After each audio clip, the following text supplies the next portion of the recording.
You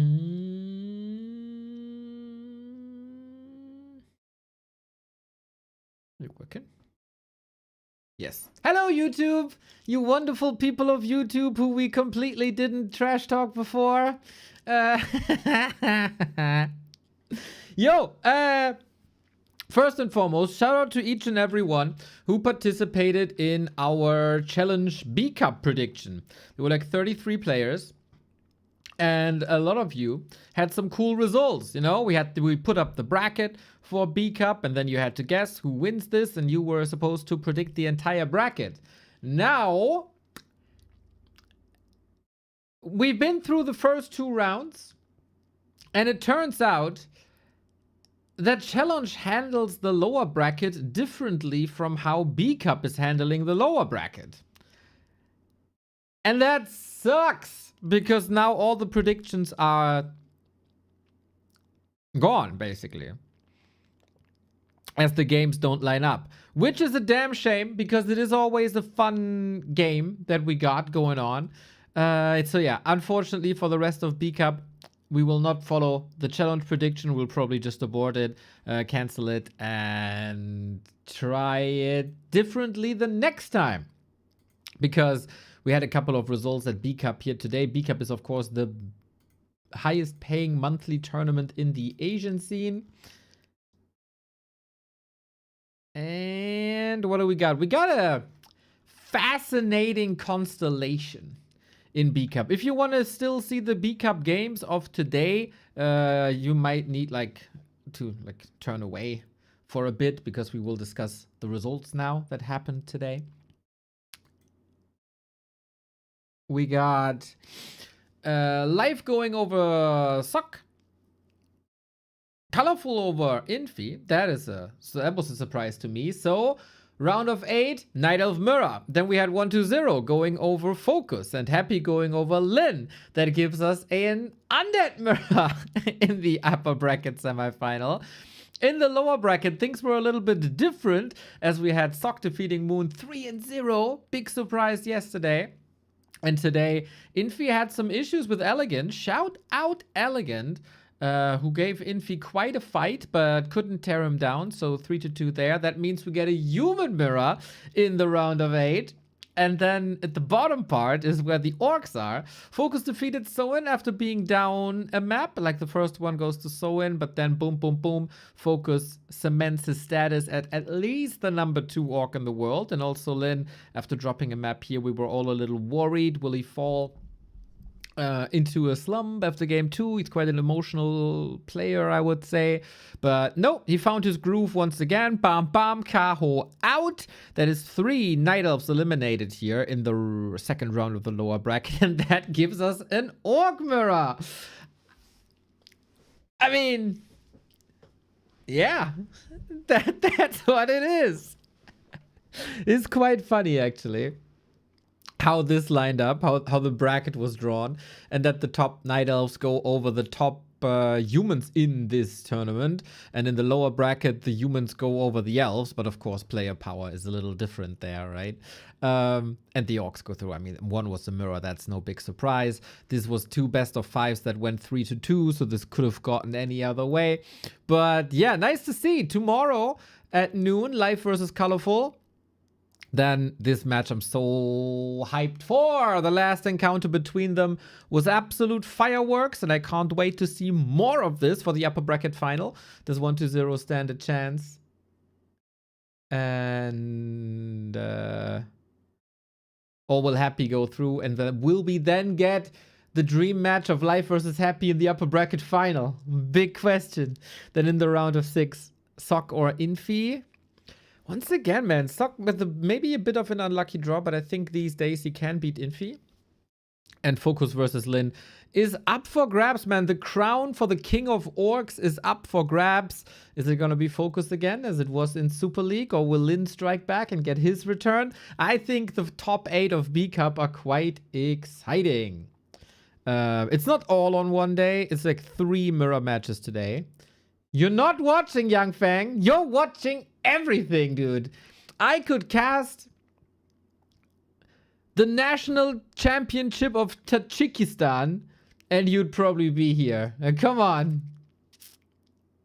It's my birthday tomorrow. I see. Okay, fair. Okay, okay, good. Enjoy. Well, if you need someone to tell you how these matches were, just ask me. I'll be there for you. Have a great day, buddy. Have a great day. We had lots and lots of show matches, including the Young Fang Cup, and that's the next part of the news, I guess, because we got some cool stuff coming up thanks to Young Fang. And I dare you, if you see Young Fang after tomorrow and you don't wish him a happy birthday, you shall be cursed forever, or at least until the next chance, and that would be the next year. But you shall be cursed.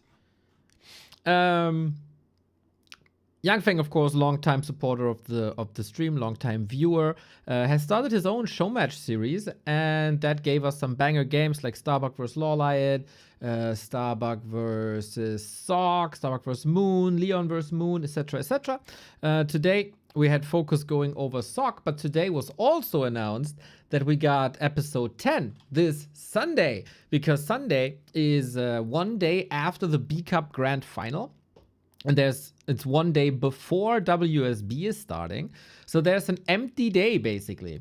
So we probably know that the Chinese will fill this with more and more show matches, as they always do, right? But Young Fang is in there as well. And it is the 10th episode. And we discussed this, like it was a loose idea on stream when Young Fang started to create show matches. I said, wouldn't it be cool if you emulate the League of Legends draft system and only allow heroes once?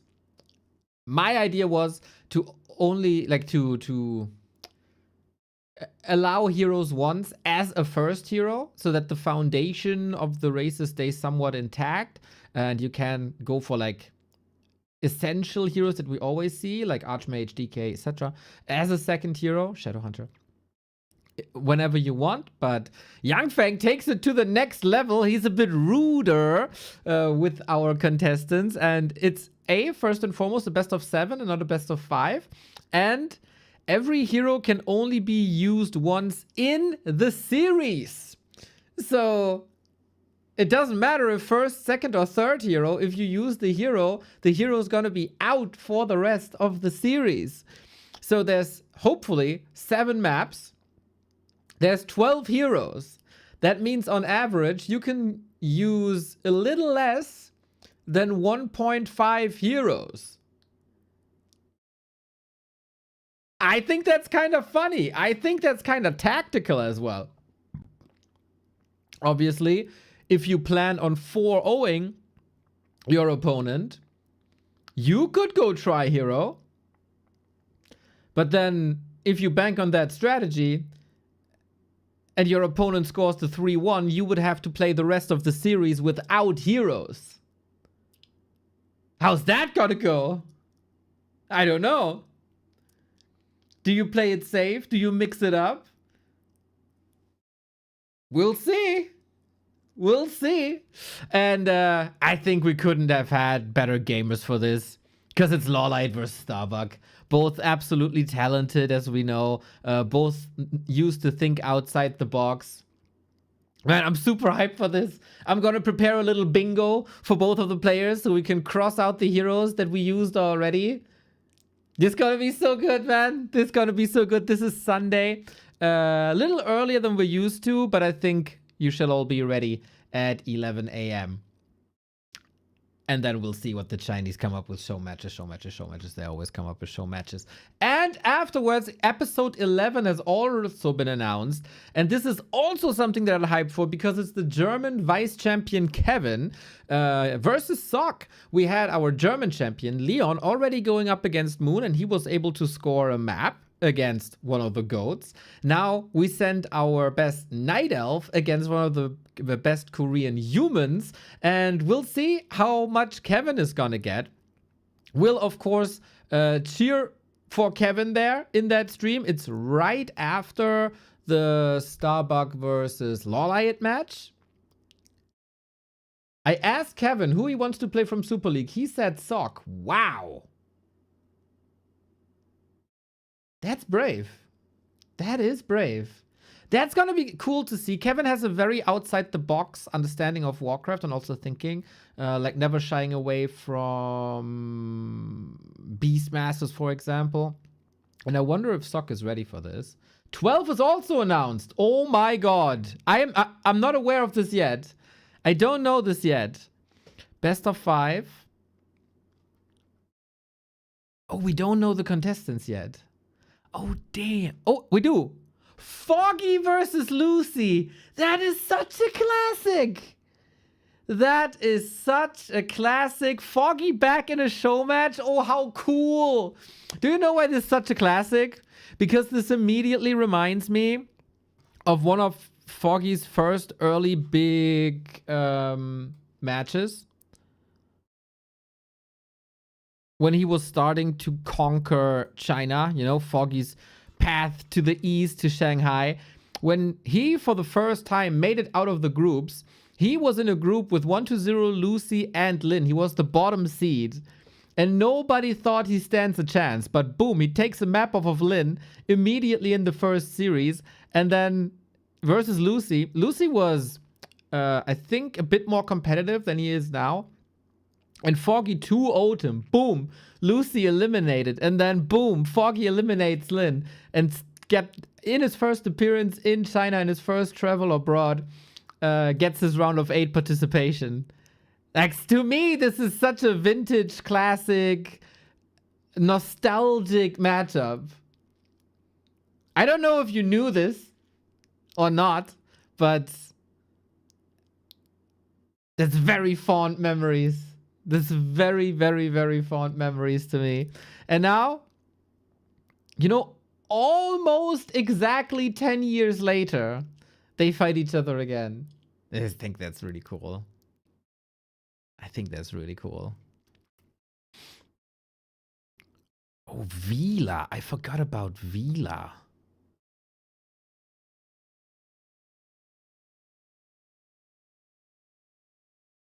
Stylish, man. Very much stylish. But I don't remember him, to be honest. Gotta say, don't remember. Yoshishi, I remember. Nice photo. Yes, sir, for sure. Oh, and then the big grand final when we thought, oh, can 120 claim the first championship, but then Fly coming from a huge lower bracket run and eliminating 120. Oh, that was such a great tournament. Maybe we rewatch this when it's the 10-year anniversary. I wanted to do that for WCA already. I kind of forgot. But yeah. Oh, super cool, man. The early gold days were so cool. Well, well. Then other news. Since we have a little news segment here, I think it's fine to go into this. You probably saw that Blizzard tweeted about a release today regarding BlizzCon. Because what they announced, like maybe half a year ago or so, is that there will be Brood War, StarCraft 2, Warcraft 3, and Heroes of the Storm competition at BlizzCon. And then they tweeted earlier this week, or like 6 days ago, the countdown is on. Blizzard Classic Cup captains revealed March 10 PT. Any guesses? And we photoshopped this a bit. A lot of people said very early on it's Tasteless on the left-hand side, and then it just makes sense to have Artosis on the right-hand side. A couple of people also thought it could be Moon. And we had a photo that was very fitting and could have been Moon. But then today it was revealed that indeed it is Tasteless, it is Artosis, it is Team Tasteless versus Team Artosis. The Blizzard Classic Cup needed captains, so we called in the legends. Welcome back, Tasteless and Artosis. The iconic duo returns for legendary calls and unforgettable moments at BlizzCon 26. More details on the Blizzard Classic Cup incoming soon. Emoji. Yeah, this does make sense. It is a very safe call.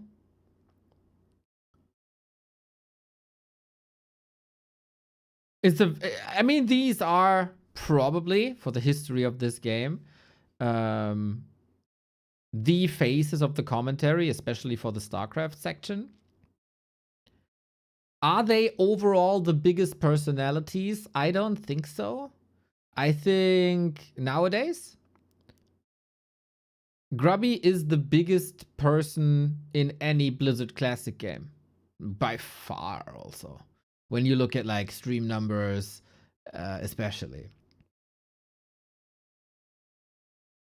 I think this is very safe what they do. I think it is also very StarCraft focused though.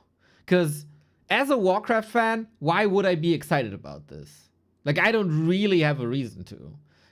If I'm only a Warcraft fan or if I'm only a Heroes of the Storm fan, I either had zero exposure with these guys because they were so StarCraft heavy, or I had bad exposure because they were kind of shoehorned into a Warcraft 3 or Heroes of the Storm broadcast when their main was always StarCraft and then their legend in both StarCrafts, right? So, yeah. Where's the connection? I mean, Tasteless played Warcraft in the Grubby Invitational. Artosis is known for kind of shit-talking Warcraft, at least for content, I think. So yeah, for me, as only a Warcraft fan, this doesn't give me anything.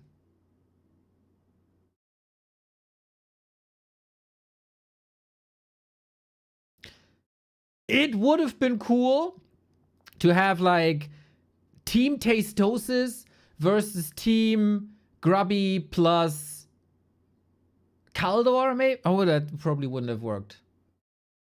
Who's a big caster in Heroes? Is there any? I don't know. Like, or Grubby as a representative for Warcraft and Heroes, because he kind of represents both, right? Versus Team StarCraft. But then what's the competition going to be looking like? I don't know. So we're so in the dark. We still don't know what this is. Half a year till BlizzCon. We don't know if you should be practicing for any sort of qualifiers. We don't know if like a Happy has to play Heroes or a Cyril has to play Warcraft, if that's going to be mixed or if you stay in your own category. I think there's still a lot of recipe for disaster or that to be very uninteresting.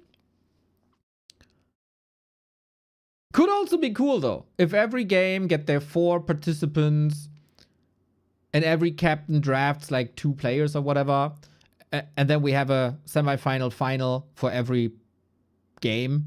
I think that's cool content then.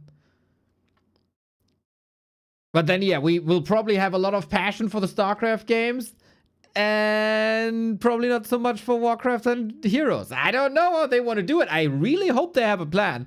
I hope there's smart people in the back responsible for the Classic Cup at Blizzard who can figure out a better system than I was able to.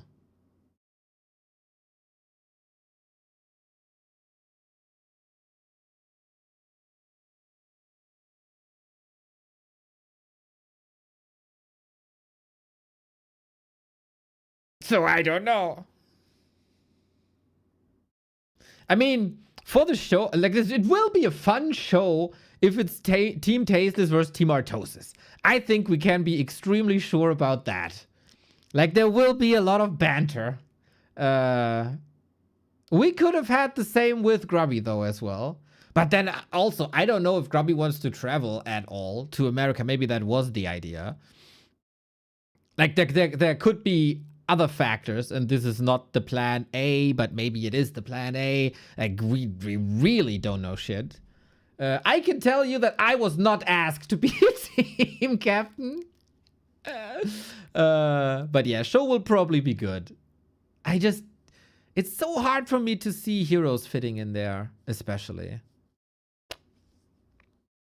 I don't know.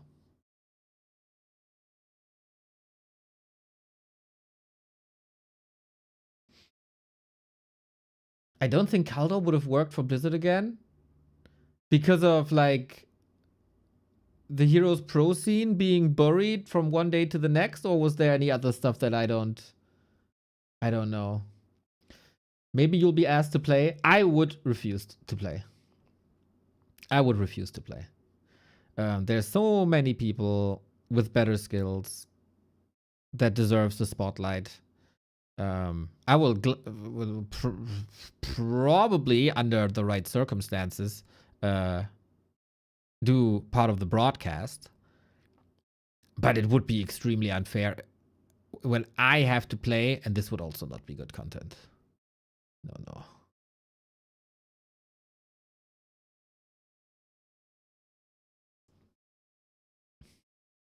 Team Grubby and Witty would be fun.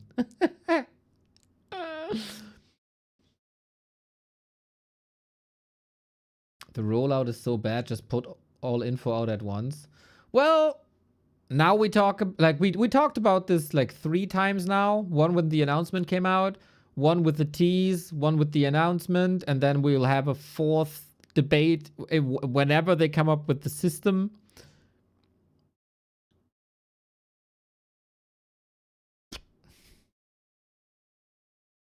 I think it's all right. I am not sure what the other games, like, are the other games talking about this at all? Blizzard Classic Cup announces Tastes and Atosis, 26 comments in an hour. That's not horrible.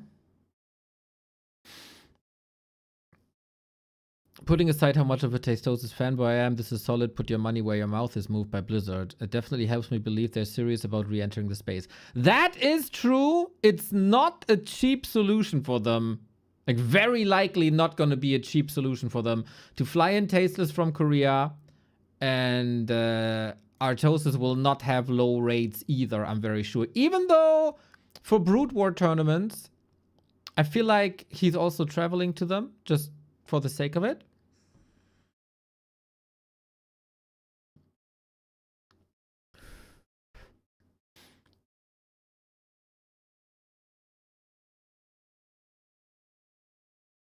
How does this show they're serious about returning to the games? This was the most obvious move. Yeah, it was a very obvious move, but as I said, it's not the cheapest move. It hits on nostalgia a lot.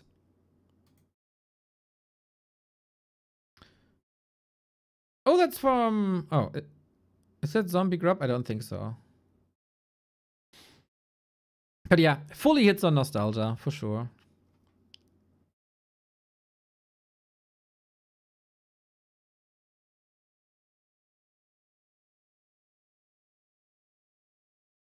I heard Grubby is announced for Warcraft. I don't think so. I think we would have heard that.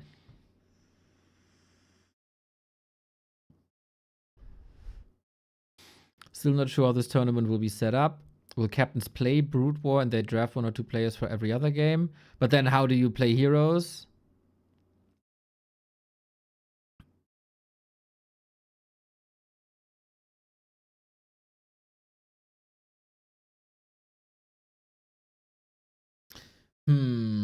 Okay, so a little bit of chat in the Warcraft in the StarCraft scene.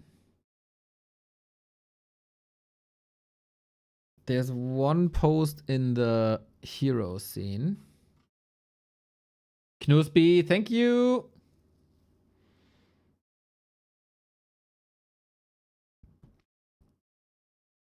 There's a tournament for HOTS. Not sure how they're gonna get them there.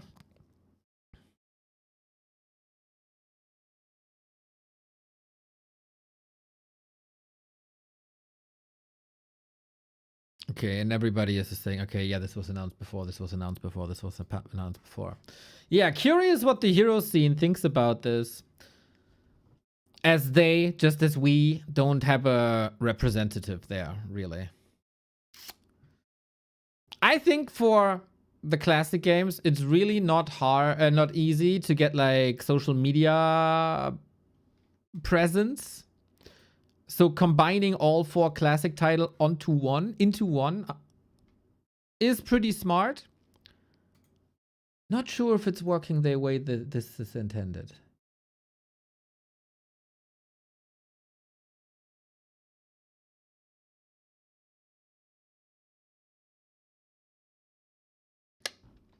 Maybe for season 2 they can have Tastosis versus Grubby or whatever if there's a season 2. But yeah, that's the BlizzCon news. We'll talk about this more when we have a system, I guess, because otherwise there's nothing to talk about now, really. I think.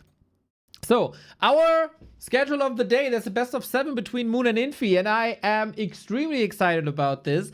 There's a big GOAT debate going on right now on the Reddits and the socials and the discourse that we have.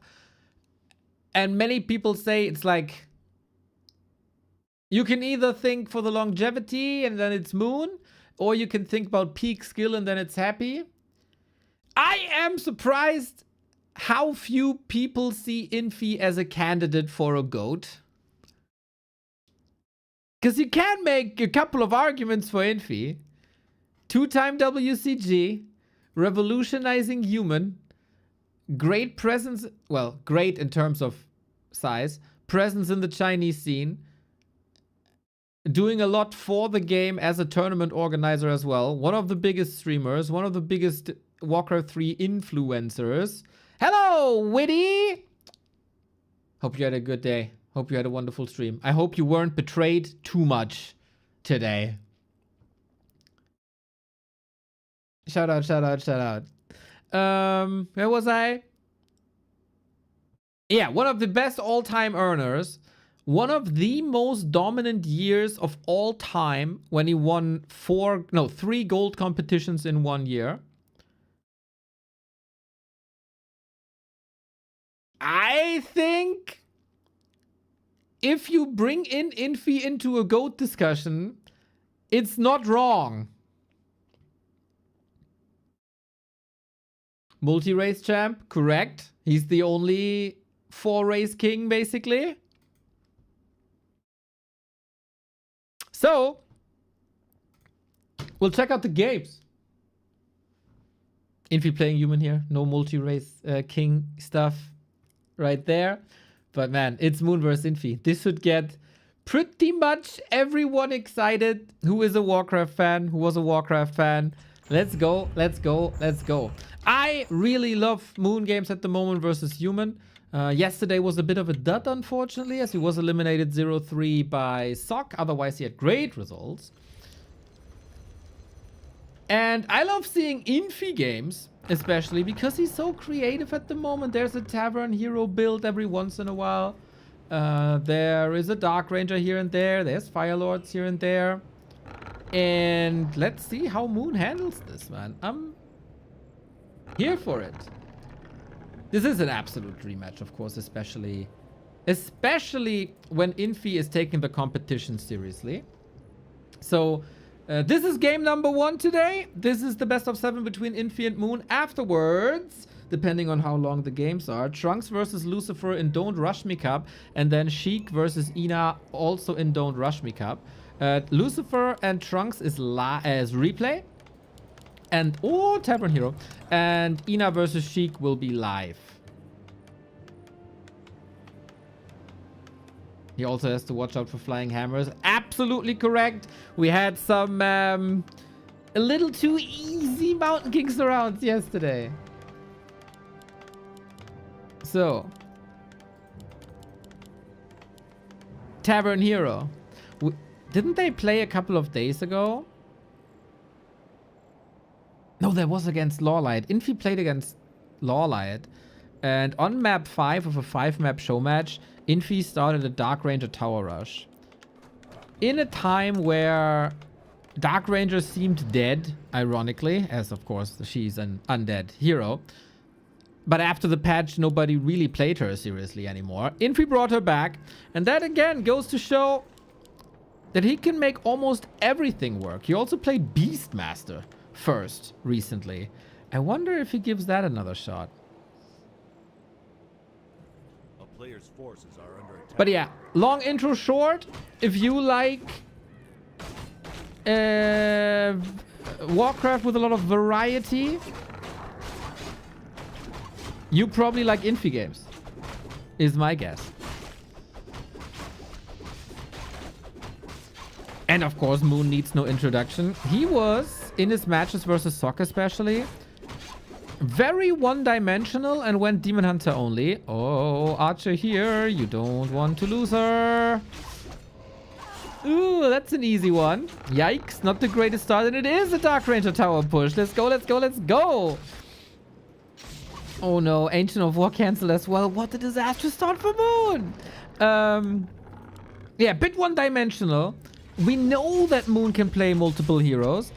Big, big, big dominance with the Beastmaster before. Also never shy of playing Dark Ranger in the 2000s. Keeper, of course, made him a world champion again. But these days, Demon, Demon, Demon. There was a lot of detonates. Mamma mia. Dark Ranger has had one more life drain. Now not anymore. But it's also only 3 Lumber Wisps remaining. He might be able to build one Ancient of War, but that's about it. At the moment, the defense is pretty much only a Demon Hunter. And Infi's buying time for the towers. And this Demon Hunter doesn't look too good. I think this is, in a strategy game, so important to have different builds. That you can just dash out every once in a while. And Infi has this down more like unlike any other, I think. This is now quite a few archers. It is good shadow melting. It is also good repair, though. Moon knows he needs to reduce the repair rate just a little bit. Full force onto the demon. Forced into a town portal, and that saves the tower. Infi might need another peasant or two. And Moon needs to send some prayers.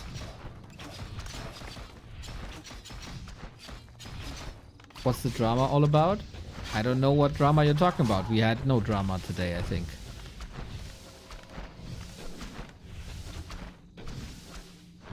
A town is under player's forces are under attack.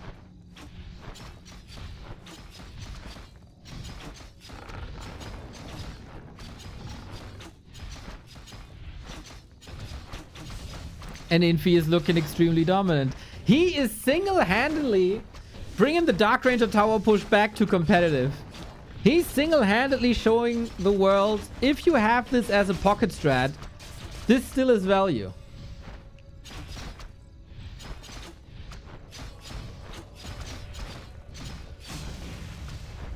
And this is game. 5-minute game, Infi 1-0. That's the way you start a best of 7. Boom. Boom.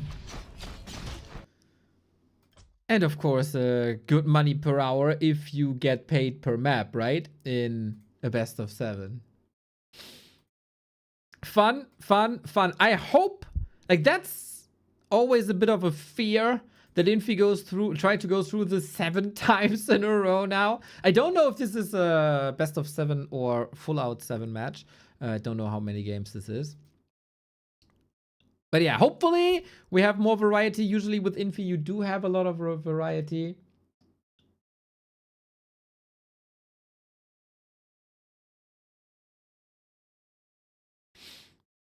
And then hopefully more cool games, but no longer cool games.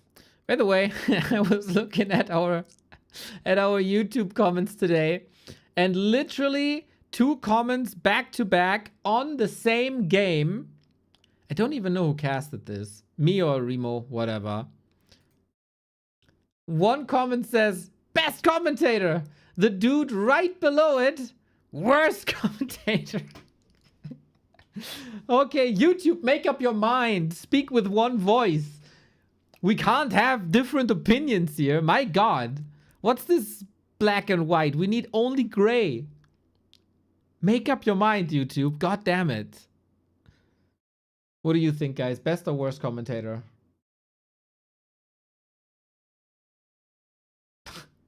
this afternoon, I was coming into Remo's chat saying, yo, how long do you want to do today? When can I take over? Or when shall I take over? And one chatter was like, go away, you spawn of darkness. Leave Remo alone, or let Remo to us, or leave Remo alone, or something. Okay, spawn of darkness. That is new.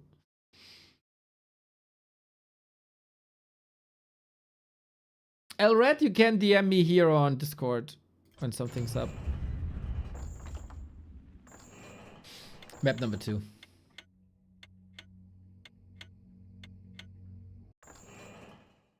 One-0 for Infi. Clean. Dark Ranger. Push. Let's go.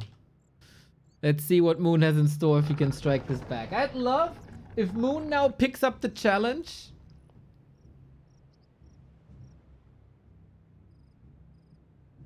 And also goes for Tavern Heroes. He has it in him. Now I want to see on Hammerfall if he maybe goes for a Keeper. Because Keeper Hammerfall is quite hype. And I would say half meta at the moment. With how many people play this.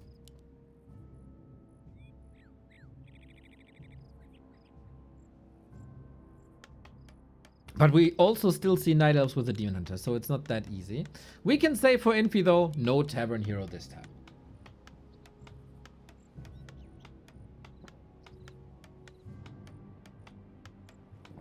Both players are among the greatest in history when it comes to macro games, multitasking, multi-bases, huge armies, harasses everywhere, defenses everywhere. Infi would be a good fit to the Don't Rush Me Cup, for sure. We get an Archmage this time, no Mountain King, and we get a Demon Hunter once again, no Keeper of the Grove. So this is what I mean, like Moon, as much as I appreciate your skills and your games, more variety. He needs to watch more Kevin games. It has been confirmed that Moon was watching Kevin Schwem prior or after Moon's game with Leon. And I think there's something there. Solani, I don't know. I just opened up all games that were available so they don't go to waste. And I don't know how many these are.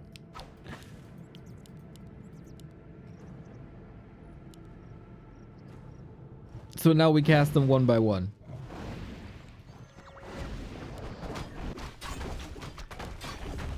And then we'll see. We do have content until like 11 PM or something today anyway. So we're fine. We're fine. Yeah, Don't Rush Me Cup after. I don't know if someone's co-casting, but also feel a bit like solo casting today. But of course that can change in no time with the right offer. We got a relatively fast expansion by Moon. That's somewhat to be expected. By Infi, we have more or less the same. Claws +8, super nice on this Archmage. A lot of pressure early.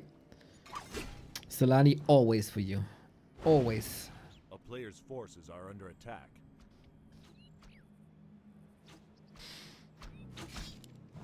So, classic Archmage dominance early on. Obviously, later on, Demon Hunter is the heavier carry hero, but summon heroes in the early game, as you get 1 or 2 or 3 free units, are incredibly strong. And if that Archmage hits for 38, that is also incredibly strong in comparison to like a Footman and an Archer, who have like 10 damage, right? So this makes the strength of an Archmage. Demon Hunter has great AoE skills, but in a defense like this, you can't really put your AoE skills to work. So Moon losing the Expo. Infi on the other side is a little late. And... oh, Moon gets the staff and boots. Nice. And Demon Hunter will have the opportunity to get his revenge. It's only 4 peasants. This doesn't cost too much. because the power build is below average. And Demon Hunter is in. Okay, let's see how good Immolation is here. We have an Arcane Tower in 25 seconds, but it is 25 seconds for free reign, for full damage. Eventually, it's only one peasant plus a lot of HP. Nice micro by Infi, moving them all back.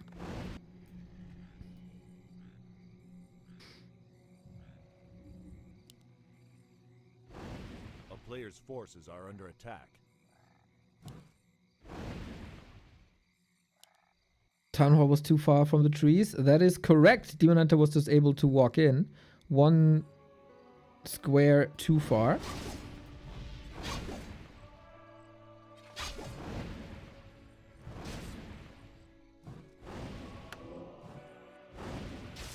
We got a staff now as well. Would love to see a wisp on the right-hand side.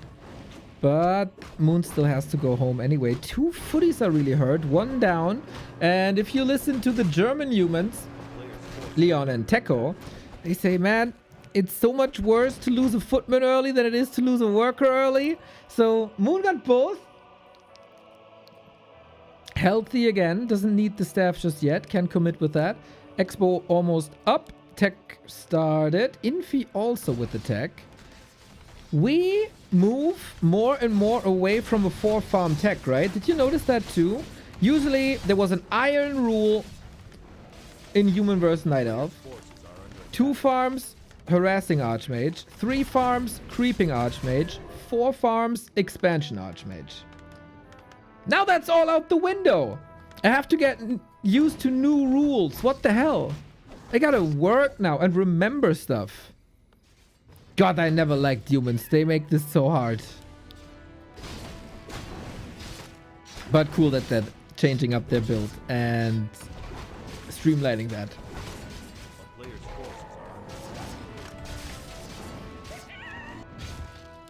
Archmage level 3, Demon as well, Ring of Regen, Claws, so worth it. Also got the big Invul potion already from the lab.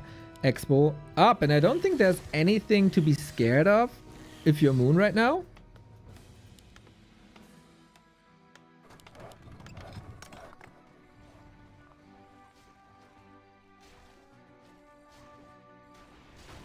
But if Infi has a handful of footmen, he can create magic out of this.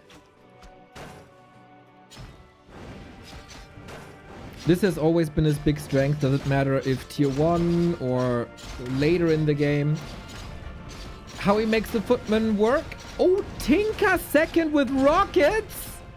Oh, Moo, you get me all giddy. Okay, I was hoping for more Tavern Heroes. I get more Tavern Heroes. This is maybe an answer to a late game Archmage that goes Blizzard. Because the Naga would give more control overall in like in terms of slow. A Panda would give overall more damage. But the Tinka is the only of these 3 heroes. Oh, triple detonate for big XP. Tinka is the only one who has a mini stun.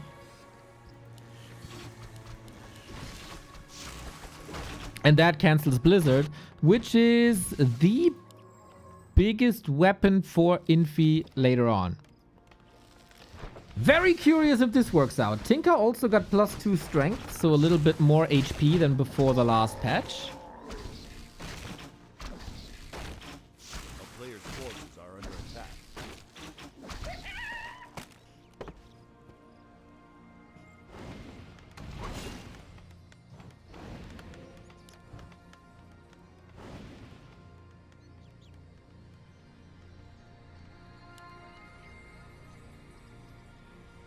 Maybe cool. Tinka's good for siege damage. Yeah, that's the Panda as well. But yeah, in general, you're right. Can also be spammed from afar. Is also good against Dragonhawks, and Infi against the trend was still a big fan of Dragonhawks. Even though I don't think you want to go tier 3, really. But just another field that's covered if you go Tinka.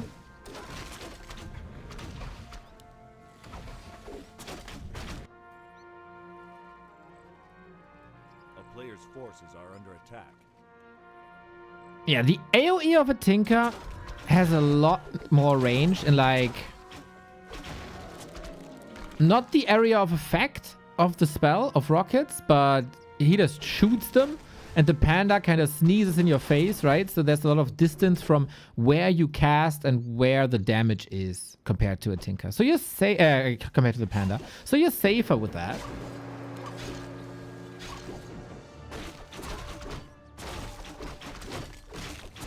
Surely something we have seen before. Foggy was a big fan of this. Can't wait to see Foggy back, by the way. Foggy comeback this Sunday in a show match versus Lucy.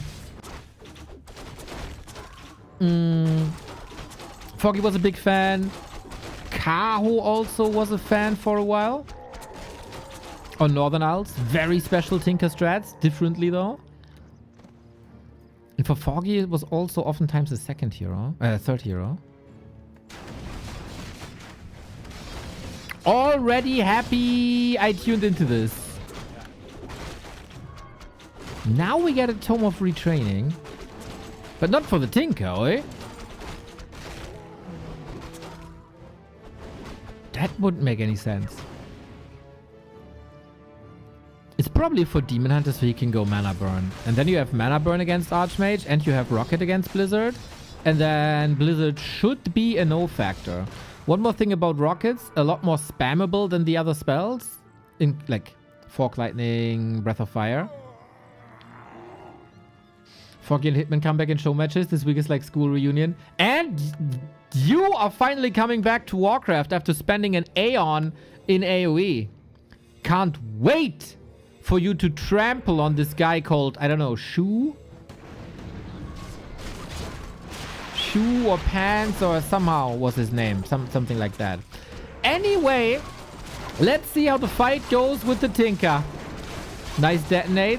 Very nice detonates by Moon. Mamma mia. And Archmage didn't even convert to Blizzard just yet. You see the rocket damage. Tinker already 3.3k. Not bad. Infi not willing to go for the heal scroll yet. How's Human 1-0? Dark Range or Tower Push? Sharky, aren't you supposed to be on like a class trip and socialize and secretly drink Radler?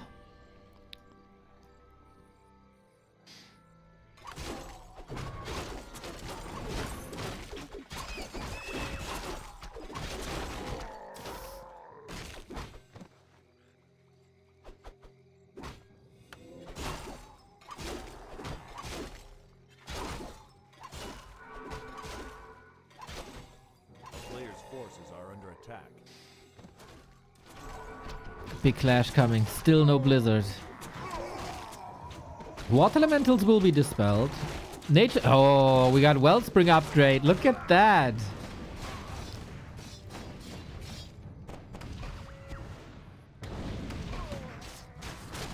Demon Hunter nicely controlled, but there's an Invo Potion. Needs it soon. Moon is again... I was about to say... developing a little bit of a habit of losing his first hero a bit too often. Rockets in the back always stop the casters from casting, which is never good because that's their job. And if you hurt the priest, they heal themselves and not the backline. Mountain King versus Demon Hunter, the age-old battle. Oh, bash. Stab though. Moon seems to be on top of his game. The big question is, are these rockets enough? We got engineering upgrade. You saw the AoE got a lot bigger. Demon Hunter is back, full health. Tinker also relatively tanky, but how do you get him out? He can hide into the Shadow Melt. Oh, Moon, you god. That was brilliant. And the entire front line is gone. The Bears win the fight. And now, can the Dryads reach? Every unit the Dryads reach should be dead.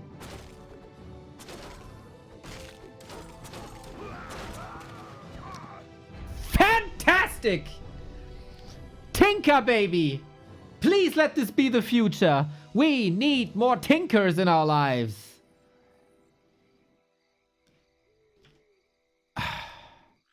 Look at that Tinker save, boys. Oh no, my F keys didn't work. I didn't hotkey it. Hotkey it here thingy. Ah, my heart blossoms with stuff like this, man. This is so cool.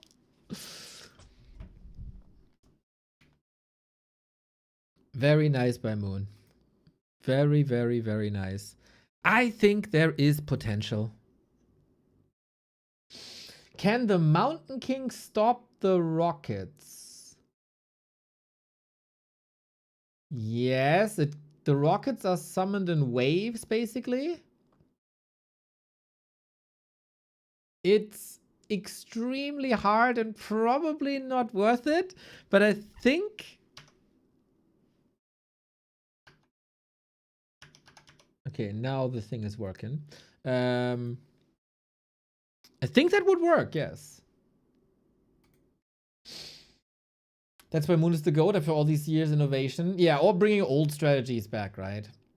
Or make them work, or find a use case for long forgotten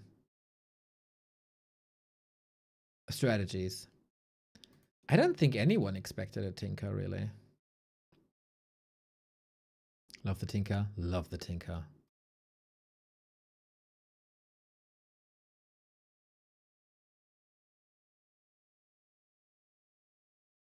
Absolutely do. Let me do a post on the Warcraft Reddit. I don't want Blizzard to check like socials and stuff of various games, and Warcraft Reddit is the only Reddit that doesn't have a post about this. That's a bad look.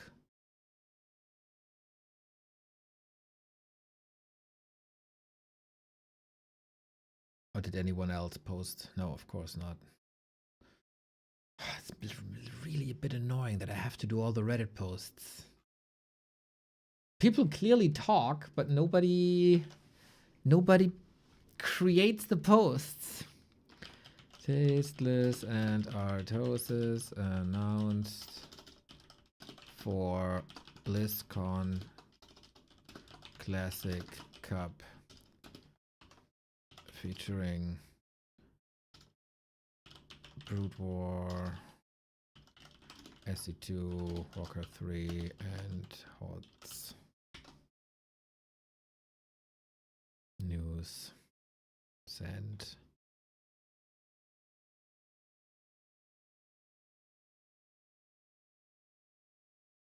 Disable inbox replies. Nice.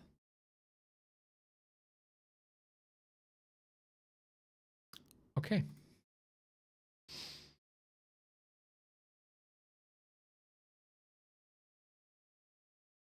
Very cool, man. I already like Keeper play on Hammerfall.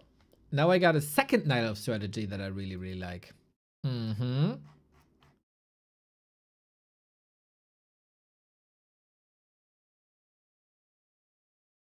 Turtle Rock next.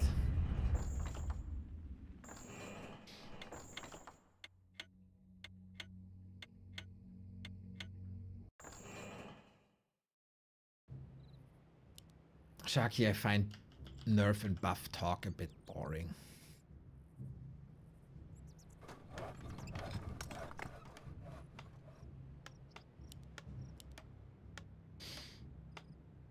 One. Yes, Mr. Bozipper, that is a challenge issue that I did not foresee.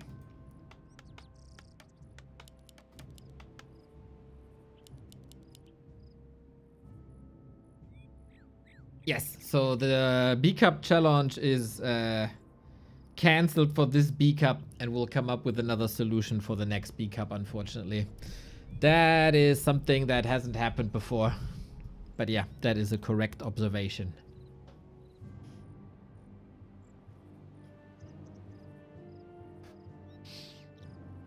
So, is there hope for more Tinker? I don't know. Not on this map, probably. This is oftentimes a one-base map, but it's also Turtle Rock 2.0. You can always see this here, as there is no pond. You can always see this here. If it's an orange spot, it's Turtle Rock 2. If it's a red spot, it's Turtle Rock 1. Get a Demon Hunter again. We get an Archmage again.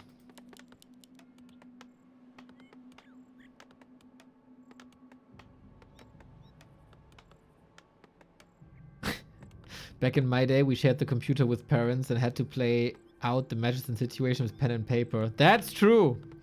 Oh my god, bro. That was the time of like LimeWire and Kazaa and stuff. And being like in puberty, I was a big wrestling fan. And I was also a big fan of some other clips that you downloaded from such programs. And I got caught with the downloads of both of that. And my stepfather was furious that he found the content that he wasn't supposed to see. Oh no. And he told me to goddamn delete these idiotic wrestling clips. They are not supposed to block his hard drive. But the rest was okay.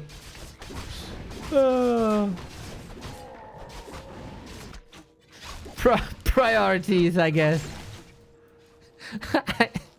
This sticks to me. This sticks with me till the end of my days. That I got scolded for wrestling clips, but not for corn. What the heck is this blacksmith? That is interesting.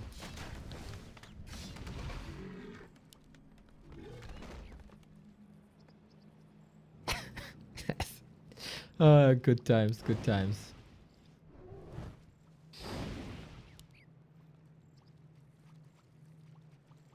Usually you always had the excuse, right? I wanted to download the wrestling clip, but it just, you know, it was a fake, it was a scam. But no. Stepdad got angry for wrestling clips. Scouting blacksmith. Yep, that's right. So far nothing too special. Good damage on both heroes. I mean, the blacksmith is obviously special. But it is one base even on Turtle Rock 1. I think I haven't seen this matchup too much on this map, to be honest. Cool to see it. I'm thinking about introducing it to Dach Inferno as a replacement for Twisted, because nobody ever plays Twisted in that league. Which is a goddamn shame.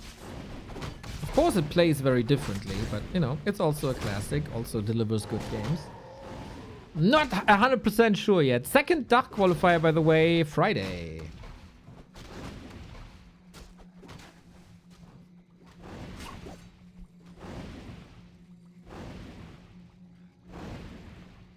Nice little micro and body block battles here. But of course nothing game deciding.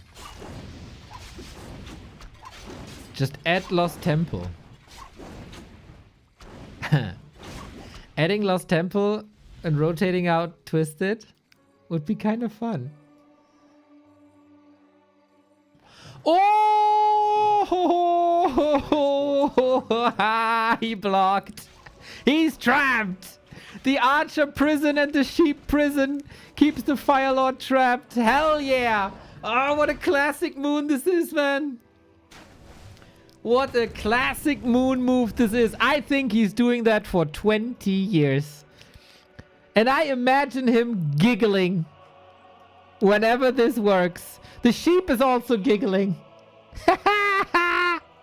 I'm also giggling, or whatever that was. This is a classic. This is an absolute moon classic. Very rarely used. But Archer, Shadow Melt, because the hero always spawns here, right? There's no other random spawn position. The hero always spawns like here if the sheep doesn't block it. That was a bad example of a hero spawning here and not here because it was the sheep's fault.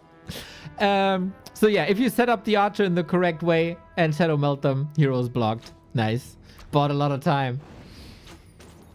Naga's out too. Good control. Otherwise, Infi could have been across the map already, putting pressure onto Moon.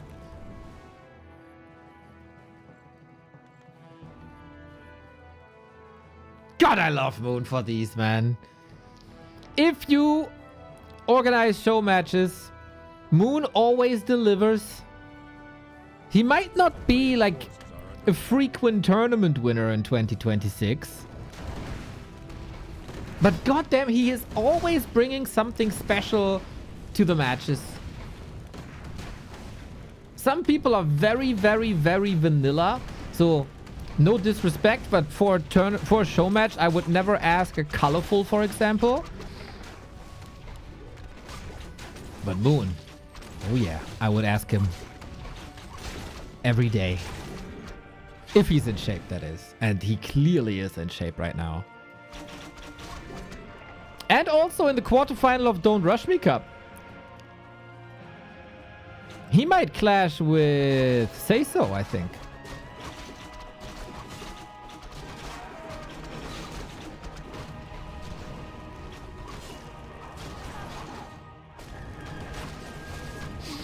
Firelord, great pick for Soulburn.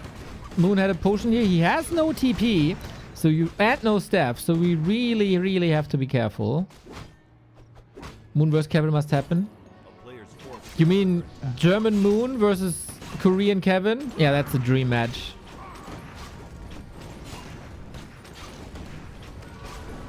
Oh! You know, I'm a disliker of rejuvenation in general. I think it's a tad too powerful, to be fair. But when there's a brawl and the first bear arrives and puts the reju onto the hero at the perfect timing when you need this healing so desperately, I love that. I'm a fan of the first rejuvenation, not of the 20th rejuvenation. I think that is really cool.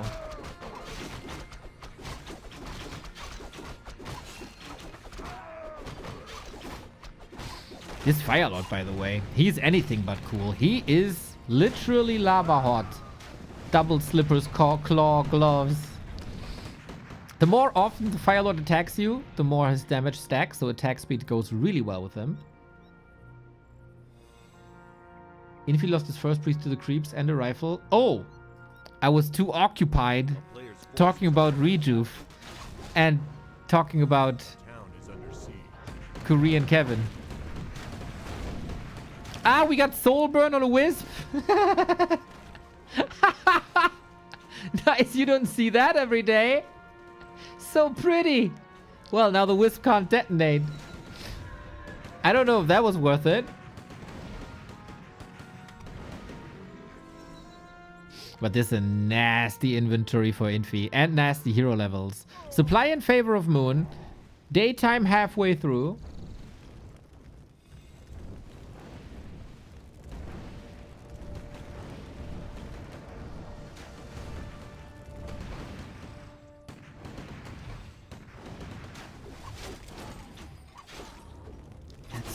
Let's see.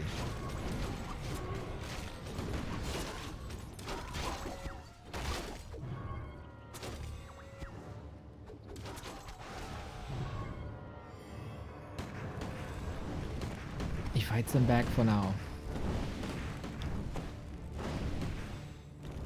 I think Reju should be cancelled by attacks like any other heal. I think that's the wrong approach, actually.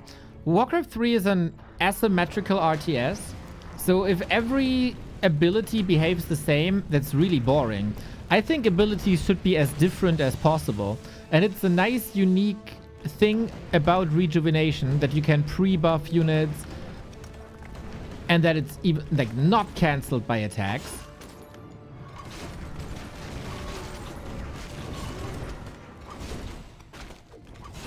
Yeah, that's that should stay that way for sure, in my opinion. So far, solid holds by Moon. I think the big danger is to overexpose your army so that everything is slowed and then you fight too far out of the base.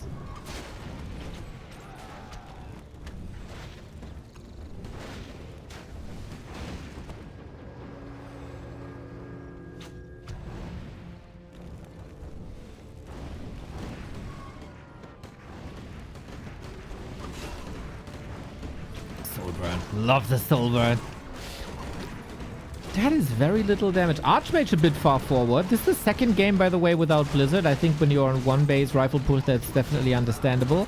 Heal scroll gone at a crucial timing. A lot of hero focus on this Archmage. There is a potion, though, used now. No TP on Infi. Demon Hunter with Immolation going through. Fighting fire with fire. Fell Magic versus whatever the Fire Lord is. Fire Lord, Invo Potion, Infi. 2 potions down. Demon Hunter, though, might need a staff, needs the staff, but now is nighttime. And this is where Moon shines. Literally. And Reju comes in as well. Do we have Dispel? We do, maybe a little late. And Neo, technically the moon doesn't shine. It's a reflection of the sun. Yeah, I know. I know. Nitpickers, hair splitters.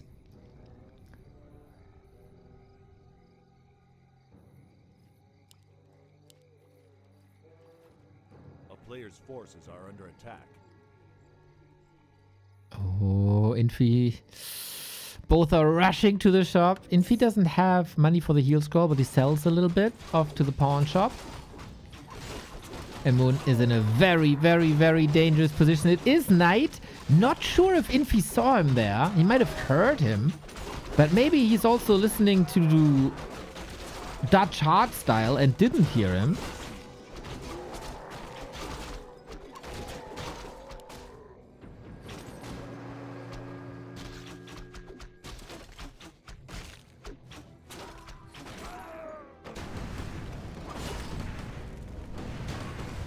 But this push is mighty powerful.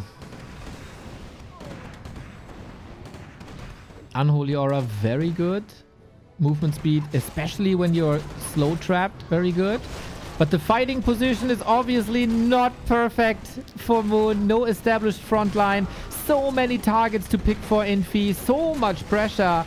And Mana Shield. Look at that. We see more and more uses of Mana Shield. Life has played it recently. Moon is playing it now. Kevin has played it a couple of times, I think. And now Moon's life in the hands of a Demon Hunter and the Bears. And he is getting a couple of kills. If archers are falling, that's totally fine. Freeing up supply.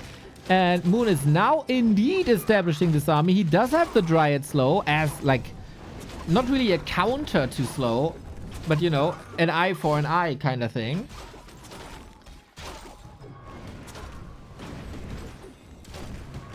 And Moon's Demon Hunter is getting closer and closer to 5. No mana burn here. It's all immolation. Now he can't use it because he is soul burned. But this is what I mean. Like, the risk of chasing out too far.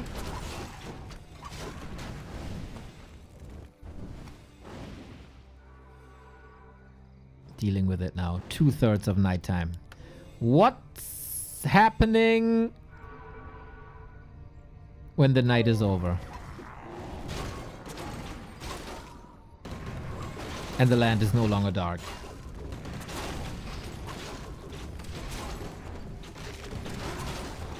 Hero focus. No fork lightning. No potion. But the unholy aura. He can chase. There's no boots on the Fire Lord. Archmage with a nice body block by Infi. Detonate again. Hitting lots of Sorks. But new Sorks are coming in. One Wisp still ready to backstab a little bit. Now Demon Hunter level 5.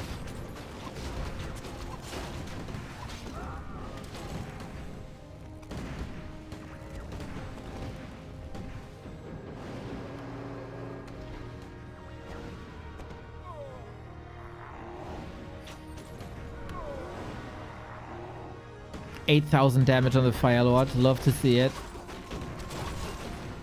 Instant Moonstone once the night is over. Okay. Evasion 3, by the way. 40% mischance. You really don't want to focus this Demon Hunter. But if you don't deal with the Demon Hunter, what do? Moon is under pressure for, I think, 7 minutes. Can he push Infi back now? Snip, snip. Here's the detonate from that one Wisp. And there's really not much slow available. If these bears are freed from the slow, and of course the Demon Hunter with the anti-magic potion now, there's a real chance for Moon. No TP, no potion. And level 5 as well. Infi realizes he doesn't have longevity with his tier 2 timing push. Moon holds and wins this map. Wow. What a defensive game by Moon. He didn't have too many cards to play, I think. He had this super strong Night Elf base with Moonwells, of course, with Wellspring. Turns out the 8-man prophecy is really, really good and true, as Wellspring gave him a lot of regen. And some grand fights, man. The Wisps detonates. Mwah! If you take mana, like Sorks are your backbone. If you control these bears and the Demon Hunter too much, then you might plow through, but not the case. Hot damn. This is a great game so far. Very fun, very fun. If you guys enjoy what you see the rest of the day and also here this evening, back to warcraft.com/support. We love your support. We love your Prime subs. We love every single dono. We love the bits. And we also love the support on socials. If you share our content, if you interact with our content, that helps us out a lot.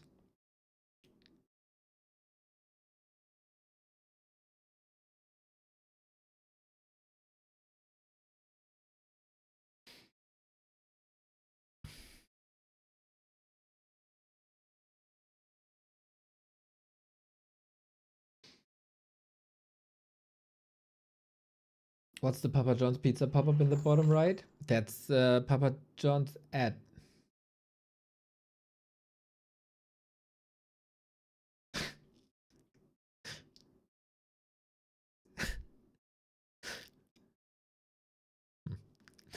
Concealed Hill, everybody! How much time do we got? Ah, plenty, right? We'll see.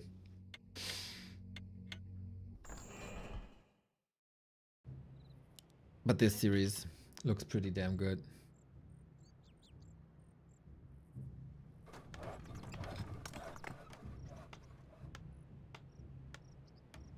So, after having a Dark Ranger tower push, a Demon Hunter Tinker combo, and a gloriously defended one base rifle push, what do we have now?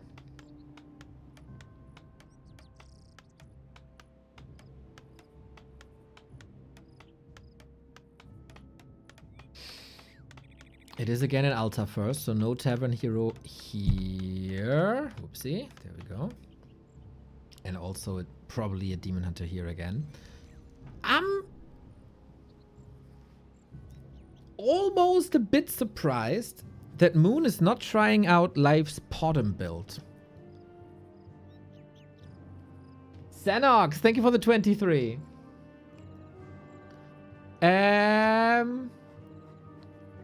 Because Moon was quite a fan of Podem in mirror matches for a while.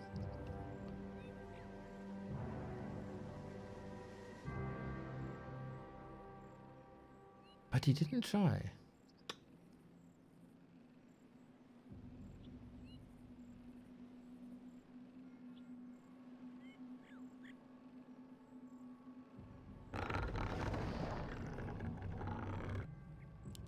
Anyway, it's a Demon Hunter. Even more surprised Beastmaster sees no usage. Kevin, I say this pretty much every single game I see off of Moon. This series, I said Moon needs to watch more of your games. And to be honest, I say this since DICE won Rara LAN.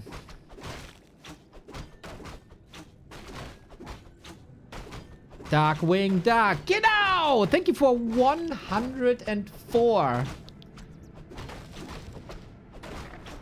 Dankeschön. Moon played Podem vs. Life. Yeah, but not vs. Human. A player's forces are under attack. I mean the Life build versus Human with Podem. With Huns and Glaives and Sorks go pop pop. I have a gigantic fetish, by the way, of siege units splattering unarmored units. There's very few things that I appreciate more And I love that the designers made this extra animation for it. And I don't care if it's mortars with frag shards, or glaives with warples, or meat wagons, or the rare to see demolishers. It is wonderful.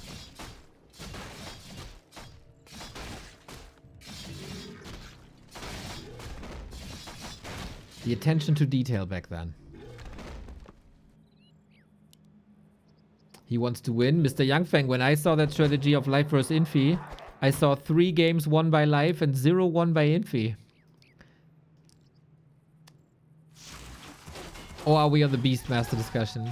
I think look how Beastmaster would be so sick. But yeah, we're on Concealed Hill, and I talked about a lot about variety, right? And being hard to read. I feel like every single Concealed Hill I see looks like this. It's exactly the same. And Moon will destroy workers and footmen and win the game fast, and Huntress are coming. And these stubborn humans continue to play this. Maybe I'm wrong. And maybe Infi deals with it now. With the stumble to the face! Oof. This was pretty clean by Infi. Look at this, man. Entire camp. Infi. That was extremely clean.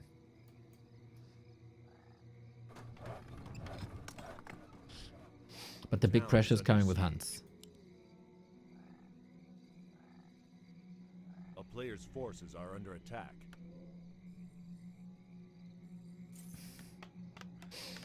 Anyone remembers the time when Keeper First was new meta?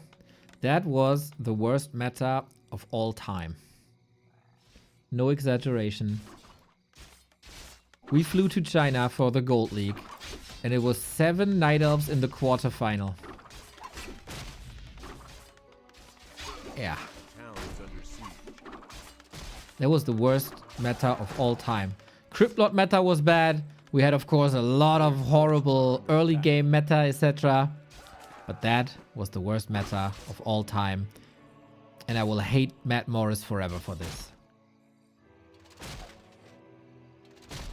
Nice! Snipe on the economy, but in counter, sweet surround by Infi as well.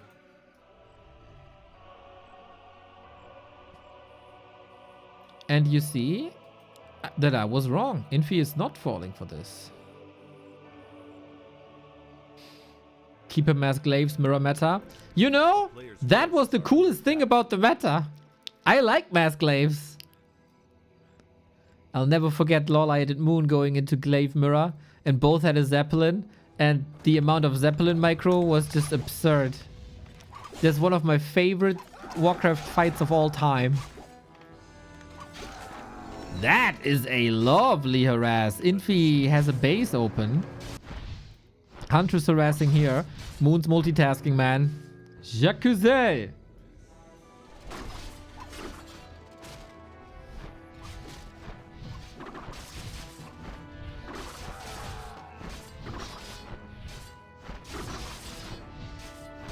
Oh, that's a lot of pest kills, man. Infi can't tech. Infi needs to produce.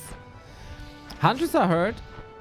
But there's fountains. I think this is why Hunters are fairly popular on Concealed. 13 lumber, yep.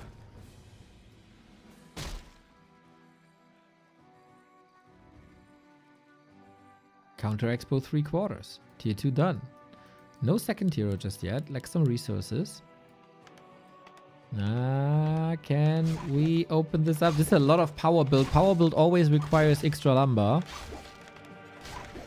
But you gotta be careful to not be blocked. Quick reaction by Moon. Nice.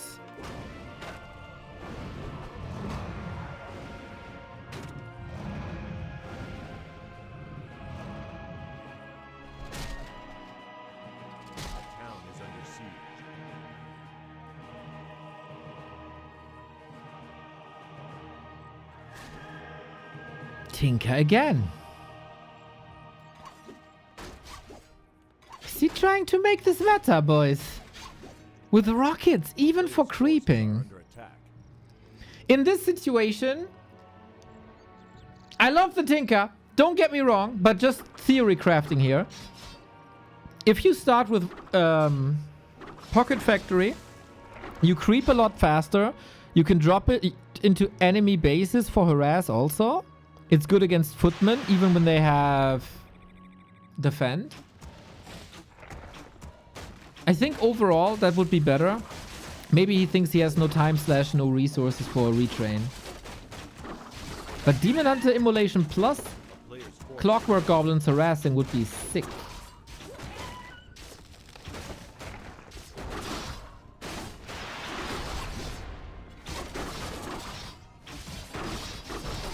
No mana. 69 mana burn. Appreciate that.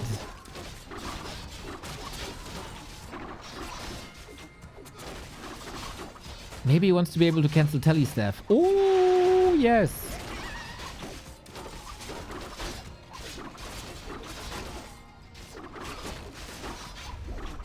And if he leaves the game.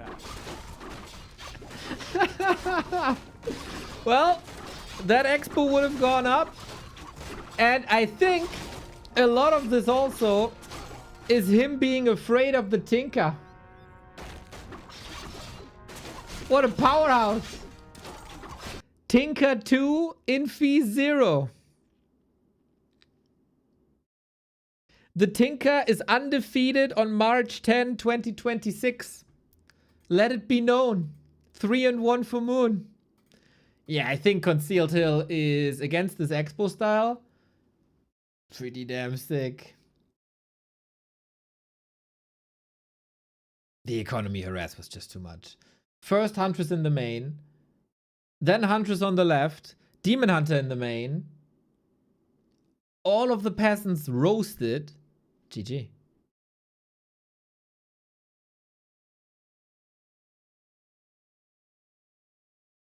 Sometimes it can be that easy.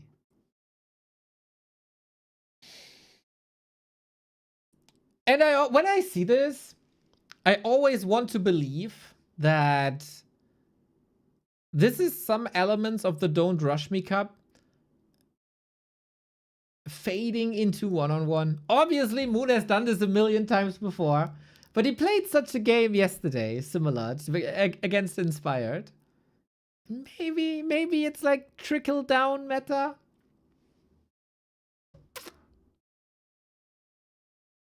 I want to believe, okay? I want to believe.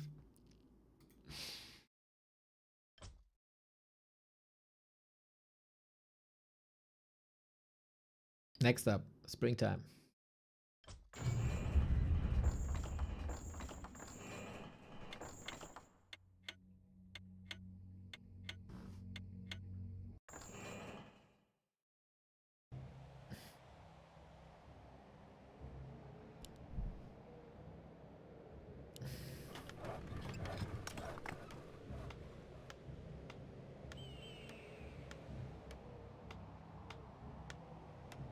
What kind of shenanigans are they having in store for us? I have to actually rush this a little bit, it seems like. Might be fine. I'm here for it though. I am here for it. Infi Moon, always fun. I think there was one series where I got really hyped and was just Dark Ranger Tower Push, Dark Ranger Tower Push, Dark Ranger Tower Push. And that sucks.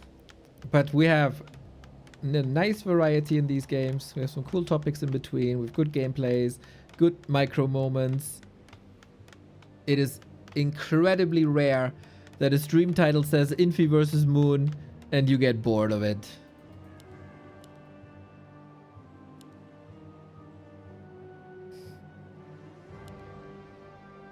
But yeah, Concealed Hill Expo play is almost doomed. This was one of the best human plays that I've seen on Concealed Hill, and it was still doomed.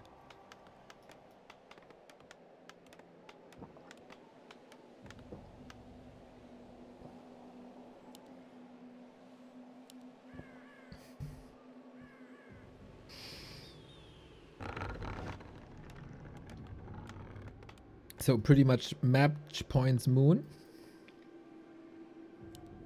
We might have an answer afterwards if this is play all 7 or not. player's forces Because I just opened up every game they played and I don't really know how many that is.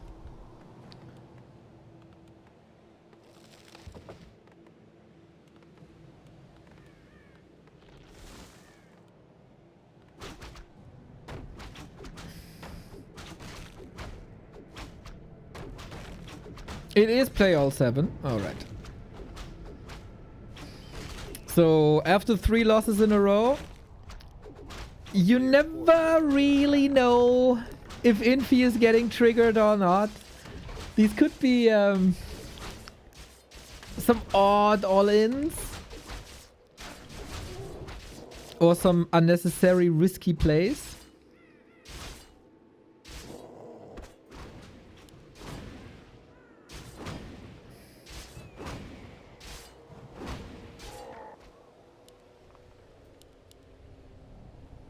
Spoiler alert, game 7 is the best. Young Fang, I saw you earlier here. I saw you on Soul stream. I saw you in Grubby stream. Do you know the architect in the Matrix who's sitting in front of like 100 screens watching everything that's going on? I can only assume you also watch like Infi stream, 40 stream, Yotiao stream. How many eyes do you have?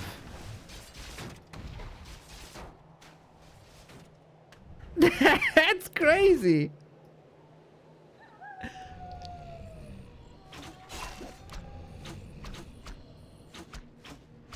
Yes, exactly.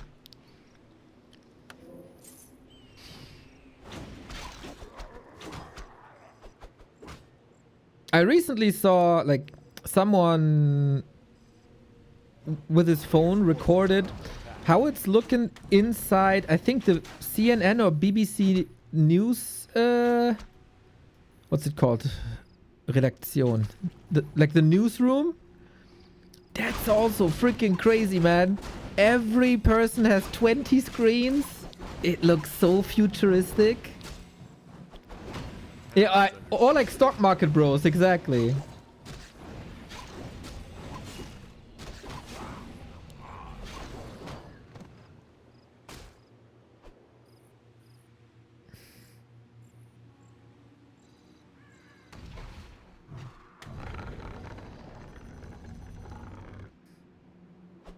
player's forces are under attack.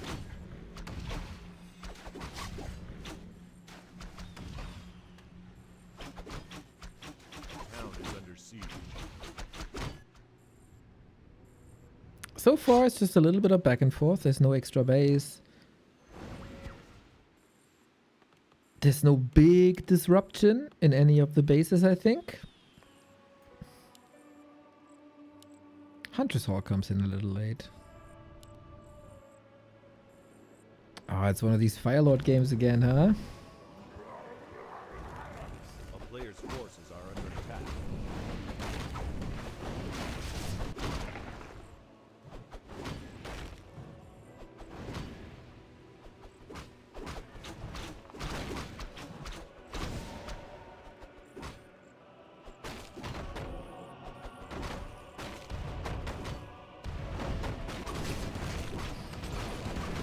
So again, if you're not watching too much Warcraft 3 at the moment, Firelord is indeed becoming a bit meta in one base. Main reason is usually to soul burn the Demon Hunter, but Demon Hunter is rather low at the moment. So lava spawns it is. Realizing that Dryads will be late, trying to power creep maybe? Moon's units will be a bit later. I don't really see the big reason for the lava spawns. And just like that, oh, Firelord's alive. All right.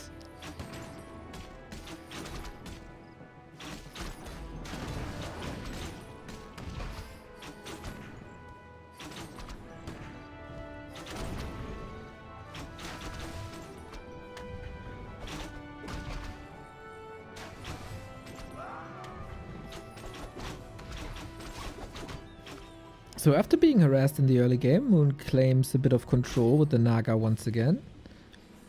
Solid inventory, Demon Hunter, can't really complain. Archmage, meh. A player's forces are under attack. And Dryad Bear's the name of the game again. I wonder if Infi has enough acceleration here to push through with his timing-based strat.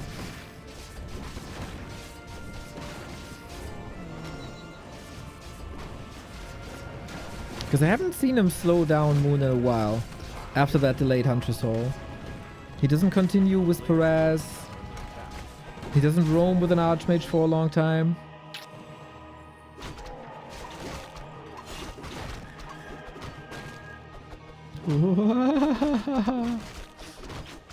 Dangerous.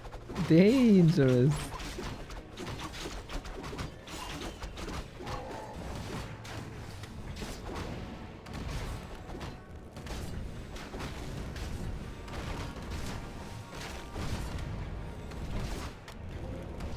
Like that Invis play. You might be... Oh, it's risky though. You can't snipe the Sasquatch with... Oh, he doesn't have mana burn. Otherwise he could have maybe. If you're cheeky, you can try and steal with Immolation and right click. This could be a disaster. Oh, you wanted to steal just the item. Okay, okay, okay. Not bad. Firelord gets it though. Must be tempting. You think with mana burn he would have attempted to steal? Lava spawns turn out well during creeping though. And this double summon strategy kind of forces you into either a lot of Wisps for Detonate or Dryads.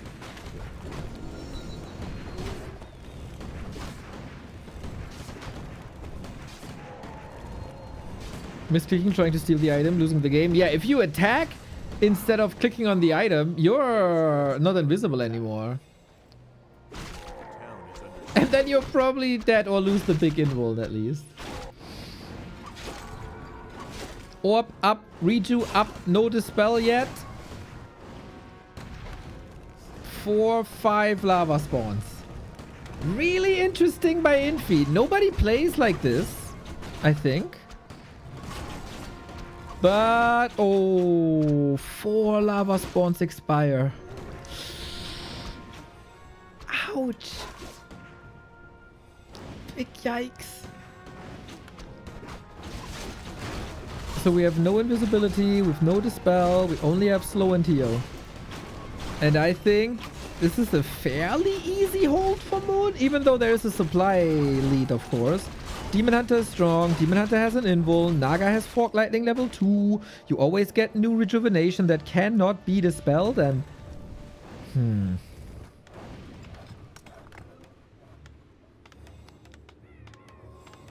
Towers now.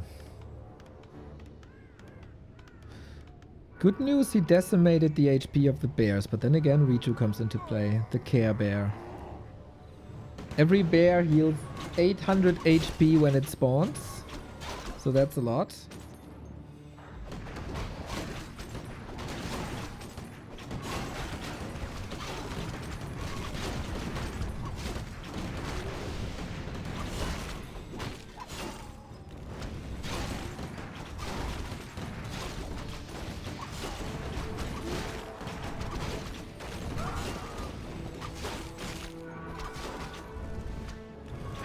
So hard when you can't. This is like an Invo potion, I always say. What's the difference really between rejuvenation and Invo potion? One can be dispelled, the other does not. But nothing dies under the effect of rejuvenation.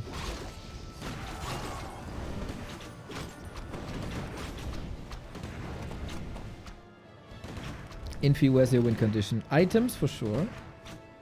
Moon could go up 4 and 1 here. That gets into very, very frustrating territory.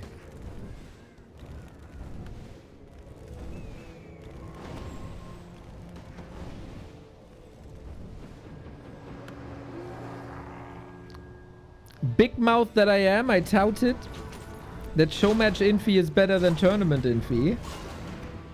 Today he is no big match though. Heal of the priest counts as cast, so fairy dragons are good. In theory, you're not wrong. It does count as a cast.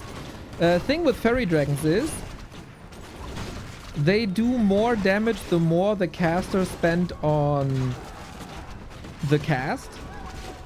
So if the mana cost for a spell is high, they do high damage. Heal is an insanely cheap spell, so you barely notice the damage. Against slow it's good, against invisibility is good, etc, etc. Against casters, not so much. Against priests, not so much.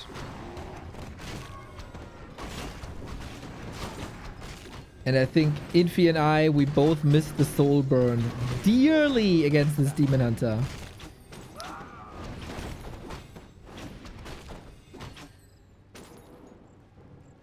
He's pushing him back again. It is very similar to how Turtle Rock played out.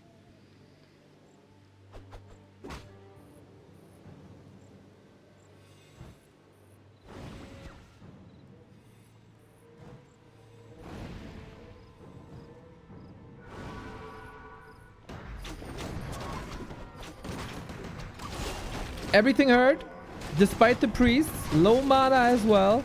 Firelord, he is an agility hero, but he doesn't have that much HP. So it's a prime target for a Demon Hunter like this. Firelord rather squishy.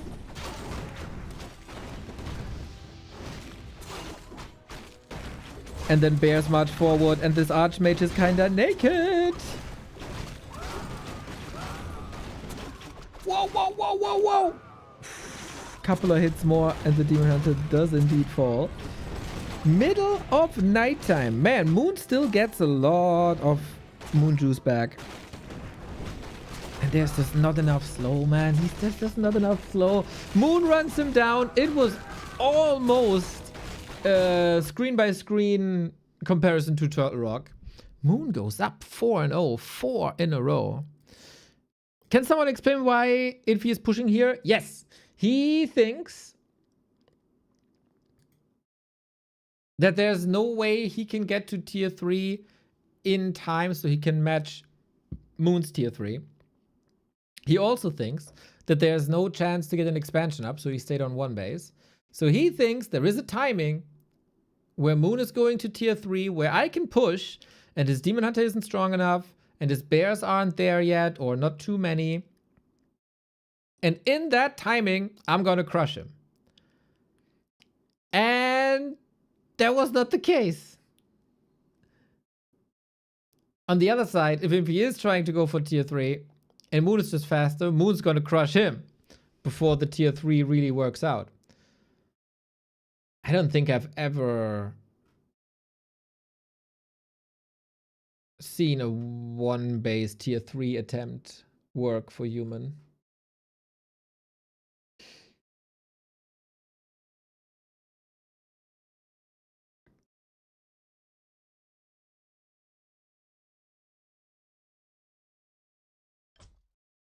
So yeah, it's supposed to be a timing push. That didn't work out. 1 or 2 breakers would go a long way. That is true.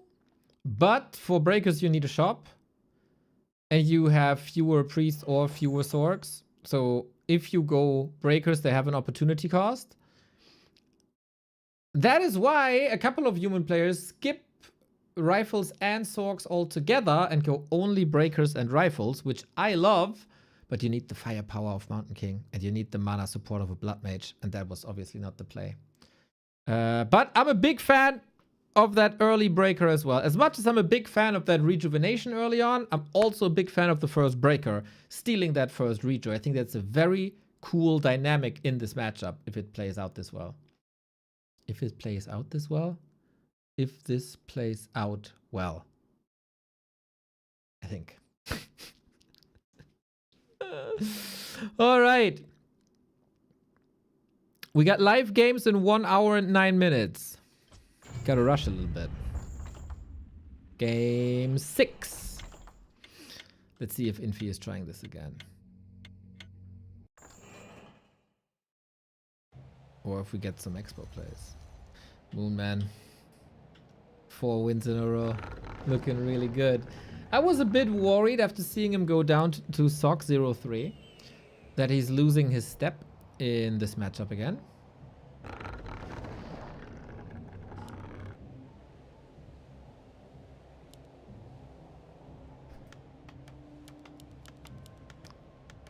So either Infi is half-assing this now, and it's trying the same push, like 2 times more, and it fails again, and we say, why don't you try something else? And he's stubborn. Or we see something new and something cool.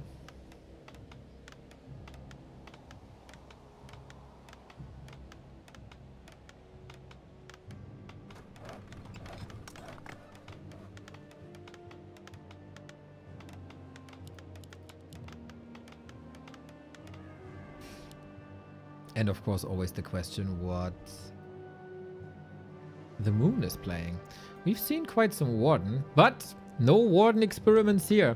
No experiments whatsoever. I can tell you that Kaho was a big fan of Tinker on this very map. And we've seen 2 Tinkers already. Win rate 100%. So maybe there's another.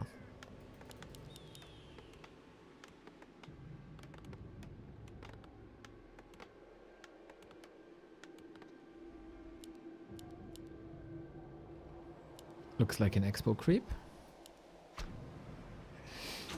Bacon for breakfast.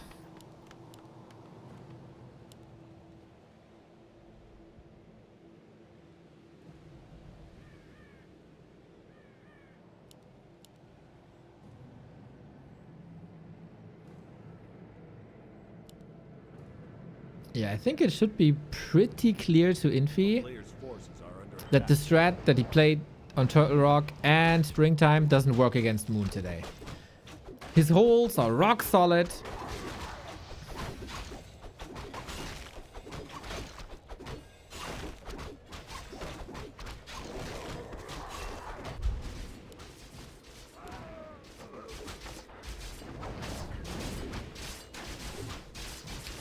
And his control too clean.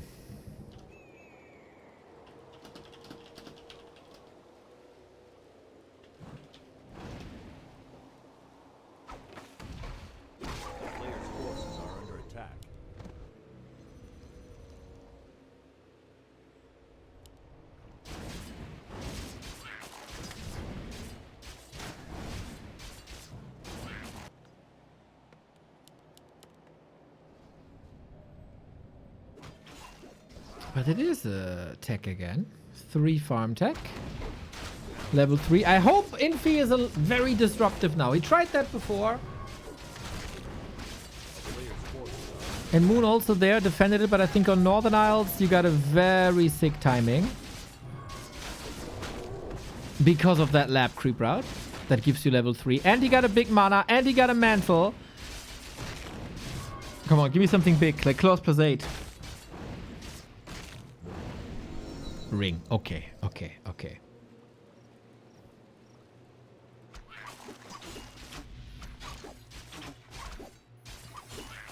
The town is under siege.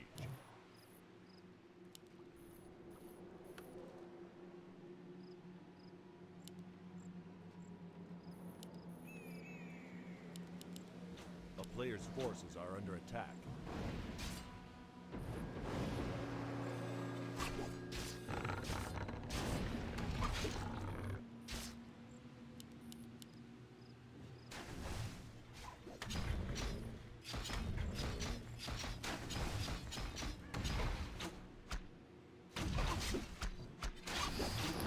And this is the timing that Leon plays a lot.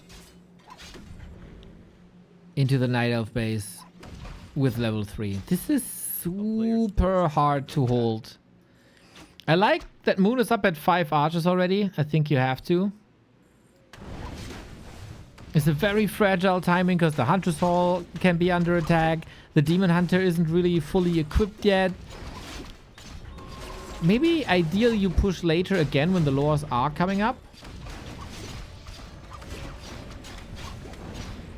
And either your wisps are getting killed or you have to detonate a lot of them to get rid of the water elementals. But then there's also the big mana potion, so you have to sacrifice even more of these wisps. Plus repair cost. I love this timing. From a human perspective, this is so powerful.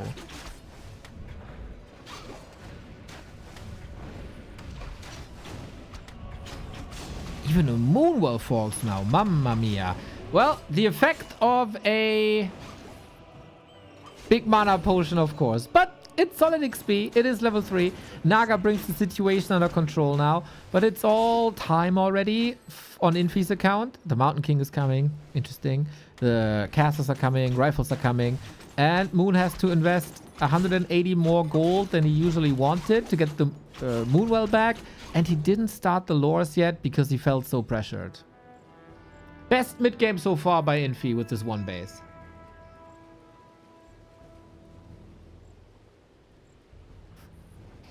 Oh, we're back. Bit early.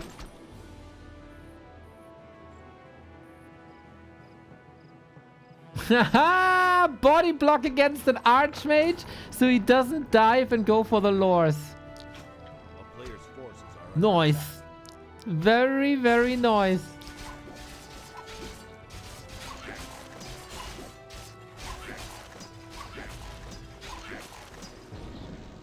Stormbolt, but there should be a staff. Or you just run it off with boots, huh? Yeah, just run it off. Stormbolt ready in 1, but then your entire mana is gone on a hero.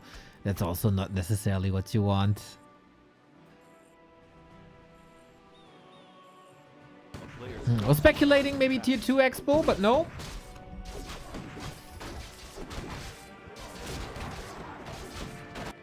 Oh, is there an opening? Oh!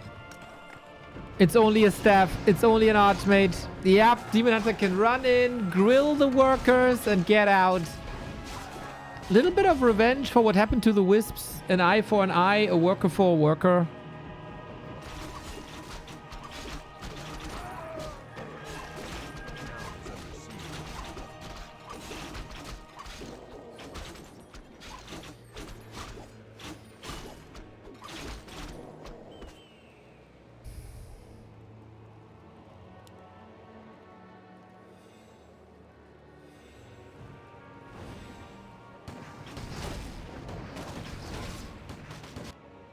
Now the push is coming.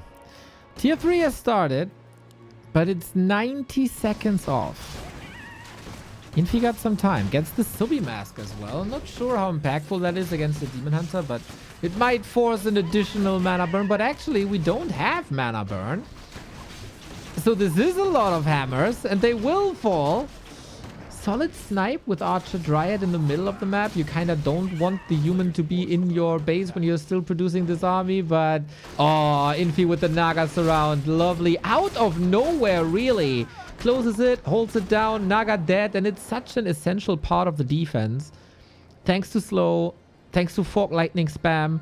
But for Fork Lightning spam, you need level 2 Fork Lightning. And we don't have that. Moon can all Moon can do is just run into the base once again if he scares him away. Nice. But this was some losses. Momentum is halted. I think engaging in the middle of the map and not in the main base was fairly smart. A player's forces are under And Moon in typical Moon fashion is really annoying. Infi's army is really not that intimidating, is it? The heroes are. Close to 4, close to 3.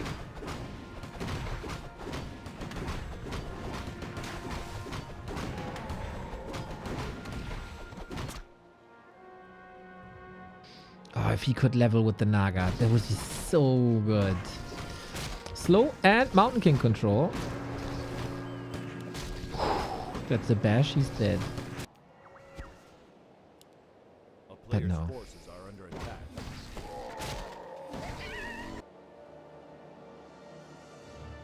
Double claw slipper is also not too bad for this Demon Hunter, I gotta say. Nobody can really complain about items this series.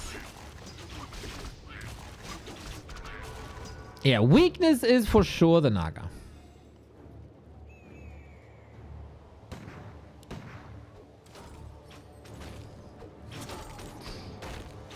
And Moon did a banger job stalling time until Naga is back, until bears are up.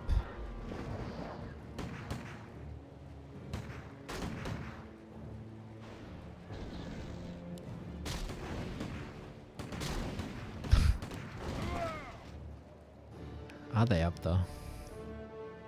Moonwells look bleak. Clock is looking fine. Man, I need to learn timing, push timings of human. This feels rather late now at 10:40. For undeads, I've seen them so many times. I know them by heart. 9 minute 30 and 11 minute 30. For human, I kind of don't know.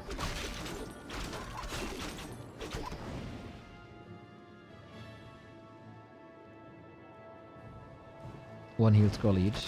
Naga, powerful.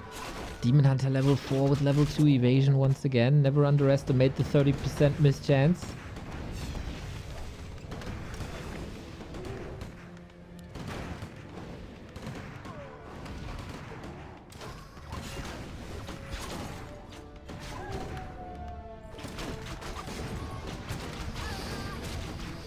Well, let's see. No safety in the back of the base. No shop. We have an anti-magic. If he can dodge the Stormbolt with that, that'd be brilliant.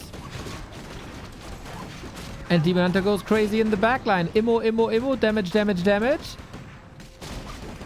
No need for the anti-magic, I guess. Oh, is there really not? Dude, the lack of mana burn is really remarkable. This Mountain King can pretty much do whatever he wants. Now he's out of mana. But Brilliance Aura, level 2, plus the Zombie Mask. It's a lot of hammers.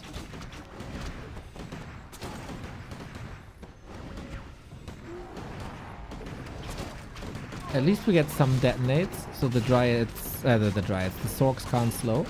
They're really useless if they don't have mana.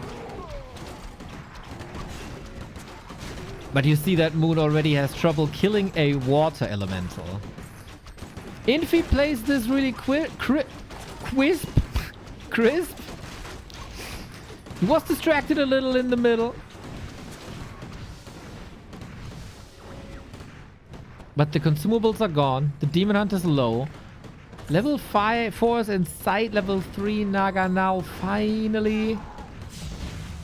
But also, yeah. The first Moonwell kill was already a sign that this is not going too well. And if the rifles stand this far forward, this is a sign. This is a sign of confidence. GG. Good. Infi puts his name on the board. We thought, okay. The pushes before didn't work. And he did switch it up a little bit with this Mountain King.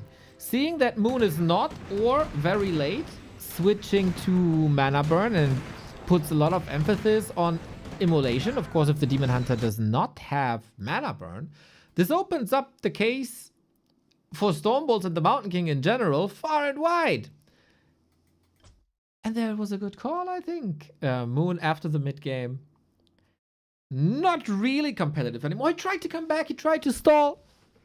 But sometimes that's not enough. So Infi with a little bit of momentum before we go into the final set of the day for this series. Afterwards, we have the Don't Rush Me Cup with a 10-minute timer, 11-minute timer, where you can't attack your opponent. Round of 16 between Lucifer and Trunks. And most likely, Ina versus Shik. I say most likely because the game was supposed to start at 9:45. Then it was postponed to 10. Now it's 10:15. Wonder if this will go on. Anyway, are you still with me for game number 7? Or did you all leave when Moon got map number 4?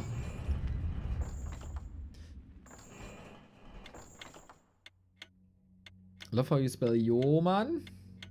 I don't know where you saw this.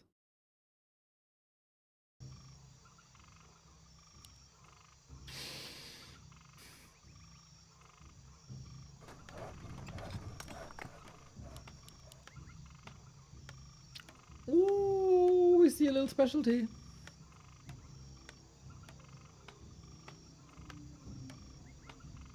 Well.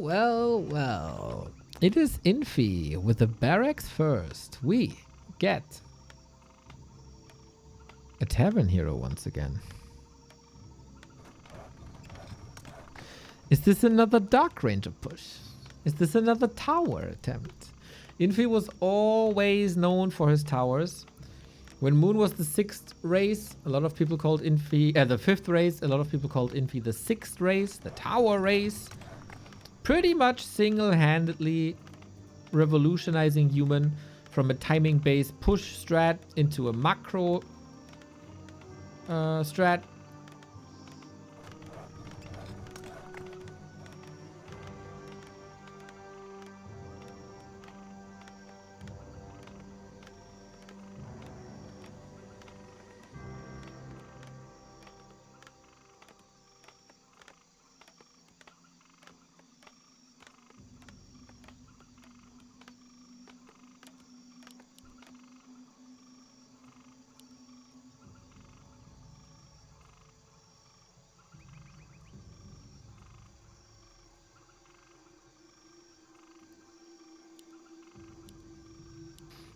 Demon Hunter.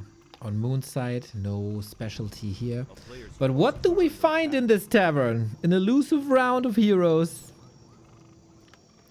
Infi did play Beastmaster versus Night Elf once. I think there is potential. Ja, Kampferspeer, let's go! Begone commercials. Exactly. Be gone! Every sub is automatically also not cursed. That might also help you. Oh, it's the Dark Ranger again. He did this versus Lawlight on Tidehunters, and Lawlight was very much confused as Lawlight played a Warden, and Dark Ranger versus Warden is pretty much insta-kill. Against the Demon Hunter, I see faith. I have faith. We get an Agitome. Lovely. And now we rush across. Tower Rush number 2. The alpha and omega of the series. The beginning and the end.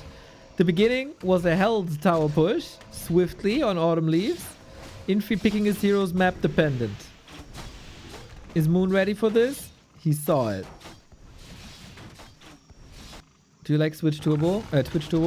I really don't know what I get from Twitch Turbo, man. I don't know. I do not know. From a user perspective, I definitely understand why people are going for Twitch Turbo.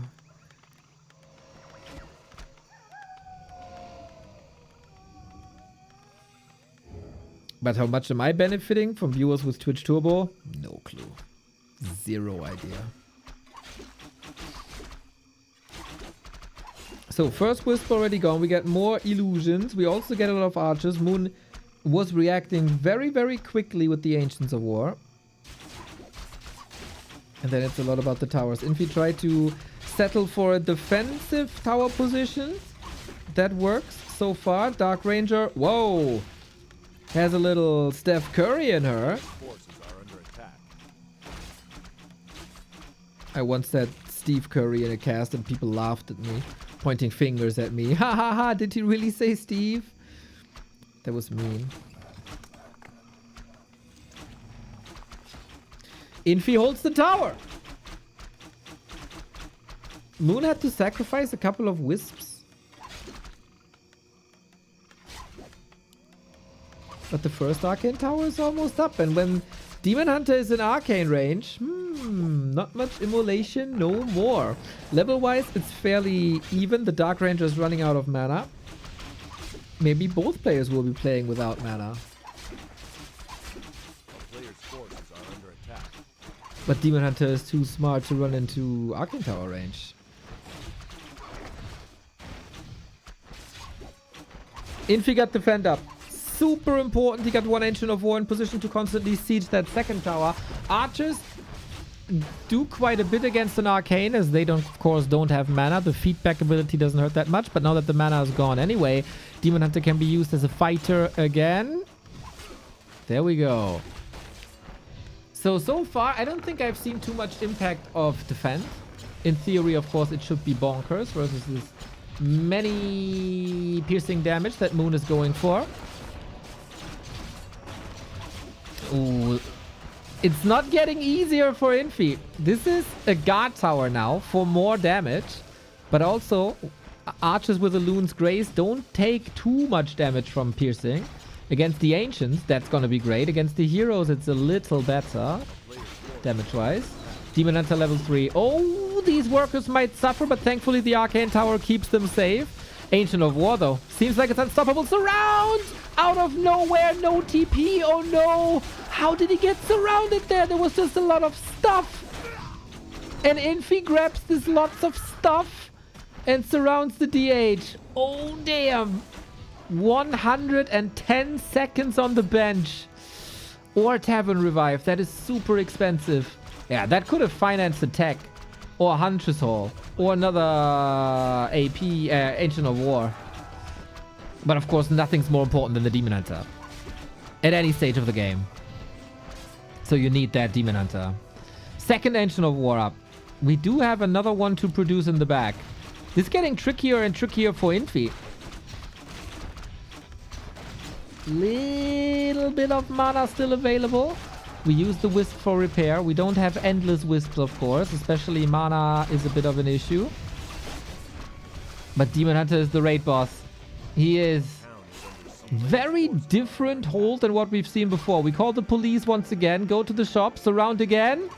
Oh, snap! Telly staff out, though.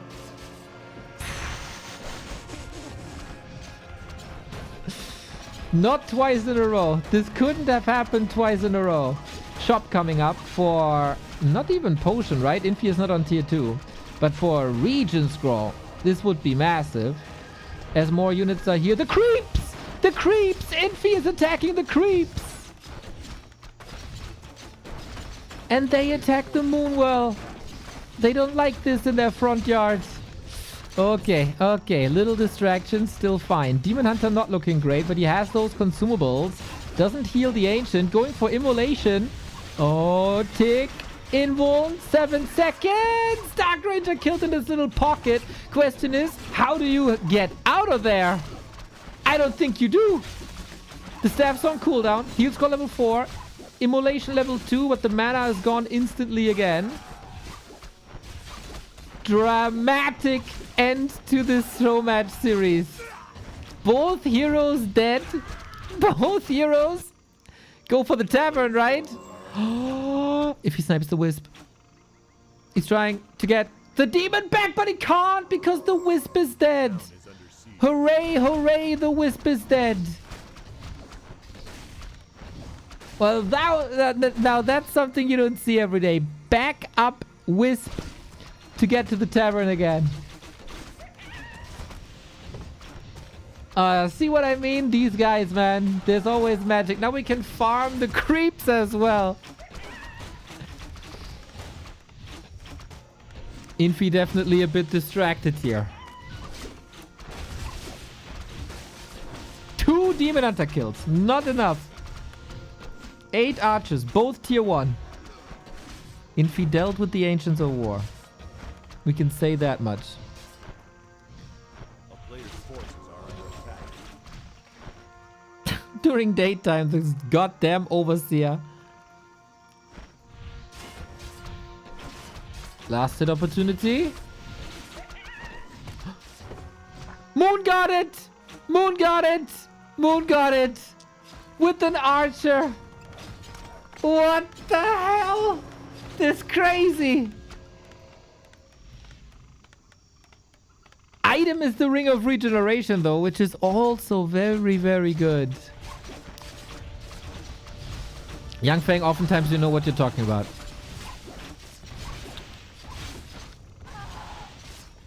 What a game! Now we got skeletons level 2 and the archers are falling.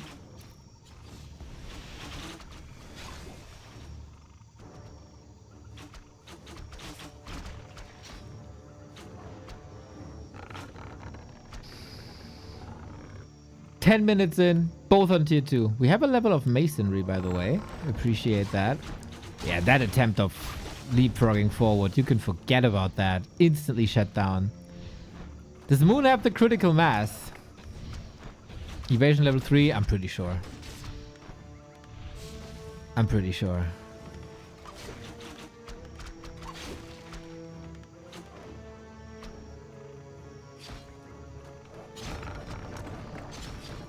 Infi's footmen do good damage against buildings, man. If you lose these moonwells as it soon turns daytime,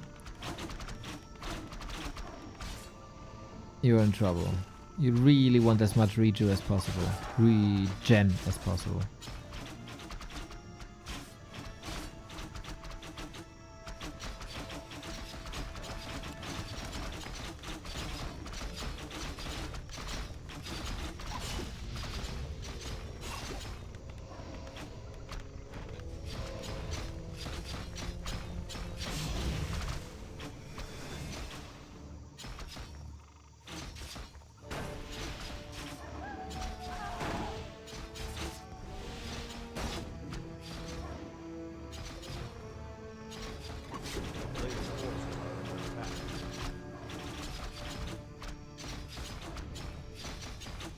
Now where does this go? Can you keep the Demon Hunter alive? Surround! Invisible surround!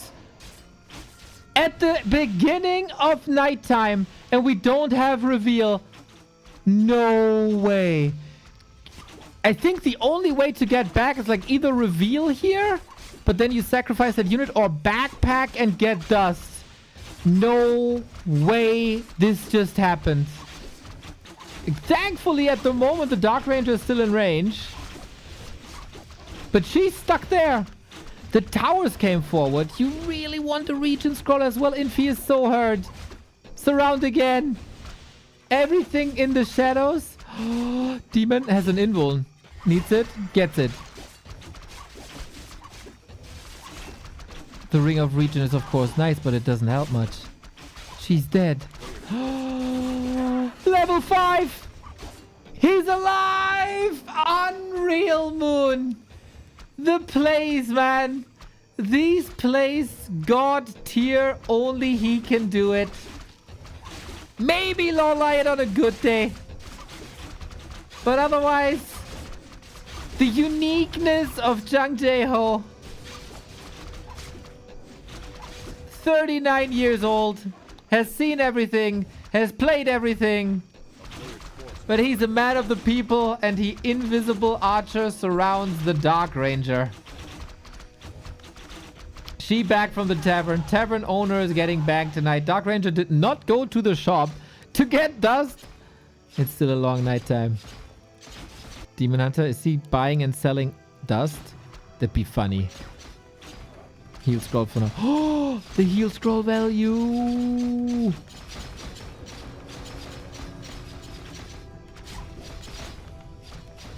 Yes, all green again. 10 archers. Who said we need to tech in this Warcraft 3 game? Just play everything on tier 1. It's okay. Immolation 3, man. He had the mana. Gotta say, there's a lot of archers falling. Maybe not 100% necessary, but what are footmen supposed to do against Immolation? There is always the chance of getting that Demon Hunter surrounded when he's out of mana. Life Drain. Invul. Invul breaks the Life Drain.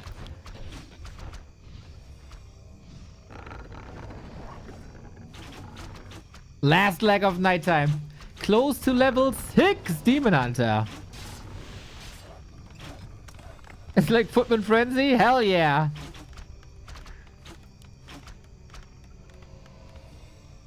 Demon Hunter Ultimate should seal the deal. No? If we get there. If he has mana. 2 ifs, then...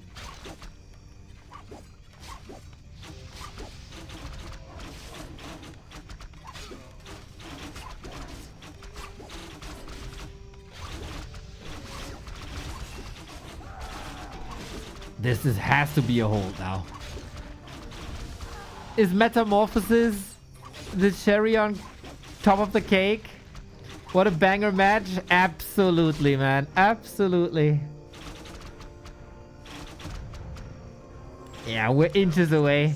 We're inches away from Superman. And then Infi has to realize That ain't it anymore, buddy. Moon, you're the GOAT. I concede. We're not there yet, but we're getting close. We have a staff as well with no disable. You can always jump out of surrounds. This game is a masterpiece. Glad you guys enjoy it, man. Level 6. And Infi is a man of the people. Allows the ultimate. Metamorph. Let's go. Superman to destroy this tower push. The ending the game deserves. An absolute masterpiece indeed. When two great Warcraft artists come to town and play a show match. That's what you get. The beauty of Warcraft. We've seen the beauty of tier 3, 2, and 1 on different sides now.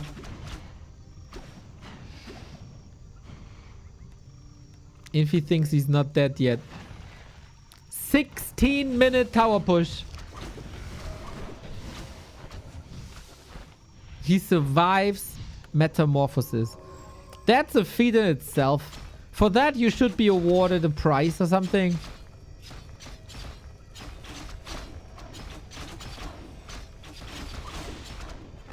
Infi needs to get kills, but he doesn't get any kills, really. Moon cannot go for potions, by the way. He's not tier 2. Clarities are, I guess, super important.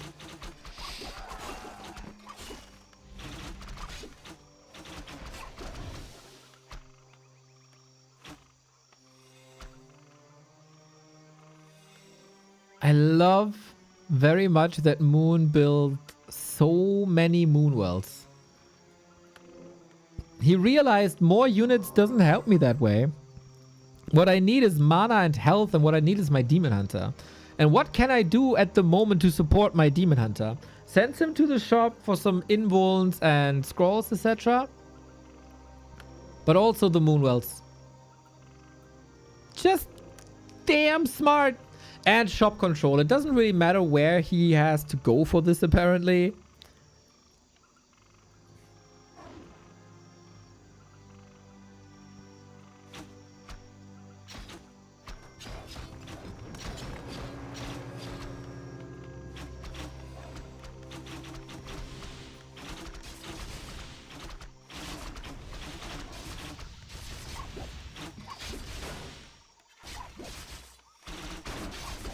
We're marching forward, maybe one last time.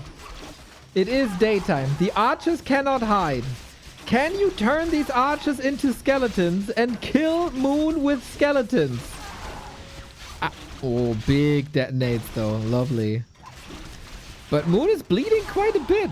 Question is, does that matter against the Demon Hunter? Dude, he killed almost every archer. Level 3 life drain is crazy. Wait a minute. If Infi wins this, it's the game of the year. Oh my god. Life drain is so much damage. If we could put Warcraft 3 game in a frame and put it on the wall, I'd put this game in a hermitage. Hell yeah. Print this replay, everybody. Level 7. Level 3 evasion versus life drain level 3. No way he's winning this. We're mining out soon.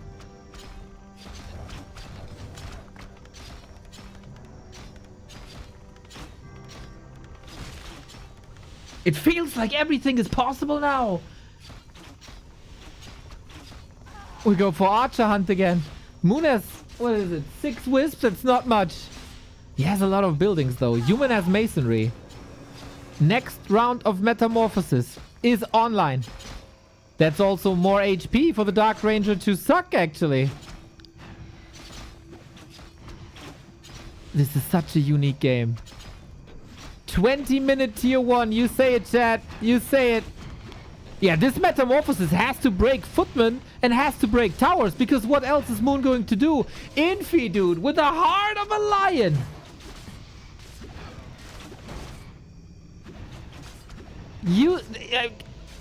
selecting his footman and sends him into the meat grinder, and it became a Night Elf meat grinder. There's a heal scroll. It's daytime already, right? It's daytime. Our clock might not realize it, but it's daytime. No? No, it's not. Then it looks very bright for some reason. Doesn't matter. Moon has 4 archers and the main is under attack. Infi in the main, 2 minutes of mining. Live train! Ooh. Players' forces are under attack. Is this contagious sealed? Archer dead. We got 4 left. Moon built an expo? When the hell did he do this? But now Infi knows. I didn't even see that. The presence of mind by Infi to check for that. And Moon is giving up his base to defend the footman and creep the spot. We get an encore, I guess? Moon will be mining. Infi will not be mining. Trying to evacuate the wisps. And that works. Yeah, tower down. Town is under siege. There is another twist to this story. Apparently. 700 gold remaining for Infi. He will then have like 600. He could power build a base with that. Life Drain. Life Drain is so powerful. Heal scroll. Staff's on cooldown. Trying to distract. If Infi body blocks here, Moon's dead.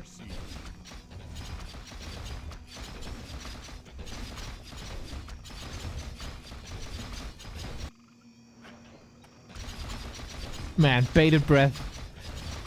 I'm sitting here with bated breath. I have no idea what's happening. All of a sudden, we got 8 archers again.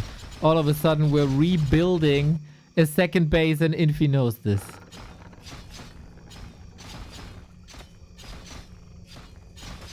Imagine Infi loses this game now. 2 minutes ago, I said, imagine, like, what's the way for Moon to not win this? Now we're in this situation. A player's forces are under attack. Dust. Yeah, Archer's gotta run, but Moon is on top of his game.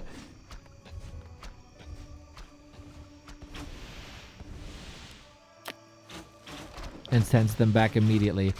Every skeleton could start a snowball. Can we invisible surround the Dark Ranger again? We got Metamorph one more time. What's stronger? Superman or Life Drain level 3? So many footmen plus dust plus an Invo potion. Staff, maybe? So many misses as well. The Life Drain goes through, but we do have a little bit of Moon Juice. How long for Metamorph? 3/4. This is AoE damage, by the way. AoE chaos damage.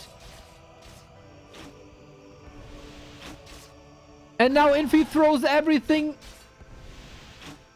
into the brink with the militia. A player's forces are under 800 gold. It's not worth it for Infi to build a base there, I guess. Archers, Moon, run. We can hide a little bit more. Maybe acquire a Moonstone? Dark Ranger close to level 6. Then we have Infi with archers. You know, a lot of people said that Happy versus Lin Game 5 was Game of the Year. I feel like this is Game of the Year. In March. a player's forces are under attack. Ooh, needs another wisp to detonate. This juicy XP as well.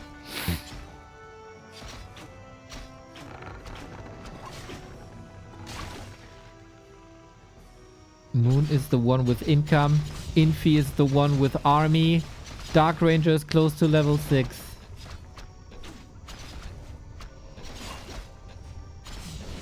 Infi and Moon, man. They came to party. They came to party. A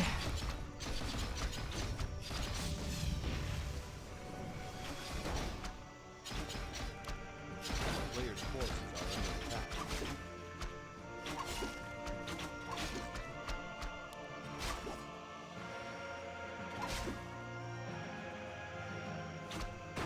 But Infi has to stop Moon mining. And he has to stop these Moon wells.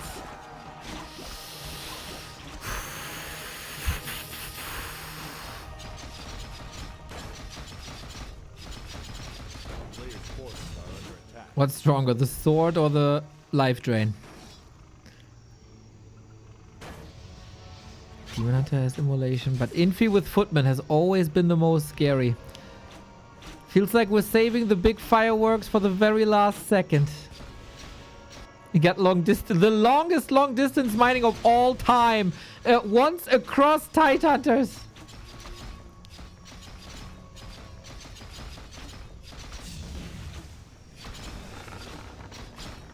You could say, well, Moon only has 22 food. It must be over, but it's a Demon Hunter level 7 and he's mining. He's losing a lot of progress though. Players' forces are under attack. Metamorph again. You don't want to go toe-to-toe with Metamorphosis. 2 kills.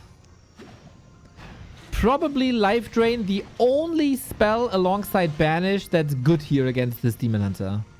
Soon we have Mana Burn, by the way, if this continues this way. And then we get less Life Drain. Maybe that plays a factor as well. Sorry, I'm not too educated in a 27-minute tier 1 level 7 Demon Hunter scenario. But Infi is bleeding units.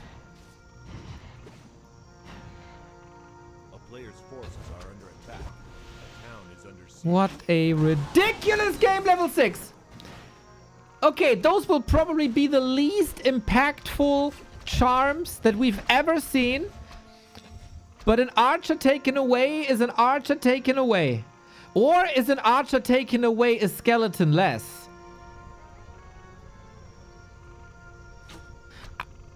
Are there wisps? Yeah. But he has no gold. Archer dead. He doesn't even use charm. It's Black Arrow 3. Yep. Black Arrow 3. Also limited use because Moonstone has no units no more.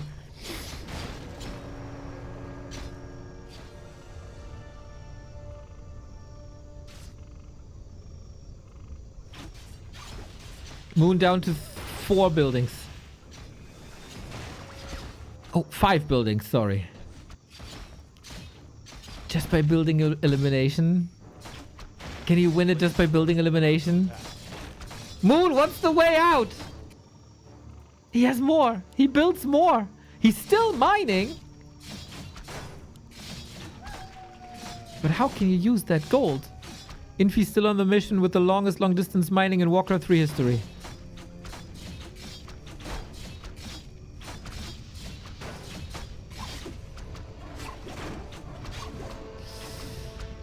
Any other spell but Life Drain, man. And there is a lot of mana. Very good resource management by Infi. 28 minutes in.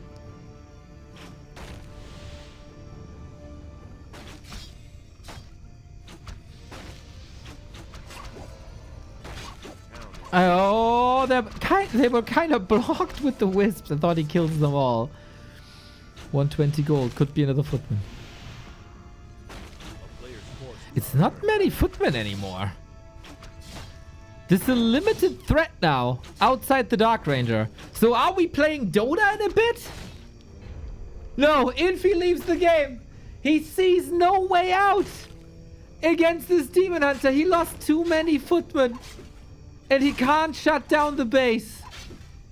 Unbelievable game. 20 minutes, 20 seconds. The glory of Warcraft 3. You don't even need tier 2 to have a magical Warcraft game. Oh my god. Why not charm creeps? Good question. What a match, GG. What a game. I think he lost too many footmen there. And then he has no solutions against the Tree of Life. Amazing Warcraft, what a game. No upkeep was ever paid, true. Yeah. Charming creeps, maybe.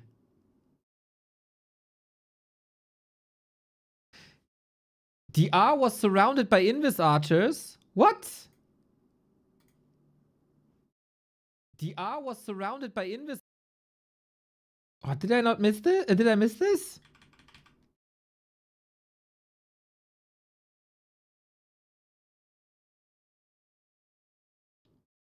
Nah, she wasn't. Or was she? Nah, I think there was a way out. 3 footmen also. Just been fine. Noted for my next stream in 2045. Yeah, that was freaking brilliant, man. He could kill Main. You think?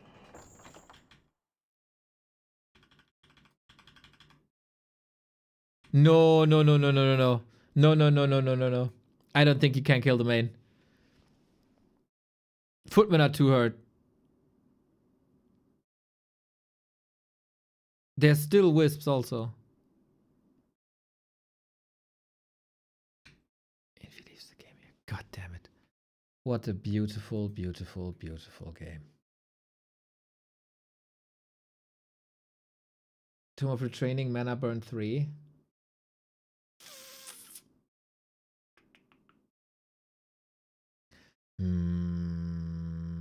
I don't think that changes too much. Immolation was good. You need to stick with evasion. Whatever, man. This was 30 minutes of pure entertainment. Just fireworks. Just 2 absolute goats going toe to toe.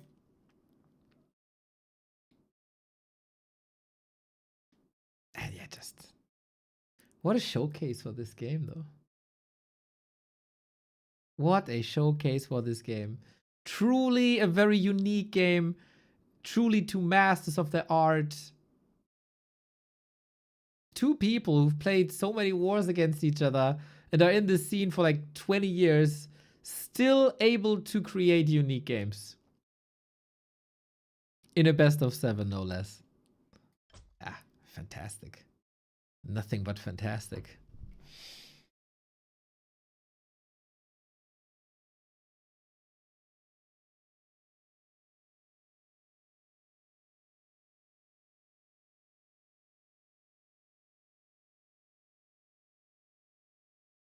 Man, people have to talk about this game. I hope people spread the knowledge about this game to the Reddits, to the socials, to the Discords. Because that was truly great. Oh boy, oh boy, oh boy. So much joy.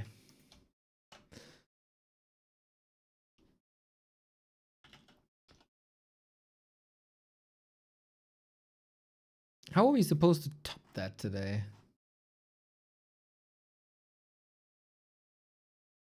And also so cool that we get these games with a supposedly dead hero. Oh, Dark Ranger's so nerfed, can't be played anymore. You can have 30-minute epics with her. That spiraled out of control, man. Ridiculous. Ridiculous.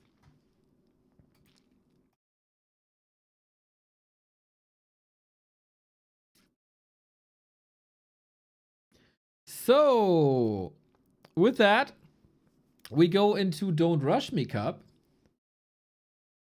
You don't? Time to go back to normal. Yeah, the melee normal Warcraft for today is over. We get Don't Rush Me Cup, and we've seen some fantastic games there as well. You will definitely see techs in this game mode.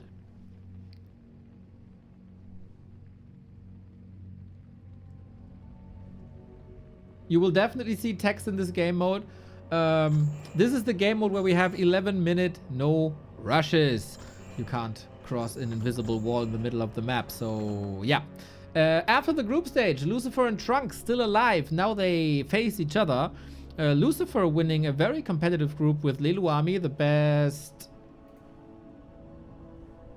FFA player of all time. With Hawk, with Chemico.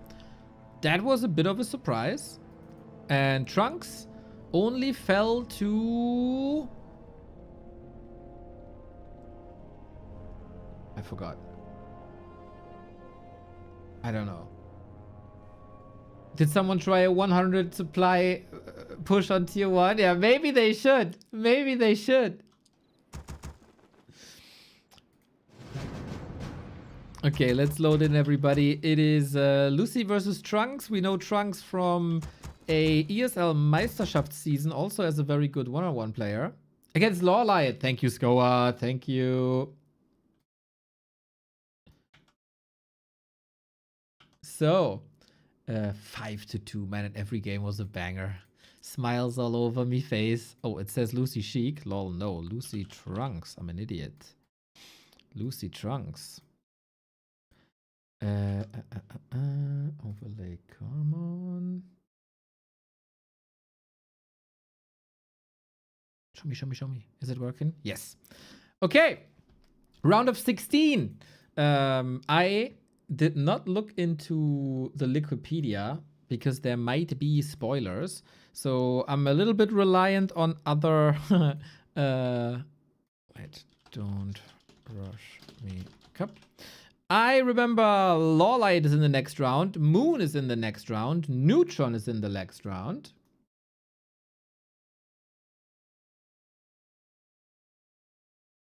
And the winner here will follow him. This is a apparently very, very, very prepared Trunks. Has been grinding this for many hours. And prepared new strats. Also a couple of maps that we play in this tournament are from him. But can he face Lucy? That is the question. Lucy, as we said, was already up against Lelu. Big surprise there for me that he was able to defeat Lelu with a lot of Gargs. And so the game tape is out there for Trunks if Lucy doesn't switch up his game, where I don't think there's real reason to. So it was a week-long challenge for Trunks, basically. Find a way to beat the Gargs. And while a lot of Night Elf players in this game mode and in FFA in general are very AoE-oriented, Panda, Tinker, you name it, Trunks has always been a Demon Hunter player. Trunks is a very hero-focused player. I'm curious how this goes. We can switch for player vision, by the way. This could be nice down the road. So you see very, very little of that map at the beginning. By the way, Blizzard would love to have this for live observing.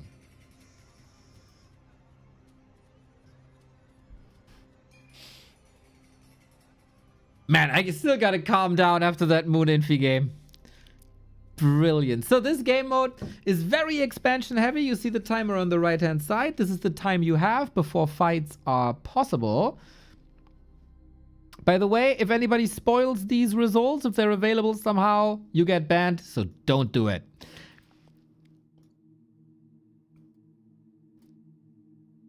I'm very curious how this plays out. Sometimes, because of the Gargs, it's very rush heavy.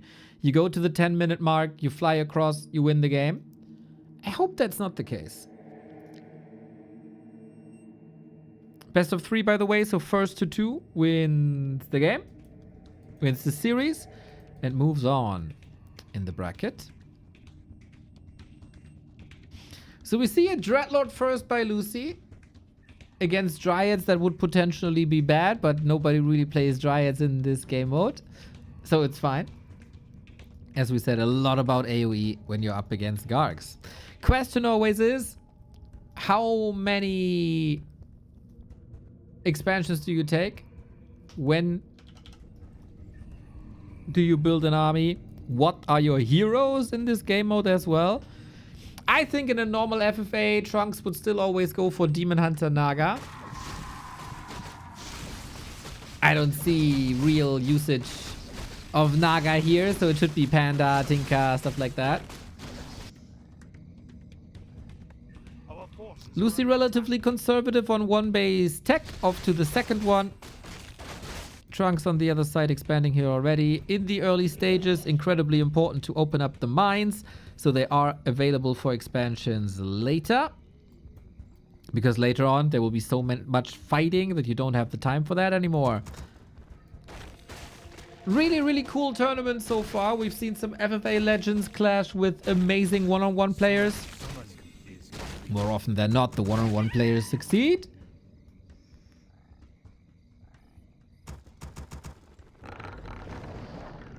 Oh, Ancient of War in the middle, indicating a little rush, huh?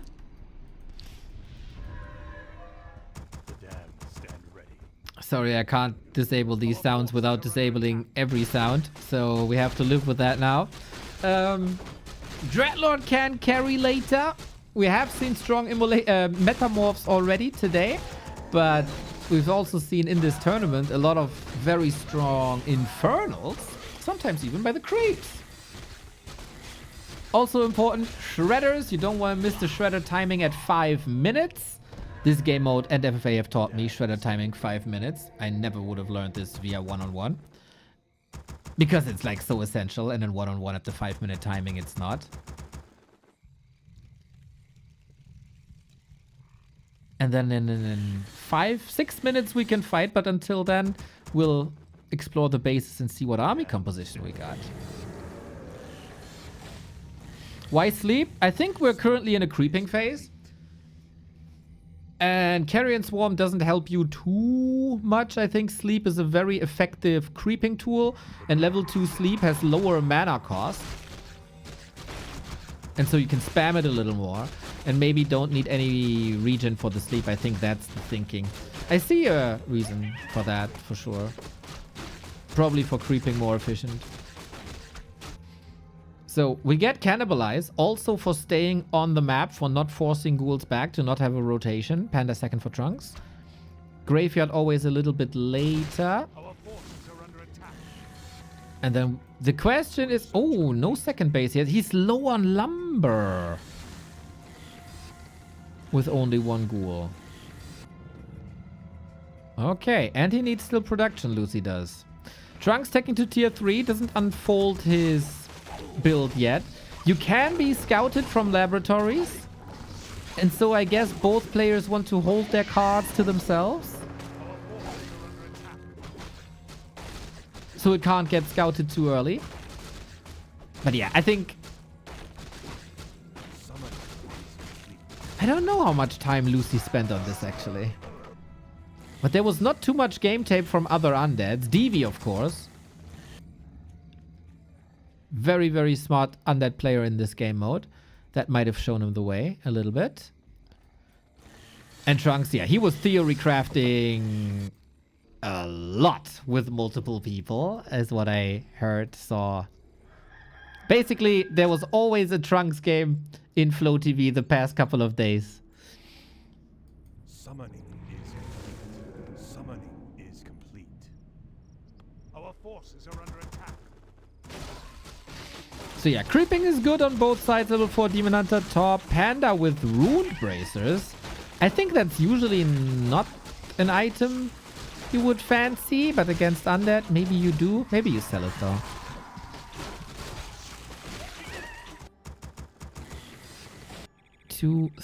Third expansion coming up for Trunks. Third expansion, I guess, in the works. They're planning. Lucy is planning for the third base. This one will soon be saturated, and then we're fine.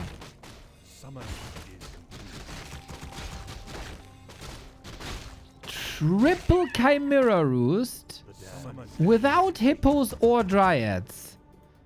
Kinda interesting base build here for sure. Now lures. Playing... Okay, now hippos. Maybe he starts the Chimera Roost first because they take the longest. And then everything finishes at the same time. 2 Hunter's Halls? Yes, you want as many upgrades as possible, so you build 2. That is fairly common for most of the factions, actually. So you can upgrade 2 upgrades at the same time.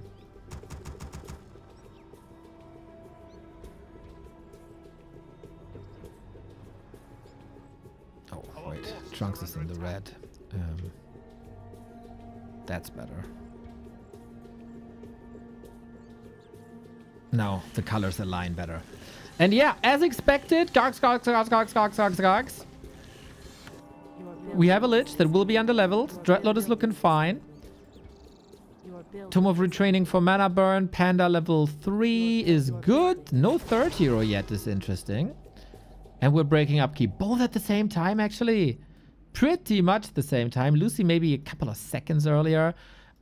And yeah, we're going for Chimeras as fast as possible. Go for building elimination.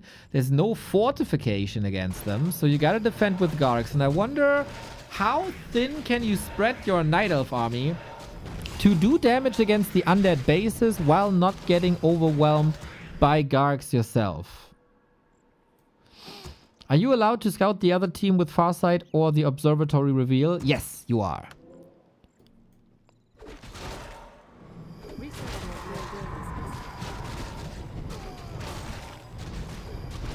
One minute. Both close to 80. Very little anti-air. Do we have protected bases? Not really, right? Oh, 4 out of 5. Annoying. That is blocked here, I guess.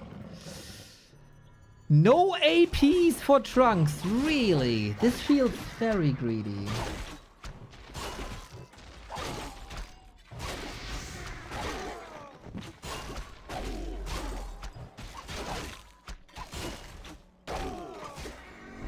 The level 5 and the level 4. Super precise creeping by Trunks.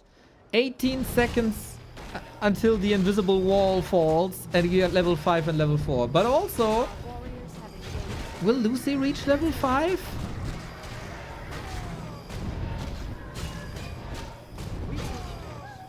Ooh, no. Okay. To the slaughter! The wall is gone. We're allowed to fight.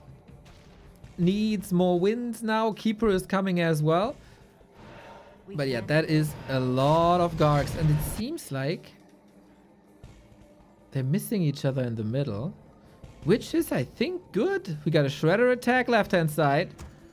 We got Chimeras. Might be able to attack just this. There is no towers. Both players very short on fortifications. Lucy pumping into high upkeep, but that base... Do we have Corrosive Breath? Yes, we do. Love this Shredder attack, keeping the Gargs busy. The Gargs want to be here now, but the Gargs aren't here. So, Trunks taking base number 1, TPing. I don't think there's a chance to kill a Chimera. They're fairly tanky. Yeah, 1 attack and that's it. Clean by Trunks so far. And now he can go into a fighting army with the 5 wins.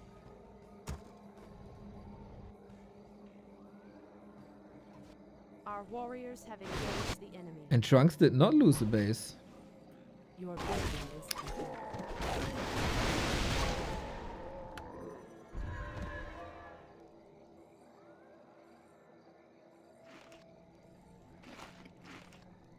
But we got a level 5 Dreadlord from this. Hero levels fairly similar except third hero.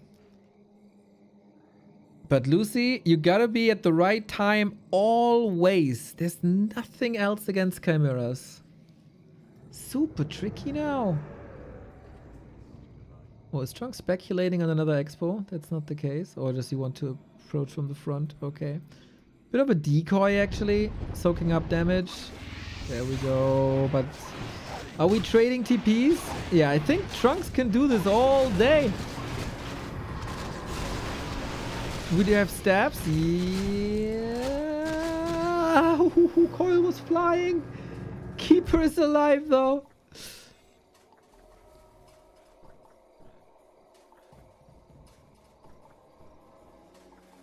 Now Lucy finds a base. Okay.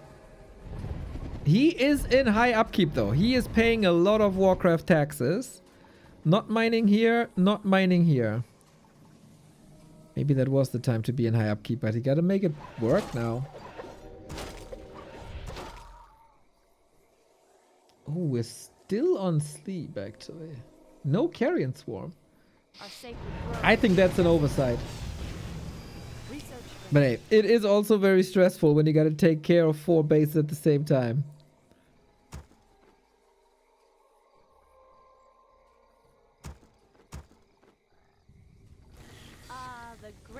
doors. And we are just roaming with our air units, huh? Your building is complete. Your building We go is into economy wars, but yeah, chimeras are just perfect for this. When you don't have this fortified, when the ghouls are not there, Lucy plays pretty much with one centric army. There's no splits.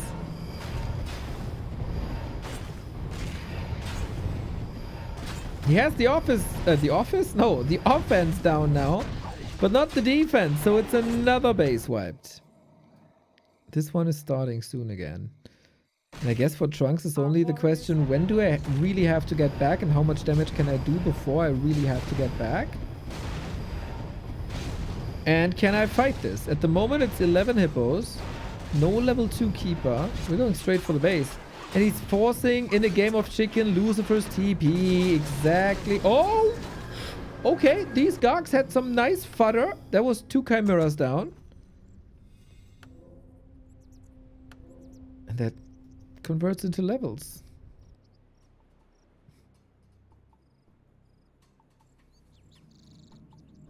So far, so good for Trunks. But that cost.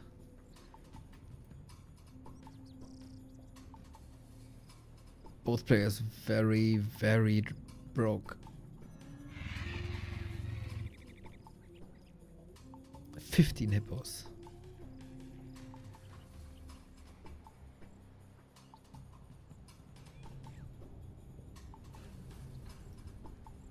Shredder not shredding.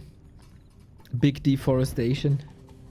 Well, that's the only shredder actually. He has 1800. It's not the end of the world, but you know, it's a shredder. It's expensive.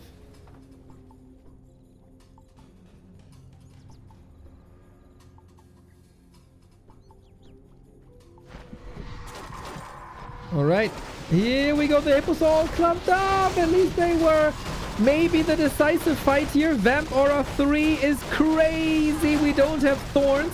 We have a heal scroll still on Lucy's side, waiting for the next Nova. Coil arrives in time. A kingdom for a carrion swarm. But I think the 15 hippos don't do their job. The Chimera has been taken out as well. Level 4 on the third hero.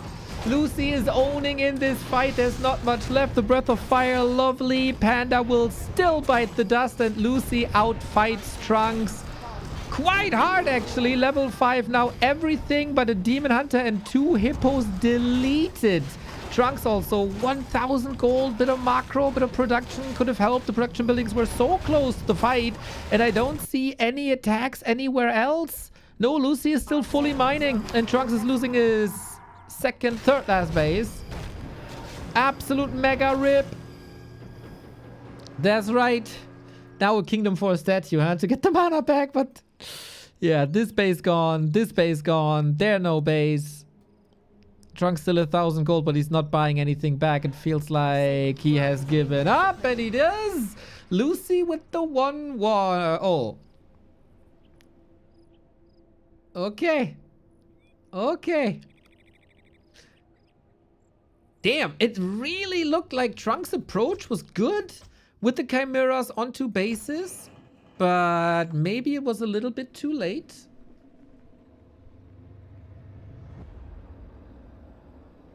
To go into heavy air, and the keeper was so underleveled.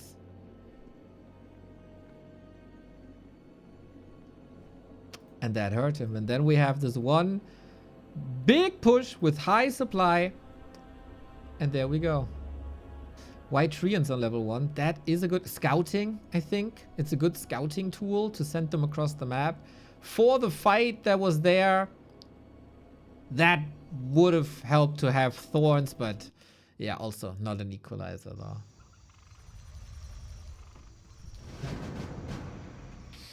Well, well, well. That then is the 1-0 for Lucy. Comes to me as a bit of a surprise, but as a couple of times already in this tournament, the one-on-one player superior. Even though Trunks is quite a hybrid, isn't he? Let's see if Trunks can tie this up. A lot of work went into this for timings and builds, but so far didn't really work out.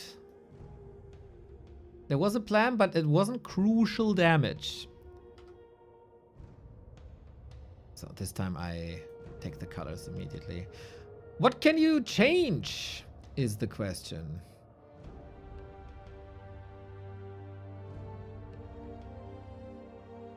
Greedier, less chimeras, more hippos.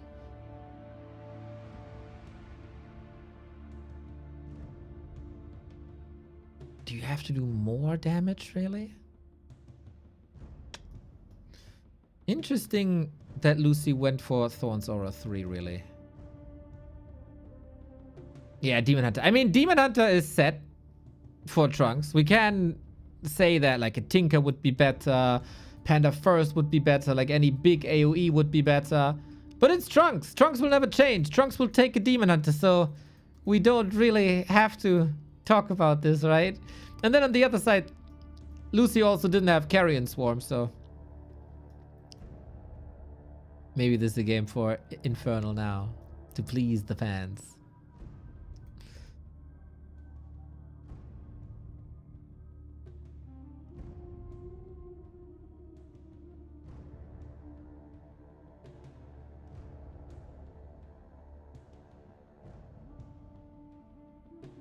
After this, Shik vs Ina, another round of 16 game.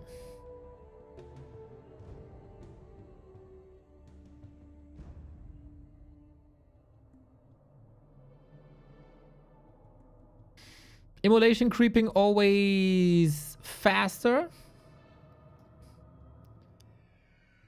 But what undeads can do with skeletons is quite impressive. We talked about this throughout the last week. Like, of course, we're used to seeing ghouls creep fast in one-on-one, right? But you can optimize quite a bit when you know that you're not getting creep jacked.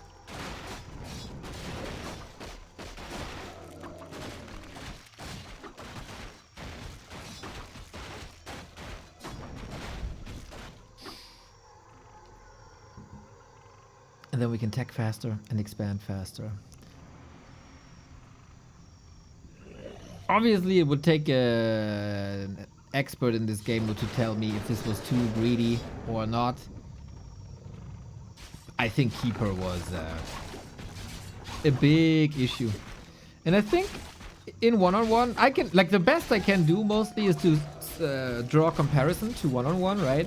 And the big strength of a Demon Hunter in one-on-one late game is you can pre-mana burn.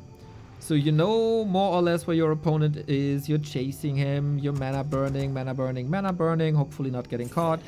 On these FFA maps, it's really hard to find your opponent for these pre-mana burns. There's oftentimes not a standoff. All of a sudden your opponent is there. And then it's too late, right? And Immolation is of course also great on the ground. Lucy sticks with Sleep and Aura. Wouldn't be surprised to see a cannibalize soon. Tech timings pretty much the same time. Double expansion by Trunks. And probably also soon double expansion here. Yep. Okay, soon everybody will be on 3 bases. And the timer's on. Trunks fighting for survival in a game mode that he dearly loves as one of the hybrid players.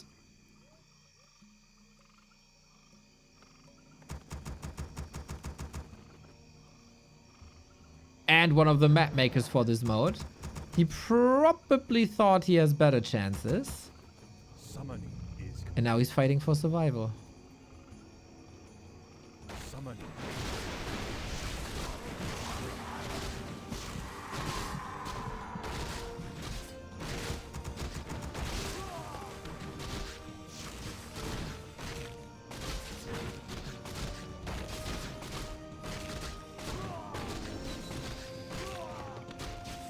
Ring kind of fine, Cloth kind of fine. Scroll of the Beast can be a difference maker in Garg versus Hippo later if you want to survive that long. Little Murloc for Priest, right? Dude, don't go on my nerves. The damned stand ready.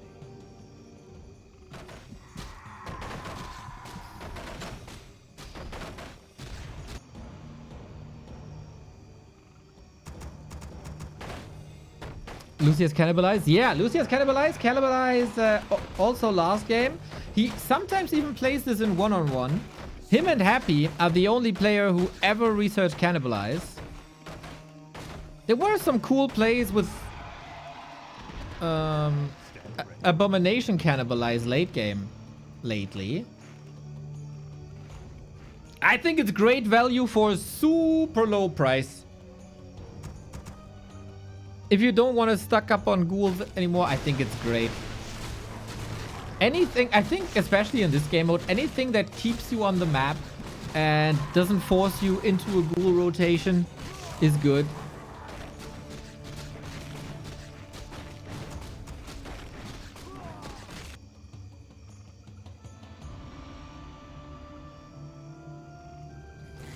Our forces are under attack.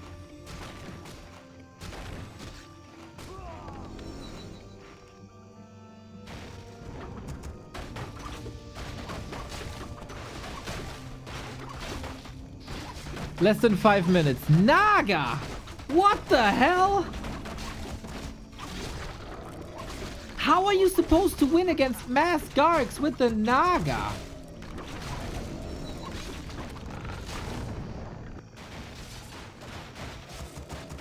Oh, I think that is a big mistake. Like, even if you kill the heroes, that is Trunks' preferred style usually in FFA, right? Demon Hunter Naga, Archer Talons, nuke. And Chimera's on top as well. What did I say? It's Trunks. Yeah, but in the group stage, he didn't play this.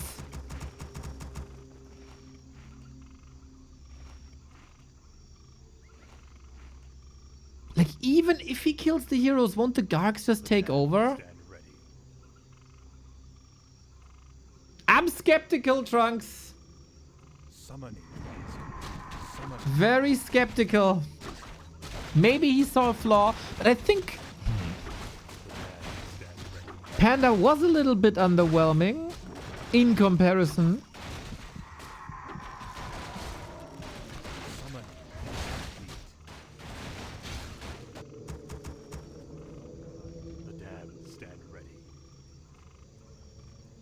Is Fork Lighting that much worse than Breath of Fire against air? Genuinely asking. Deacon, good question. Both spells are amazing. They have different strengths and weaknesses. So, for example, versus Fiends or Riflemen in one-on-one, Fork Lightning is crazy because it hits 3 targets and has high damage. So if there's like 5 to 6 units and you almost wipe half of them, it's amazing. The downside is it only hits 3 units. Breath of Fire hits a lot of units.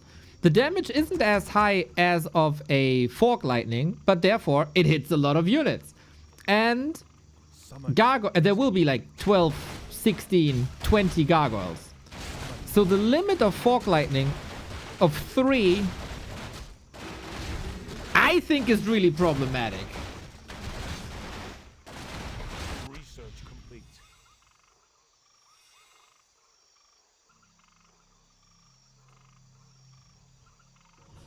But hey, what will... There's a lot of Ancients of War also. It's talents, man. It is Trunks' very own preferred style. But talents die to Gargs. Dryads die to Gargs. Hippos die to Gargs.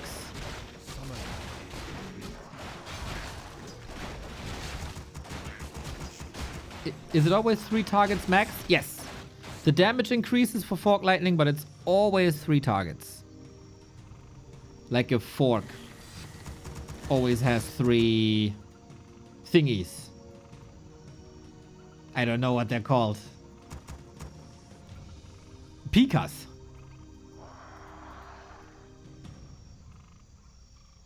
The damned stand ready. Research complete. Yeah, the Gargs. Okay, Skoa with the point. If he doesn't retrain to Carrion Swarm, this might work. Really? You think?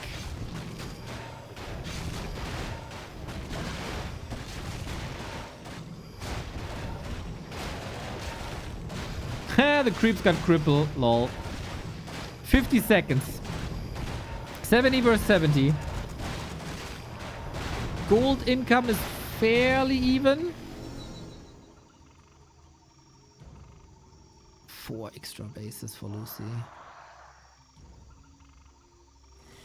Trunks is 3, right? Yeah. Dreadlord again 5. Okay, so Vamp Aura isn't as great as it was last time because we will see Gargs with the ranged attack mostly and not with their melee attack, except against Talons. And they will probably also be on the ground. So damage by Gargs decreases by, what is it, like 2/3?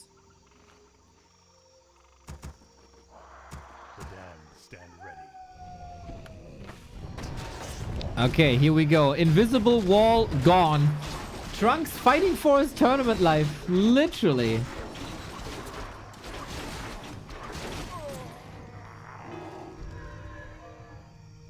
Bottom third for even more damage, but only 1 orb. There's a big attack on both sides. So how do you tear down buildings with this army? It's piercing and magic damage. No Chimera. Lucky Demon Hunter 5, actually. Okay, we got an attack here. We got a tiny attack here that's only Acolytes down. Easily replaceable.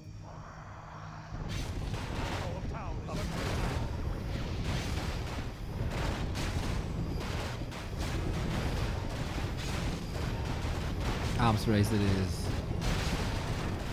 Cool.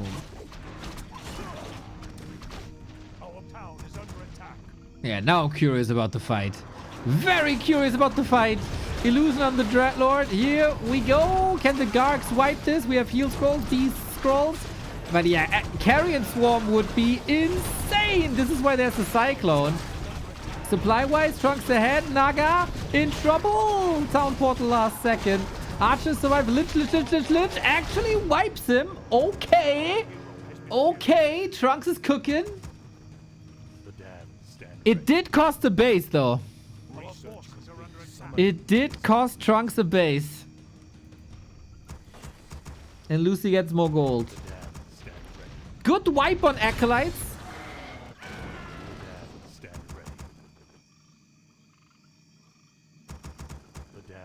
So Lucy not fully mining. God damn it. These sounds are way too annoying. Okay, Trunks, 80 food. Apparently this can work, but what? Yeah. What if you retrain to Carrion Swarm? How much damage is a Carrion Swarm level 3? 1,500? Maybe? I'm not too sure. Triple heal scroll. Okay, you will need this. Thankfully, Lich was dead, so Nova is not 2. But AoE damage against Talons and Archers. I mean, Archers have a Loon's Grace. They take reduced damage. But if you take, like, if you reduce a lot, it's still impressive, right? Not the time to fight yet. Some freebies. Economically, Trunks is playing this a little smarter, it feels like.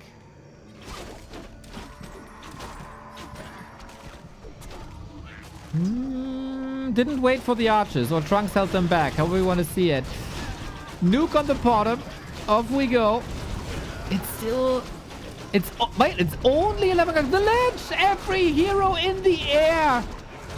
Some people put their hands up in the air. Trunks puts heroes in the air. Level 4.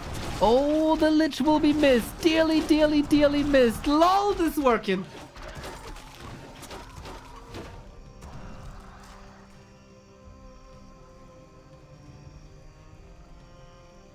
For now. Feels like a big oversight to lose the Lich there.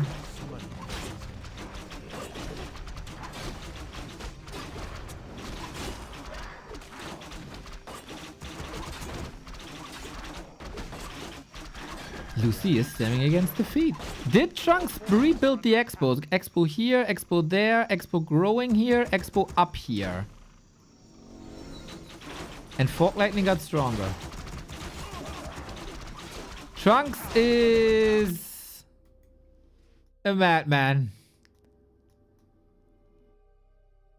Can Lucy adjust? He has statues now. It's not like he's going back to like ghouls or A-bombs or whatever.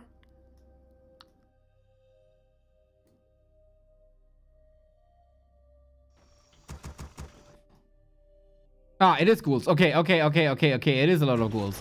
Yeah, Trunks should probably get out of here in a bit.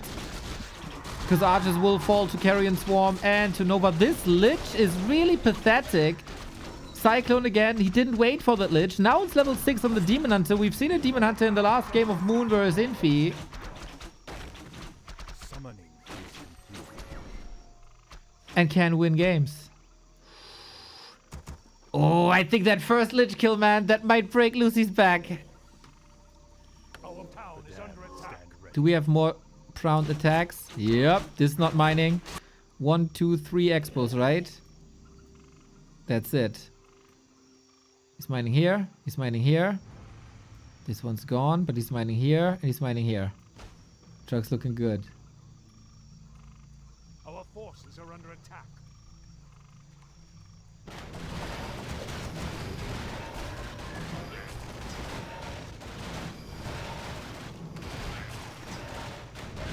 Never in a million years did I think this would work.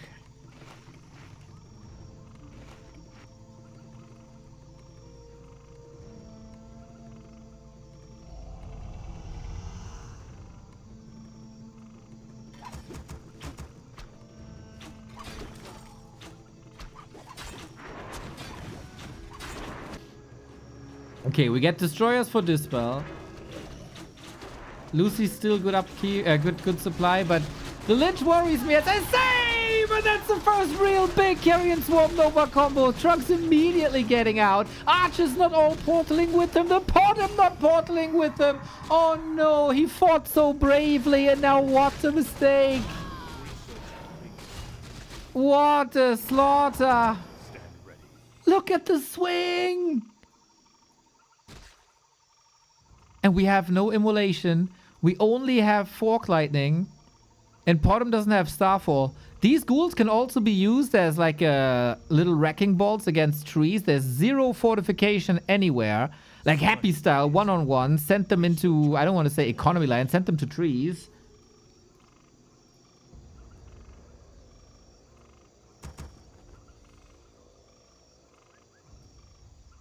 Summoning. Oh my god. We got hippos now. Hippo riders could be good. Got 6 of them. Put them back. Is it only ghouls? 21 ghouls.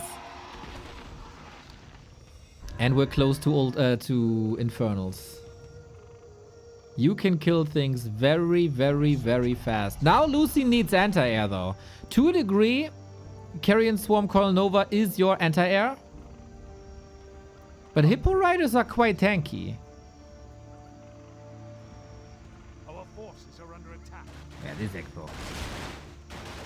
Oh. Sleep on the demon? Where are the spells?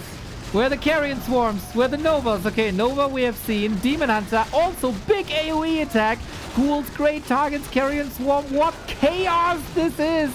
Trunks, 1800 gold. Disable on the DK. Disable on the Dreadlord. Naga staffed out the ghouls!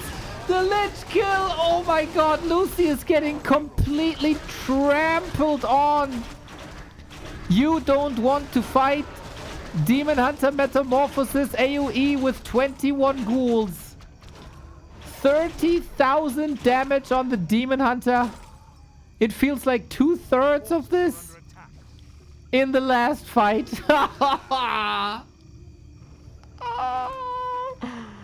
This is madness. 6 talents coming at a time now. We switch back to Gargs. The damned stand ready. And again the Lich is dead. 3 Lich kills. Too many. Too many. And he couldn't even get the base. overwhelming Trunks economy, maybe. And stand ready.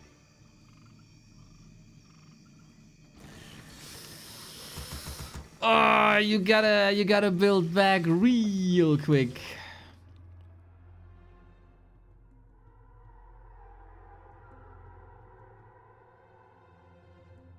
There's not many towers.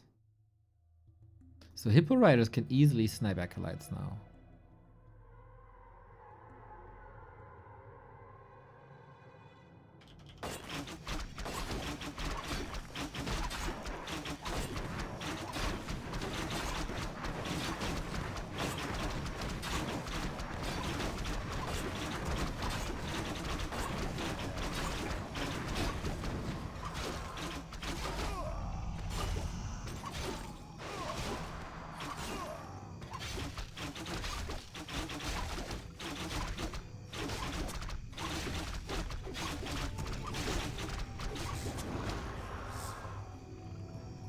A-bombs now.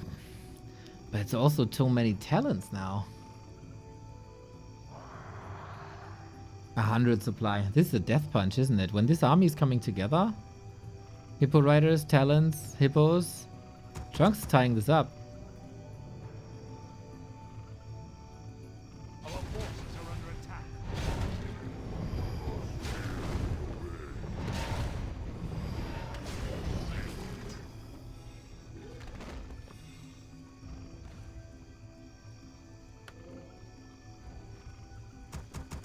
A-bombs will fall in seconds, I feel. But hey, prove me wrong. I've been wrong a couple of times. 1, 2, 3. Hey! 4. Okay. Lucy has the gold to build an army. Forces are under attack.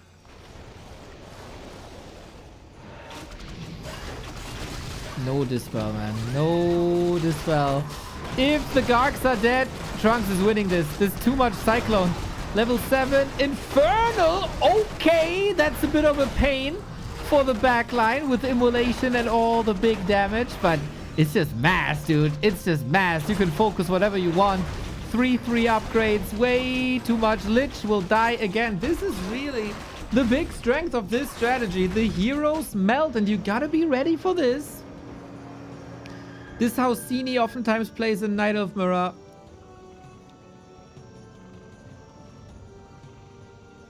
And this is only one orb.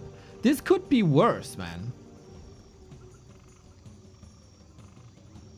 If the bottom gets an orb, it's even worse.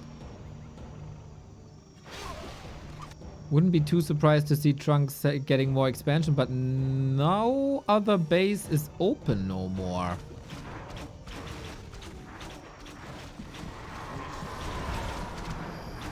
Clear prio in cycloning the heroes. Lich on the menu this time. Yeah, he got potions, 2 potions and the coils.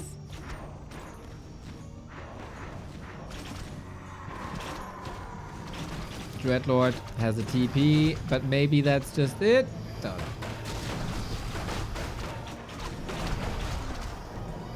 I don't think Trunks is losing this game anymore. It's not making any crucial mistakes. A unit here, a unit there, yeah, whatever.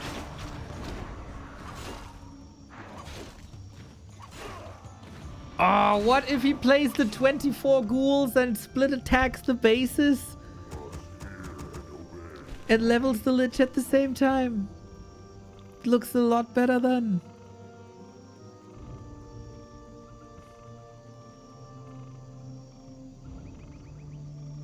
The damned stand ready.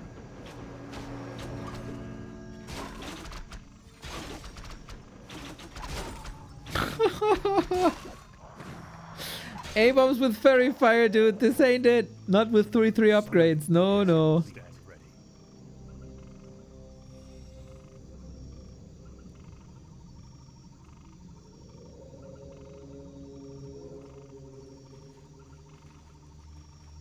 Our gold mine has collapsed. Stand ready.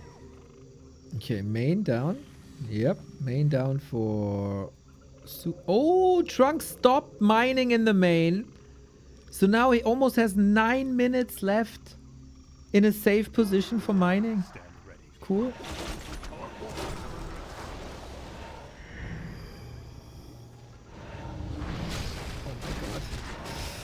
Nova, good. Oh, unmount. We got the hippos in the fight again. Indirect melee. Heal scrolls available. More and more and more for Trunks. Lucy got tornado as well. That is so useless. Potter has an invuln. Infernal drop. Okay. But it's game. Lucy can't do anything about this anymore. The game is tied 1-1. I don't think there were many believers in Trunks' strategy. No, I wasn't a believer for sure. Everybody in the chat thought, what the hell is this supposed to be? But he made it work. He made it work in his very own style with hero focus, and Lucy didn't really find an answer. Trunks, man, puts his name on the board. Kinda nice to see. Did not expect? No. Nice to see is often also when you guys support us. We can only bring you hours and hours and hours of Warcraft on end because you support us the way you did in the past couple of years. All the ways to support us here on backtowarcraft.com/support. Patreon, Twitch subs, YouTube memberships, donos, crypto, and merch available. And of course, if you have a Prime sub lying around, we gladly take those. No extra cost for you if you have a Prime subscription. Anyway, just connect it to your Twitch account and then hit the sub button and you get no ads and support the channel for free. Then let's decide this.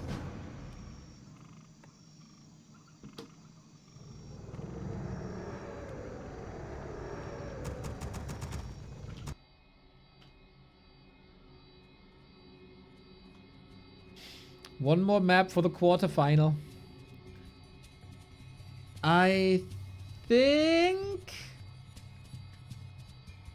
the winner faces Neutron, but I'm not sure, as I didn't want to look up the Liquipedia just in case there's spoilers.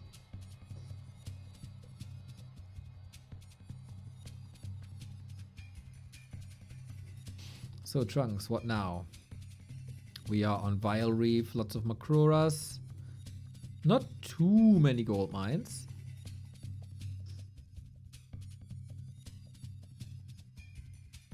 Yeah, TTV criticism, let's go, thank you. Less than 3. Less than 3 right back, my dude.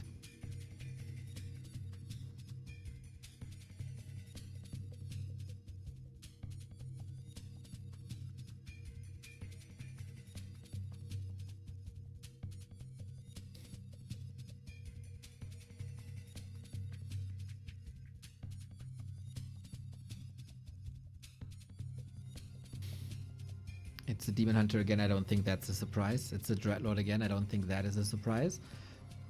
Maybe with better scouting, Lucy has the Carrion Swarm earlier because the first fight was without Carrion Swarm, right?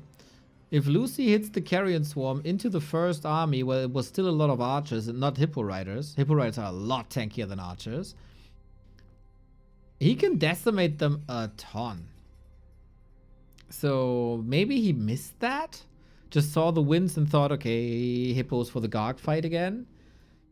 Yeah, you gotta know your opponent's army composition. That's probably the most important thing. Eric Fish, thank you very much for the 12th month. There are the primers. That's it. Fuel the train. Go, go, go, go, go, go, go, go.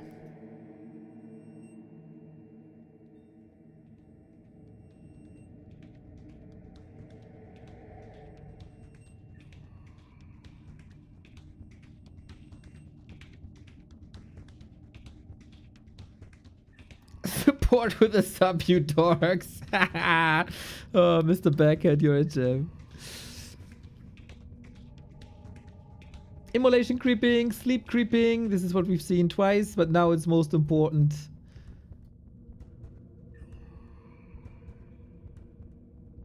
Hit the 5-minute mark for the Shredder. I don't think we're gonna see many expansions here then, right? Gotta travel a bit.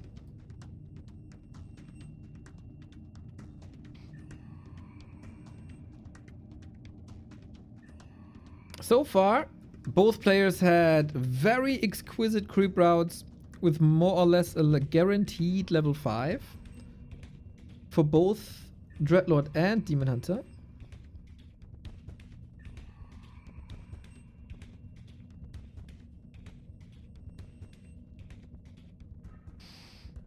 Double ring, not too shabby, I guess. But I guess ideally you want damage. Double expo versus single expo, little greedier by Trunks. And tech by Lucy, as expected.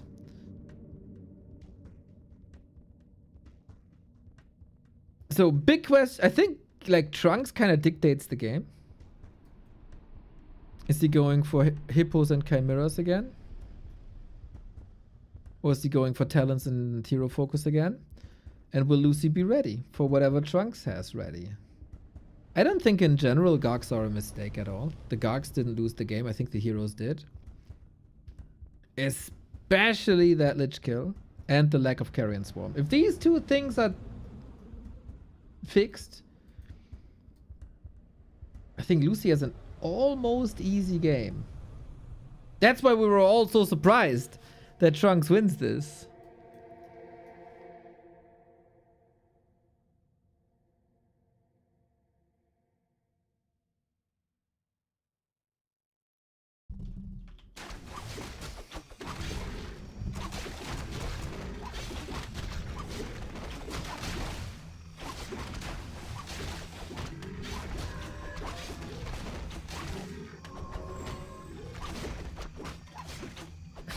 Big mana potion immediately so he doesn't have to go back and he can continue to immolate. Good. Second expansion then with a bit of a fast attack. Shredder timing 5 minutes as expected.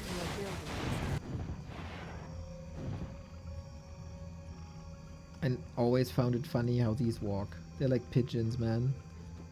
They're Warcraft pigeons. This is never not gonna be funny to me. Your building is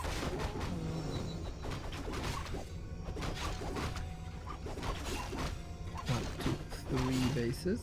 Feels like Lucy is a little slower in everything, but I think that's also the nature of facing a Night Elf. We can't build them. Your building is complete. Ancient of War creeping super fast and efficient.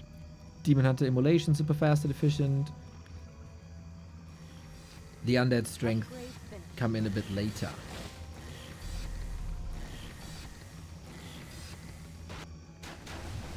Whoops. Ah, we know these elementals from Shattered Exile. They claim some victims every once in a while. So, Trunks or Lucy, what do you think?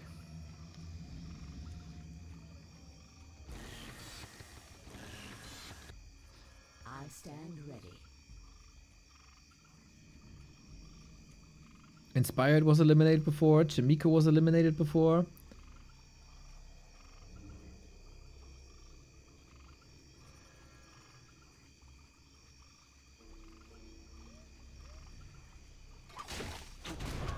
Some big names have fallen. Your building is complete.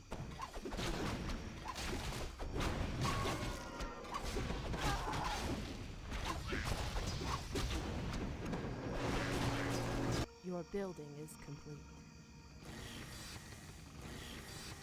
Our warriors have engaged the enemy. It's Naga again. It's Naga again. Never change a winning system, huh? What map is this? Vile Reef. We play FFA maps here in the Don't Rush Me Cup. 10-minute no rush. We got 4 minutes left. And you can unfold on your half. You cannot cross the middle. And this is more expansions than I thought. This... can he clean up both? He got 3 minutes 30. Is Lucy fast enough with opening creep spots, I think. This has to be crept, and then the other side of the map has to be crept as well. I think Trunks is a lot faster. And now I don't know anymore if it's creep route or if it's racial trait of Night Elves. But Trunks surely has the right idea.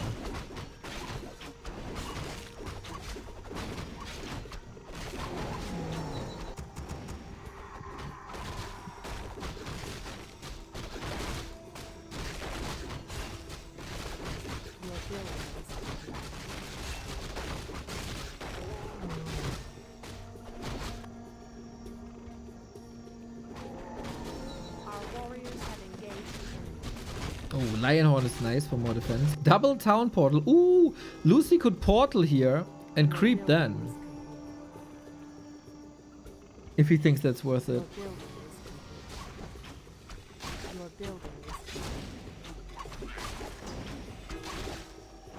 And we have a different build by Lucy this time. Carrion Swarm 2 after starting with sleep. So at least he's ready. If he's level 5 or not, he doesn't need a Tome of Retraining.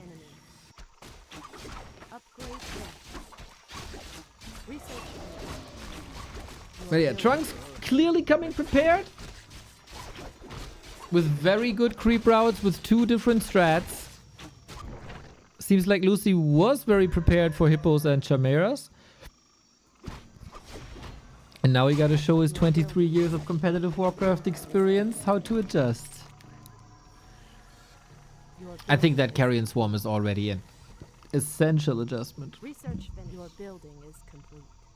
But that all doesn't matter if Trunks eventually has 5 bases and Lucy only has 3. Your building is complete. Okay, he keeps the stack and TP. Both go into upkeep. 1 minute left. This doesn't feel like there's any big attacks planned. But yeah, the 2 gold mines in the bottom worry me a lot for Lucifer. A lot. He got level 5. That's cool. He brings the Wand of Negation against Cyclone. That is also pretty cool. That was completely missing last game. He went to... Like, he tried to play Destroyers, but Destroyers take so much damage from piercing damage, they also disappeared in no time. And then maybe it is an attack immediately. Bottom third again, brings an orb, brings a staff, maybe not. Definitely brings an orb. Your building is complete. Research finished. 3 Expos versus 3. By the great wind. Research But Trunks has been mining for a while longer. your building. Research Naga is a single target beast. Plus 25. Not bad. research Okay. 5-3-1 versus 4-4-1. No Demon Hunter level 3. Might be a bit of a pickle here. Armies comparable. our sacred grove is being desecrated. Always the forward expansion that's under attack. Trunks a bit defensive. Did not attack the enemy base. Cyclone on the Dreadlord. DK. Both out of position a little bit. Statue also. Tree stood up. Cyclone on a Ghoul. I don't think I've seen that too often before. Potion ready. Lich saved. Where are the Carrion Swarms? He got 1 done. Heal Scroll heals against that. And an entirely different game already. Lich save, Nova ready, Carrion Swarm, big damage, Heal Scroll gone! And now, can the Gargoyles win the fight or does Trunks have an ace up his sleeve? Is there oh no! Big damage! The Nova Swarm combo hits so hard. And the base is gone and Lucy isn't done yet. No counter attack.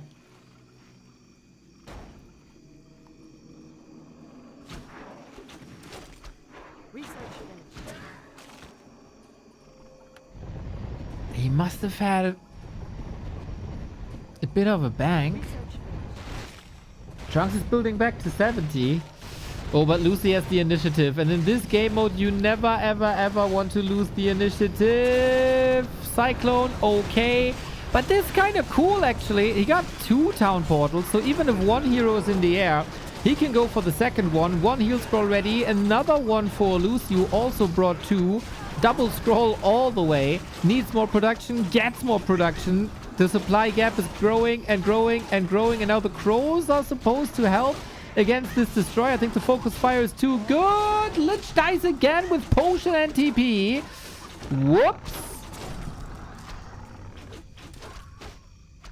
But 2 bases down for Trunks.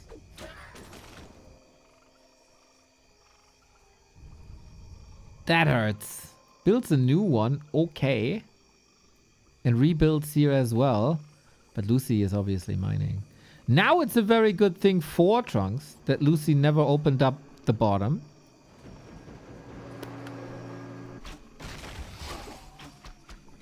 Half a level on the Dreadnought. We keep on fighting despite the absence of the Lich. So the orb is also missing. Could TP at any given moment. Feels like he's losing a couple of like unnecessary units and feeds the Demon Hunter unnecessarily. But what do I know? Disease Cloud and Transition.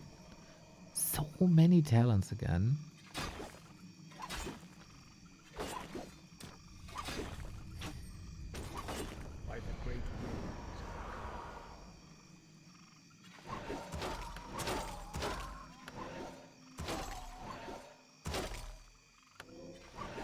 Oh, no Mage's Blessing. True. Actually, not sure if Cyclone is a good idea on Dreadlord. Can't mana burn him. Once he's down, this can swarm again. Hen and egg problem, right? If you don't Cyclone him, he can also swarm. And Nova hits hard then. There's so much to burn. Demon Hunter almost surrounded, but staffs were surely ready. So we're fighting close to Lucy's base now. Reinforcements should trickle in. Fast. No coil. Potom deleted with TP. Whoops. Lich TPs this time. Better safe than sorry. Carrion Swarm wipes the Naga. Double kill. Lucy way, way, way better in the fight. Feels like it took map 2 to get used to this. To this immense damage. It is immense damage that you're suffering, that you're not used to as an undead, really. Usually on the other side. Invis Lich. Oh, sweet. And Carrion Swarm is just a weapon of mass destruction. It's just a weapon of mass destruction. And we have statues. Yeah. This is a million times better. Trunks in the ropes, man. 2 black eyes. No punches from his side anymore. There is a Desperate Expo, I feel, as a replacement for this one.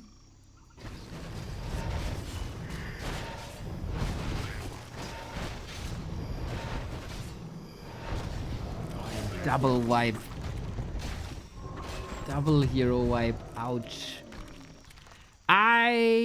This is pretty much exactly how I envisioned game 2. Now we get level 6 as well. You can send the Infernal to every base, scout, destroy. An Infernal can pretty much for free take care of a base. There's no fallback net. There's no double a limb. Trunks has put many hours into the preparation for this round of 16. But Lucy put many hours into this game for 23 years straight.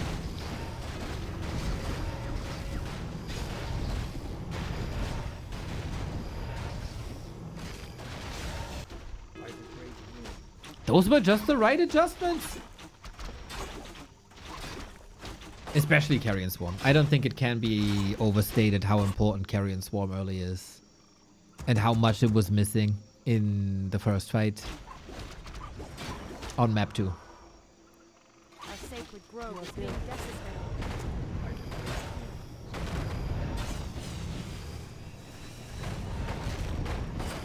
And an age-old elf problem. What do you do against Gargs? Usually mass hippos, usually mass AoE, usually thorns. He kind of tried that on map 1. And that didn't work.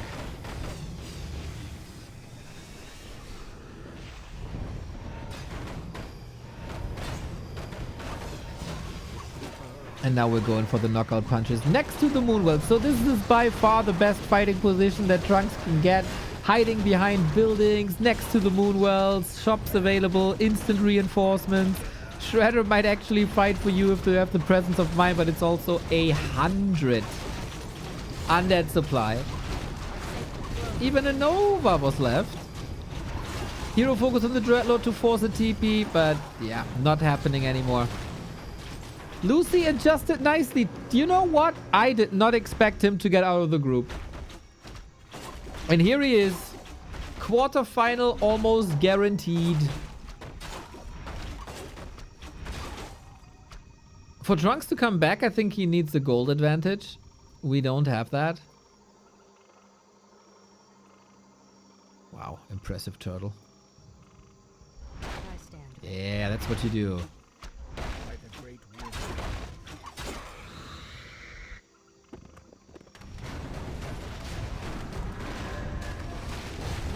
Oh, wow. If you have time to creep at the 20-minute mark, game's looking really good for you. Usually you always have to defend an attack or scout or build or do anything. Creeping rather chill. Our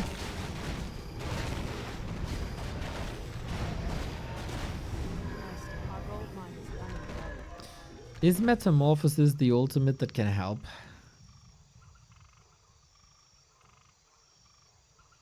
I mean, it single-handedly destroyed ghouls.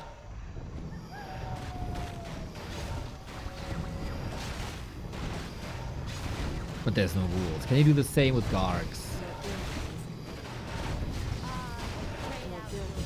Next base down.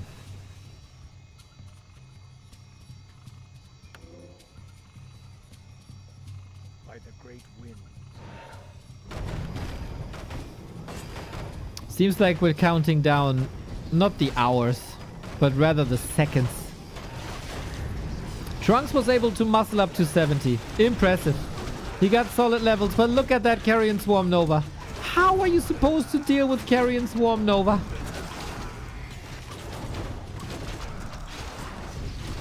This is probably the limit of Trunks' very own tactic. Metamorph, okay. Focus fire, okay. But the DK is always prepared. Dreadlord! Oh, saved! Very unfortunate. This could have been the kill. But no. Not happening. Still the supply lead. Still a gold lead.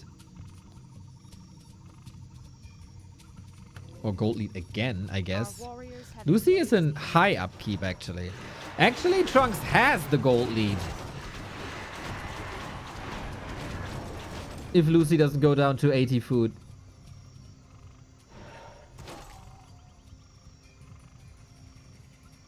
But we're expanding here. Our warriors have engaged the enemy.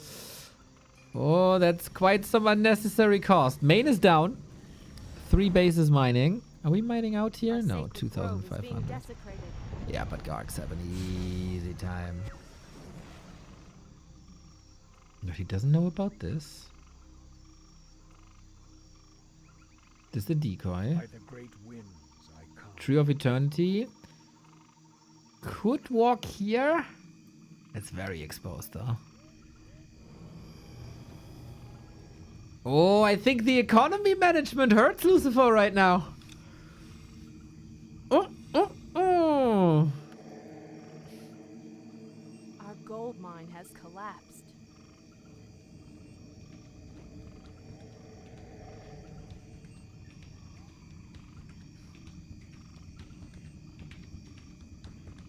I stand.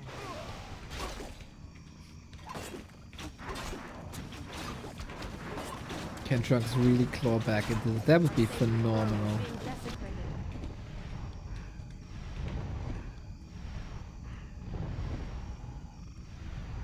Both armies rather shit at base racing. You don't have wagons. I mean, you get an Infernal. That's probably the best. Metamorph also good, but No tanks, only one bear for roar. Base down, base down. Lucy's still in high upkeep. Usually when you go to high upkeep, because high upkeep is so expensive, you jump to 100 and you fight. It's the only time.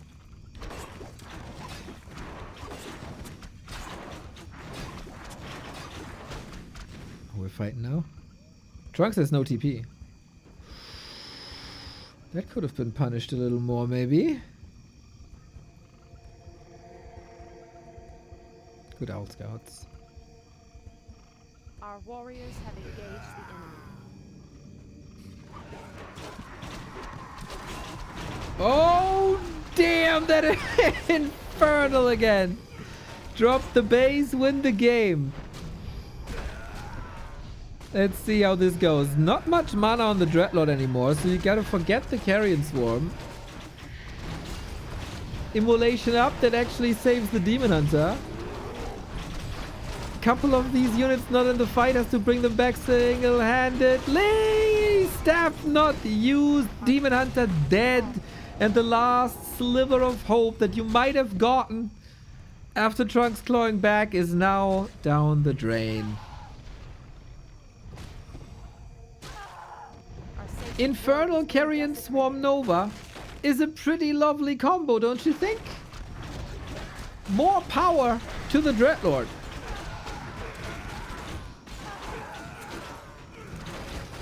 My god, all these death sounds. Oh, the DK died as well. True, with a potion and a TP. Mamma mia. But the Naga falls, all the units are falling. GG! I think... Oh, Trunks had high hopes to advance here. Trunks put in the hours, solid prep, but he stopped believing in the Hippo build. He went back to his own build, and you know, game 2 was really good. But that was also due to some crucial mistakes on Lucifer's side.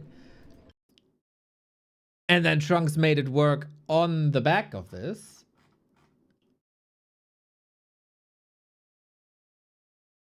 And there was a fun series. I did not think Lucy would go quarterfinals in this tournament. That is quite remarkable. Good for him. Is the next game winnable? We'll see about that.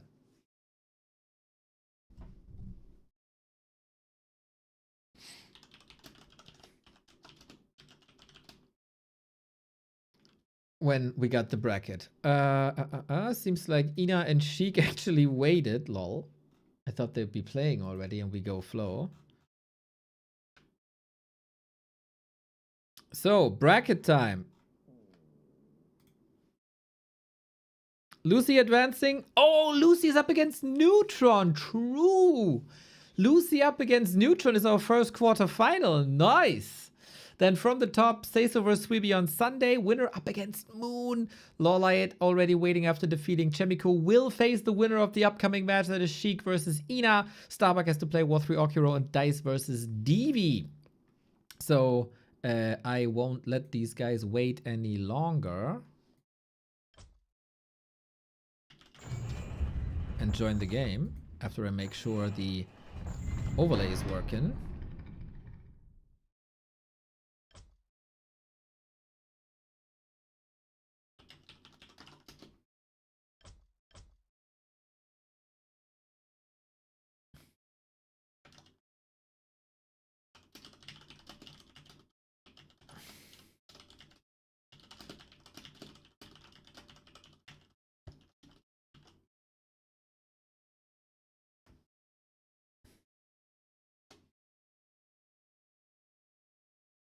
Ina's still playing well. Ina's in the lobby. We're waiting for Shik. Thanks for waiting, guys. First, the game was scheduled for 21:45. Then Ina said, I need a little bit longer. Let's make 10 p.m. Then Shik said, I need a little bit longer. Let's make 10:15. And then I thought, okay, let the boys play. I join whenever my series is finished. and join via Flow TV and watch the game via Flow TV. And then they waited.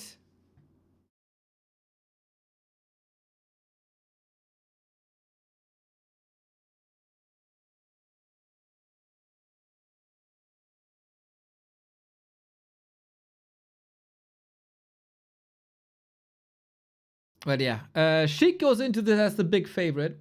But Ina already went into his group as the underdog. And he won it.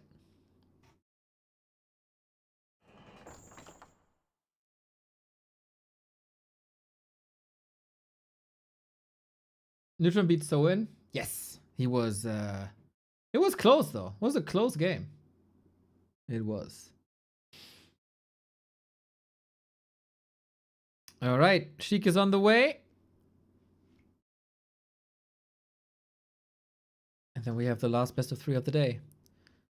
We could potentially have a 12-hour day today. And it's all filled with content, man. That's so crazy. The times are so crazy. There's literally content from noon to midnight, non-stop. I think we were online for 15 minutes or so. 10 minutes, 15 minutes.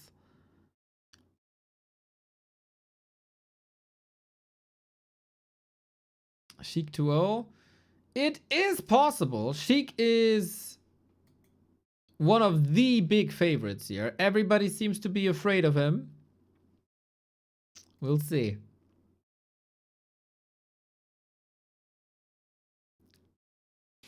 I don't even know what Sheik is playing. Could be undead, could be orc, could be human night elf or something.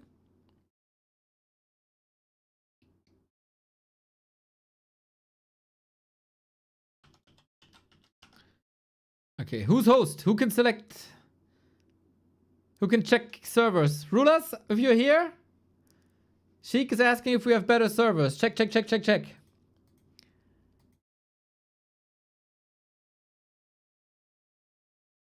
We want this on the best conditions, of course. So Sheik was pretty impressive in the group stage. He went through Sini 2-0 and he went through Soin 2-0. But that was also when Soin wasn't playing the real strategies. But we had some fine Necromancer games, everybody.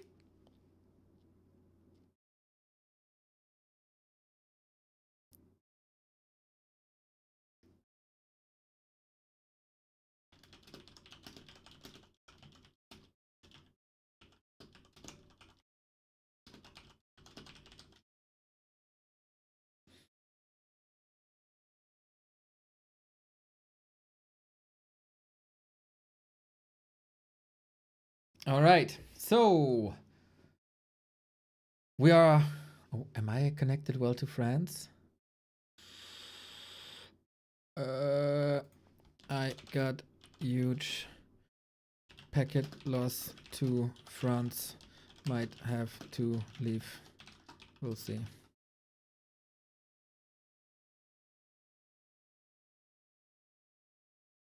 So weird that I got packet loss to France. High performance mode. I'm just sitting here.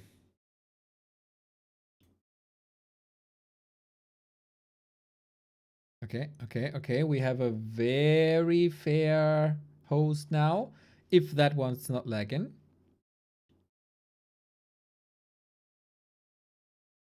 Okay, Ina takes the classic moment before the game. Well. Then let's take a look at the bracket once again and at the group stage. This is a 32-player from all around the world tournament for over $2,000, I think, with the match arena. 1,300. All right. Good money for everybody who goes far.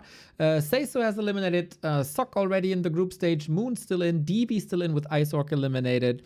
Pink and Sting eliminated here with Lawlight and Trunks.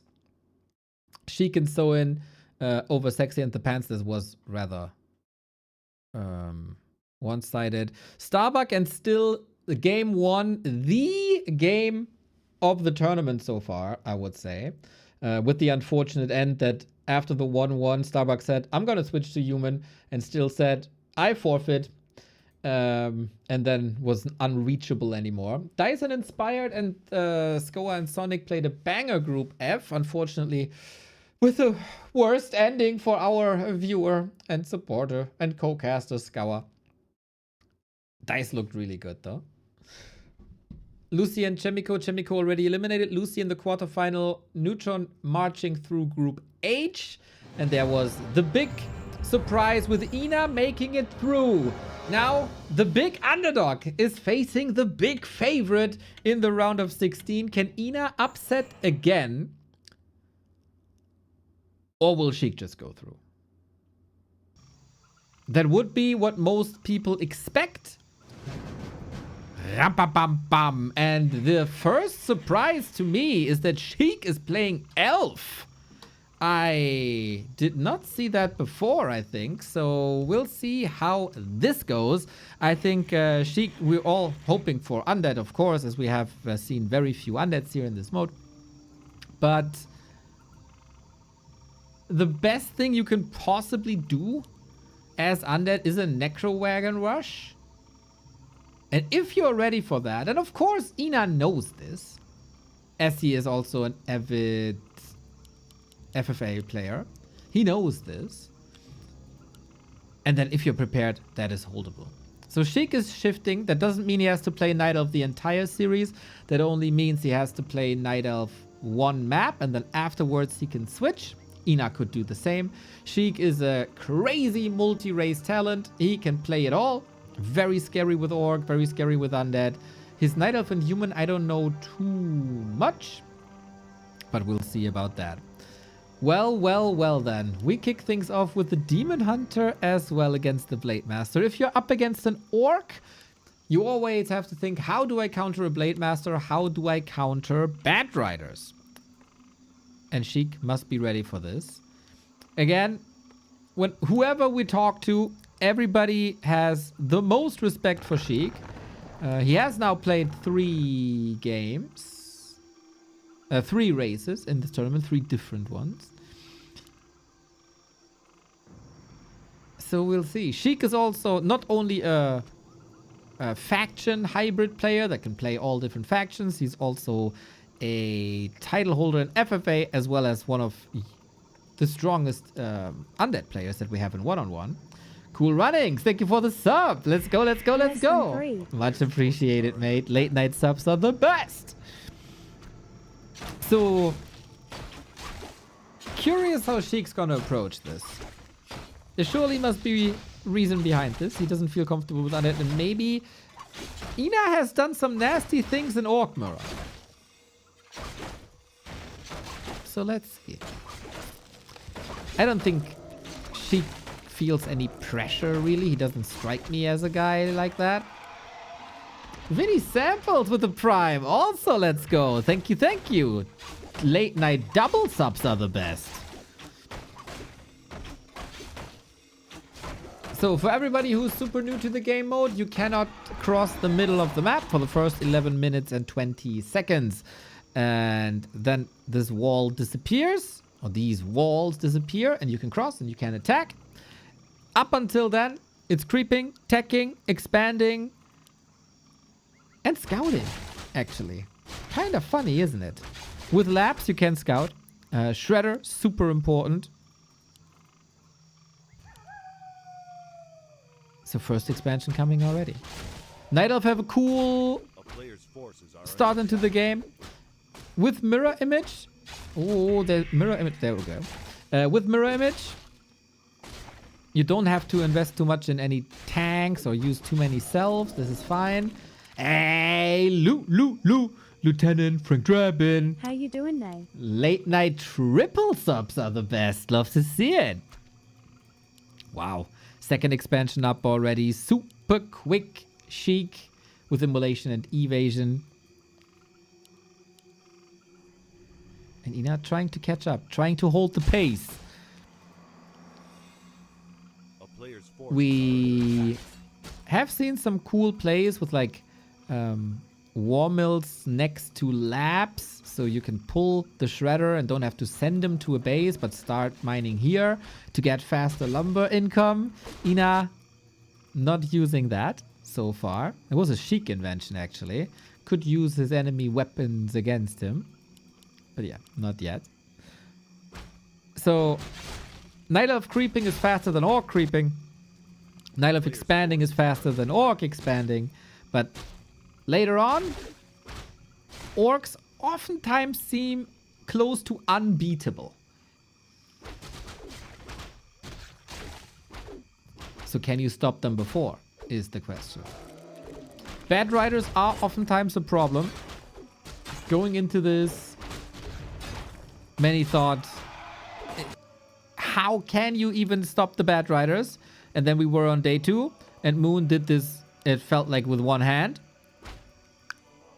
A player's forces are under attack. And since then, bad riders have fallen off a little bit.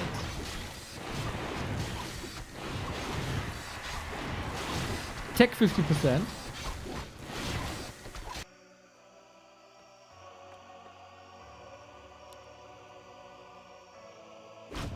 Relatively samey, but Shik is faster with the Shredder. Close, close, close. Too close to my comfort. Ina is 50 seconds late at the lab. I don't think this is a perfect game for him. I think he struggled a bit at the first gold mine camp, and this still has a ripple effect. Forces are under attack. That might hurt him. Double shredder immediately for Shik. Ooh, there's gonna be a lot of lumber.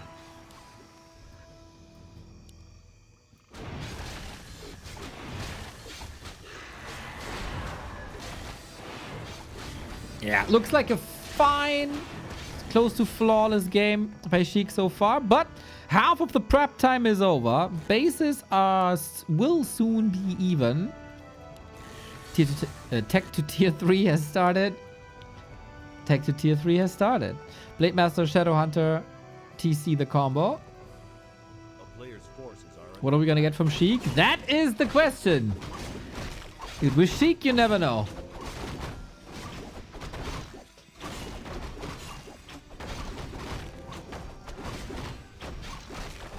It is an Alchemist second. Demon Hunter Alchemist. Demon Hunter, nice inventory. Very important against bats at some point. Next expo.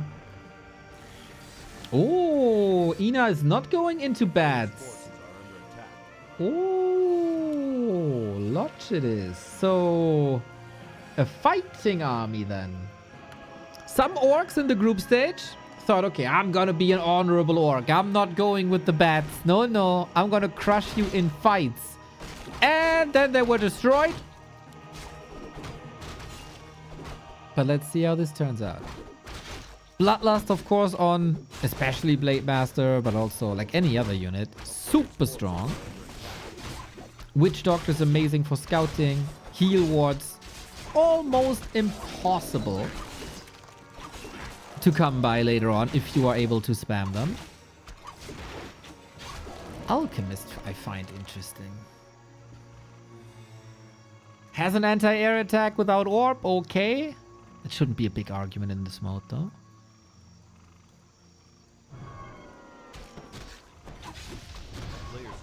For everybody new to the game mode, the wall is somewhat here. You can go up until here and then you can't cross, but both players can go to this strip right here, and Shik is making use of that, stealing that while his next base is coming up.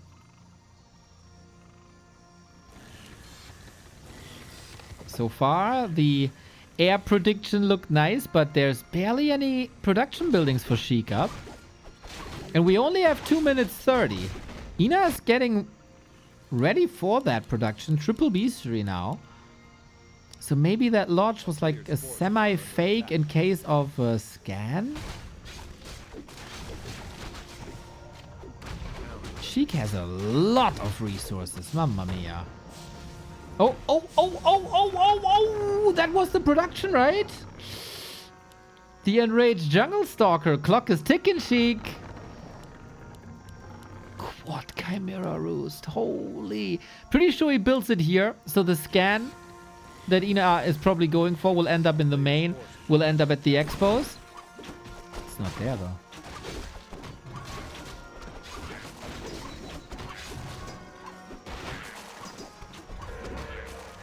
Watcher Ward for Shik. Unlimited vision. Same here. This is why he puts so much emphasis on both of these camps.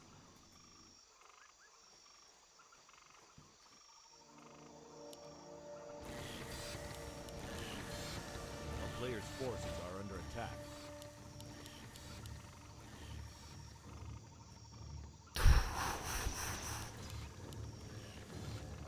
Okay, we will see some bats.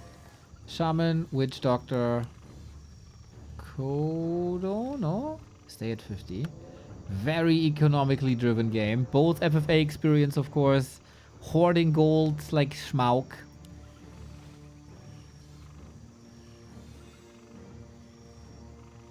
I think it's safe to say I have not seen this build before.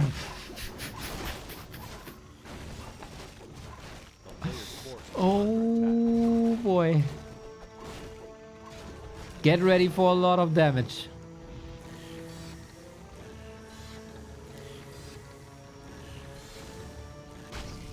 Keep a third, okay.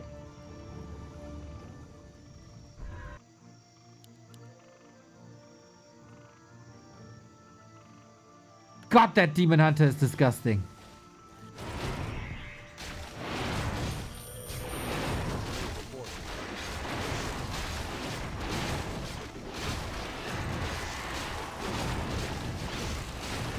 Both players don't have the mine at the bottom open. Okay. Oh, that's really interesting now. 5 bats, gonna be 8 bats. I wonder if it's a mistake to go for the third attack upgrade and not the third armor upgrade. These bats are already hurt. Also interesting, no panda, no tinker against bats. Seems like Shik was not afraid of bats at all.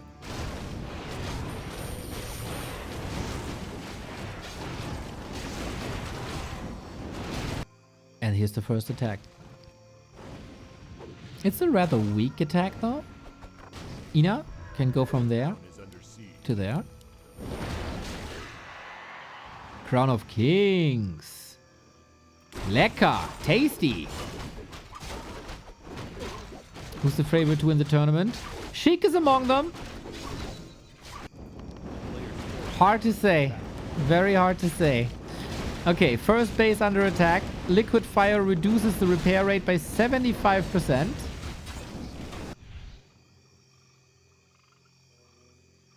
A town is under siege.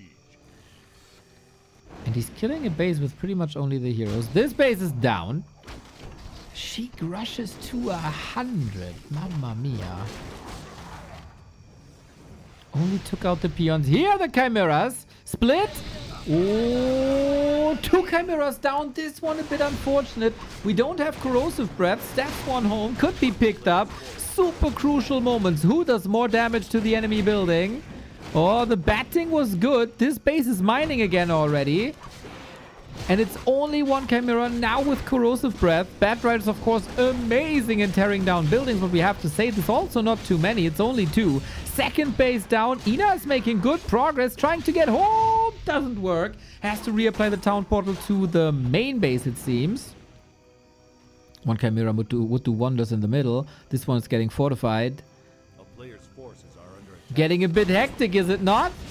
Despite, like, we don't want to TP, we want to continue brawling. We need more reinforcements everywhere. Who uses resources better? Shik is in upkeep the entire time. And now we push into the base with 1, 2, 3, 4 chimeras. It's just a base rush, really? We're going into base trade. Maybe Shik is sure okay. Orcs can't really hide their buildings. I, as a Night Elf, can. Let's see. We portal home. There's not much army, we have to say. The Moonwells, though, amazing movement with the chimeras next to the Moonwells. And another staff and another heal. The chimera is still alive. Wow, that cost a lot of Moonwell, but what a save by Shik that was. Torrent in trouble. So is the Alchemist, actually getting nuked by the blade. Ina is down in supply. Can the heroes carry this? They have to, actually. Orcs last resort, always. 3 chimeras, 4 chimeras, 5 chimeras coming in. The entire army wasn't here. They were all over the map, but not in the fight. Can't deal with the heal ward, but can easily deal with the Kodo Beast. 90 seconds till Alchemist. Okay. And that blade is a weapon with the Crown of Kings in the shadow of a heal ward. Always is. Every crit brings you closer and closer to death. But Shik also... Is he on one base only? Kinda looks like it, TC. Getting nuked. Yeah, the casters suffer. That's for sure. The TC has an invo potion. Shadow needs this invo. Shadow has a TP. Okay. 2 crits in a row from this blade, trying to get rid of these chimps. Ina down 20 food, but he got a lot of damage done, actually, as we get a lot of support by Michael Bradley. Every single day you're here, man. $10 super chat. Thank you, thank you, thank you, thank you. You're turning into quite of a YouTube legend, my friend. Thank you so much. Unfortunately for Ina, the Chimeras in the base have torn down these burrows. And without burrows, you can't build. One base here, and also Shik was multitasking during that fight a lot. Got 2 bases up again. Production untouched. Let's be honest, Ina's lifeline is the Blade Master. A player's forces are under attack. And with 3 armor upgrades, these bats don't cut it anymore. Amazing against Chimeras, Bloodlusted Wyvern, Headhunters. There is Acid Bomb, Demon Hunter against them, but it's not like a lot of AoE that can deal with them.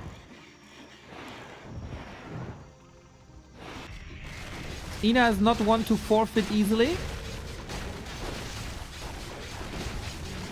And he has access to tiny Great Halls. That Burrow kill, man. The multitasking by Shik is quite crazy. All very well planned. Now we got a Wyvern, as Chimeras don't have an anti-air attack. There's not much they can do about it. And here you see the impact of Bloodlusted Wyvern, and put that times 10. And you see why they're good against Wyvern. Pretty much 50 damage a pop.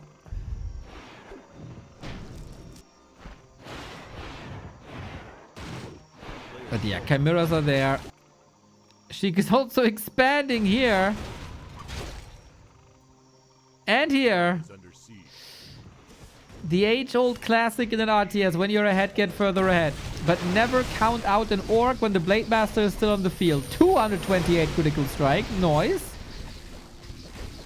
But it's not like, for this game mode, not crazy high. Hex, nice. Shadow Hunter, chase it. Both heroes get away. Good control, but Wyvern is back. Treants are harassing. Over all this. Hex ready. Ina needs crits. 260. Gets the demon. Okay, are we talking now? There's a lot of work to do for Ina. Dodges the acid bomb with the mirror image. Okay. Okay, that was sweet. Good timing here. There is a lot of resources, of course. Acid bomb is ticking. This is 87 HP only. Might be an acid bomb ticking him down, but we had a heal wave then.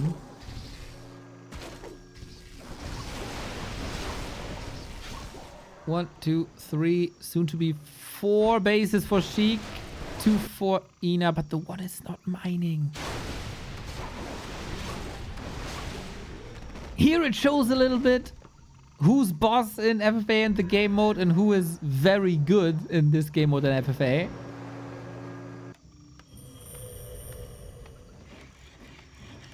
Shik drops back to 50, has no army, banking a little from his 4 bases.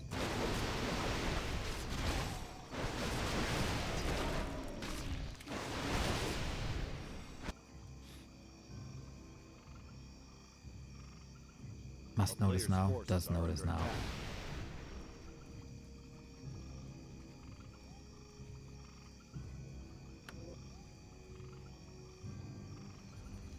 I guess bats are just there for liquid fire and to soften up the chimeras.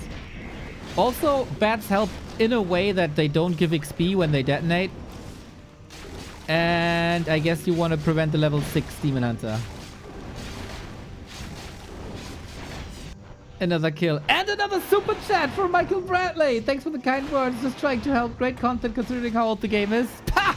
This game feels super young to me. I've seen Moon and Infi go 30 minutes on tier 1 today. Games have never been better. And yes, you're helping a lot, my friend. You're helping a lot. Base race again, but we're going for the throne of Ina. If you go for this, then no Tiny Great Hall anymore. And now, how good exactly is Mirror Image Blade Master? Is it better than Tri-Hero, Tri-Chimera? Tri-Mirror.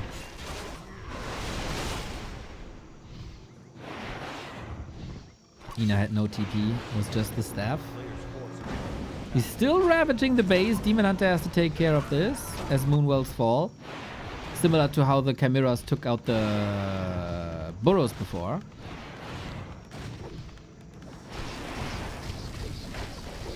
This could be expensive. Chim down. Hexing the Keeper so he can't TP, but get the kill with Purges. Double Chimera kill. On the flip side, I think he lost a couple of bets. But Chimeras are very, very, very expensive. We're not fully mining here. Yeah, I don't think we have to talk about the fact that economically Shik is ahead. But Ina stays below 50 for a while. And with that, A town is under siege.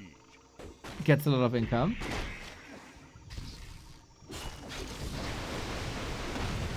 Okay, another fight. The Orc Tri-Hero. Shadow Hunter being nuked. TP might be necessary in a bit.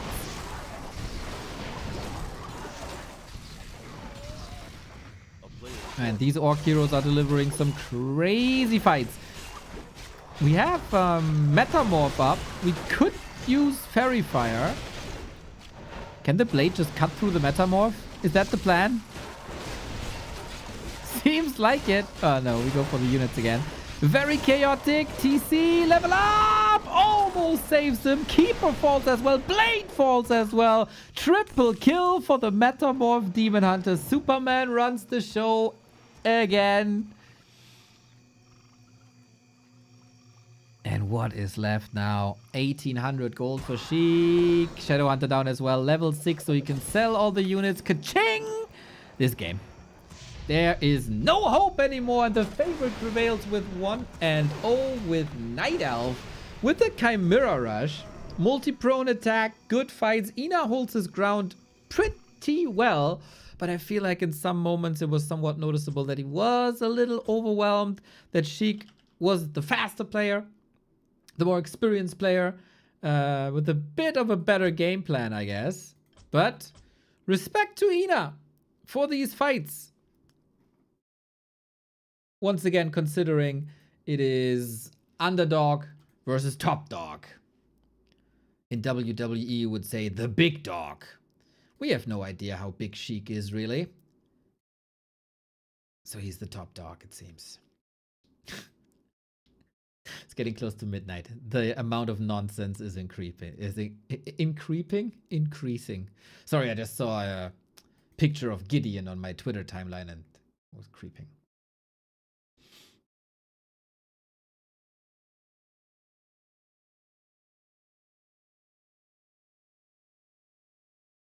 Ina calls for a little break. We got a new map, of course. With the new map comes a chance for Shik to switch. He could go undead, orc, human, whatever. I guess he could also go random if he wanted to.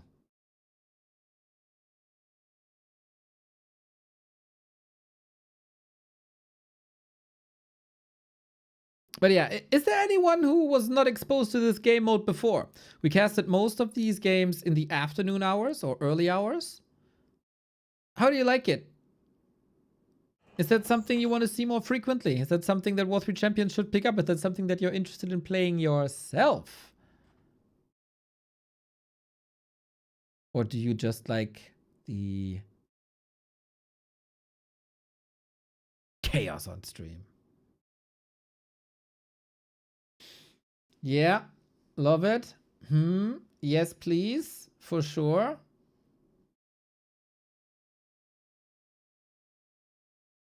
I will never cast 4-4.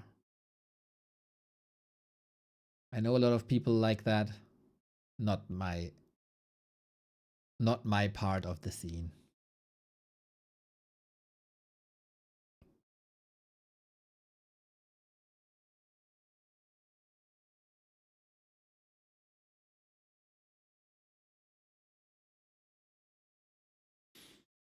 Oh, Shik is in the lobby. Selecting Orc. Got a mirror match then. Gotta say, these Orc mirrors have been bangers. Especially like if you start to fall in love with this game mode, Starbuck versus Shik game 1 is nuts. Like, this is one of the best games I've ever seen, I think. And we had some great games recently. It's very refreshing, for sure. Takes a different skill set as well.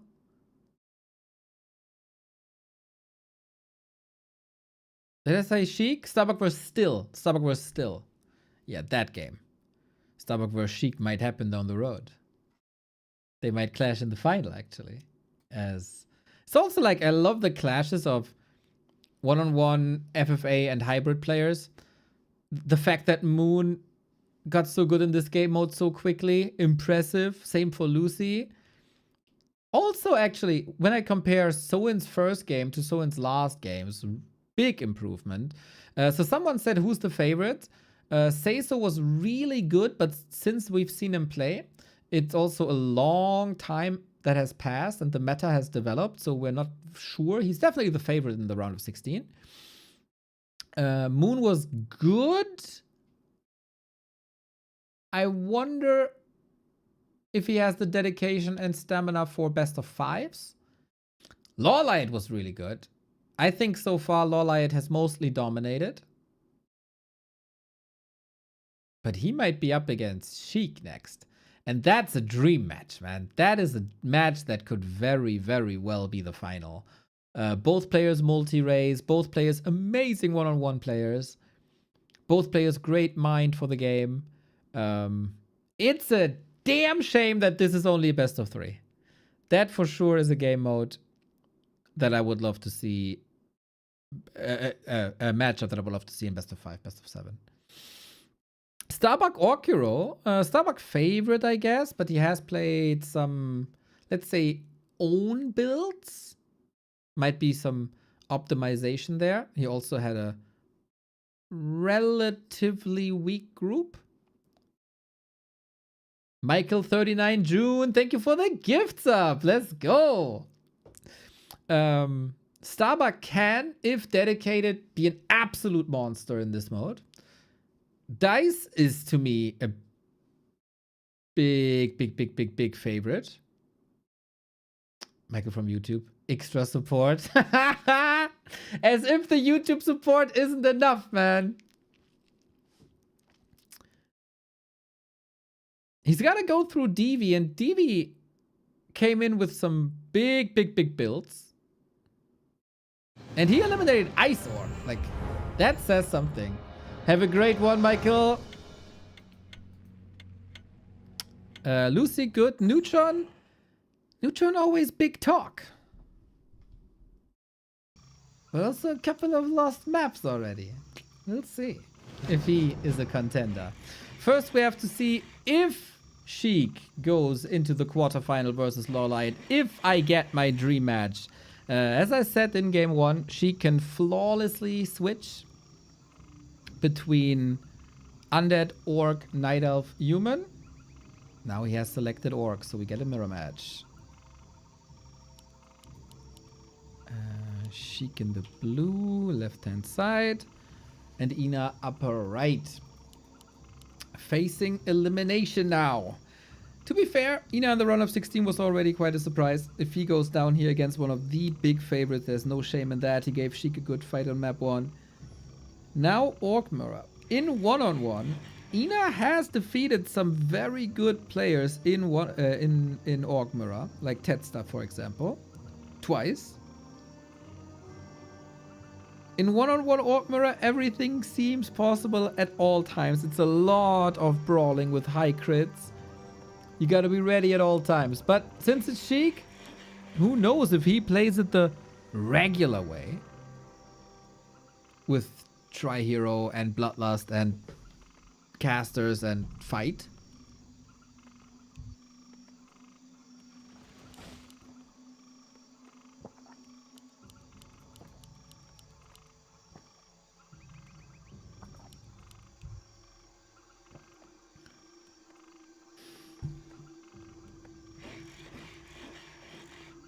I wish there was no chat mode for observers.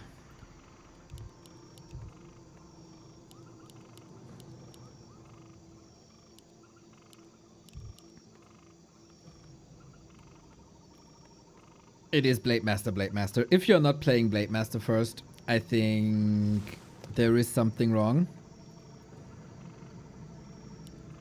Because it's such a great hero, this game mode. Mirror image good for creeping. Damage, single target damage is unparalleled. You got some good items on these big maps, and since there's so many camps, you also have some good items guaranteed.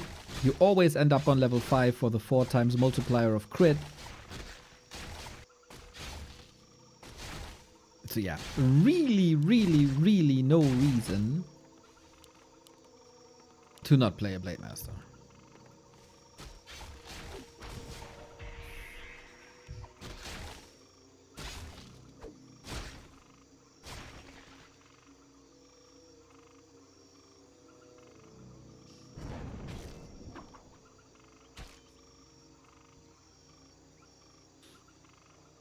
Looks like she got some sweet creeps prepared.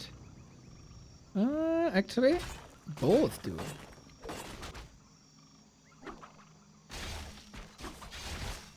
Good amount of mana. These FFA players in creeping and creep manipulation, absolutely next level. They did this way before the one-on-one players started pulling golems and muddies and stuff. So yeah, once again, for everybody tuning in, invisible wall here on that dark strip at 7 minutes 40 seconds. As you see, this will disappear. Until then, nobody can cross. Who creeps better? Who finds better items? Who expands more? We have seen some philosophical differences. How high can you go on expansions? How high should you go on expansions? Players' forces are under attack. We've seen some between 1 expo and 5. I think Soen also played one game on no expo. But that wasn't too great.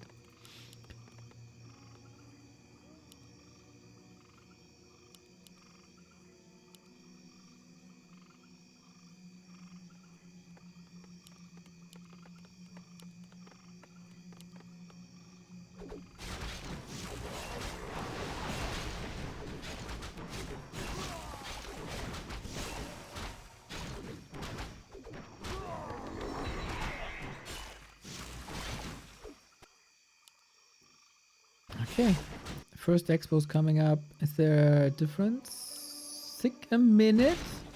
So Ina heavier on creeping. This time Ina damn precise at the lab. And Shik is not.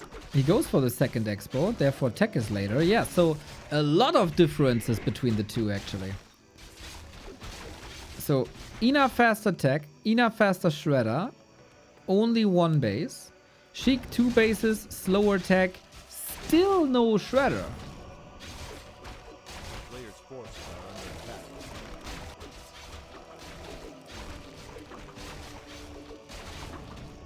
Wonder how big the economical ripple effect is. That the one player has a lot more gold and the other has a lot more lumber.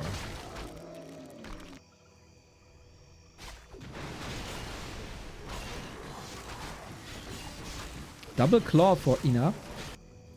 Every claw later on is plus 20 damage basically, not 5 because of crit multiplier. Oh, I can't wait for the fights, man. I wonder if Shik tries to send a statement after that little chatter in game 1. Like, okay, I'm gonna show you how to play Orc, buddy.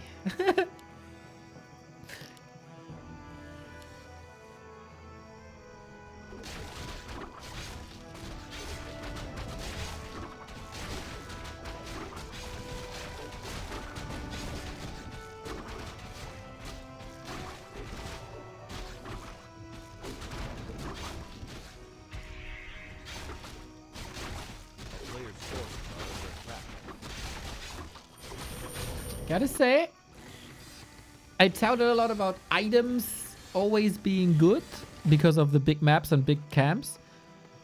So far, Shik doesn't have that much.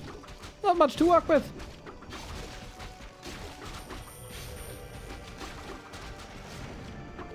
Yeah, second expansion coming up.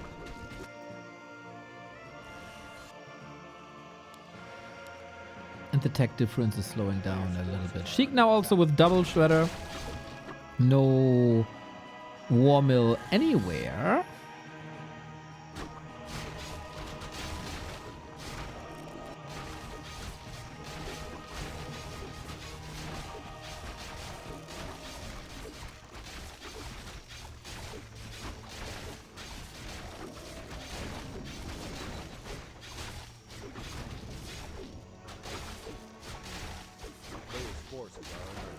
Shik plays like an orc. Yeah, he's very, very talented in any game mode, really.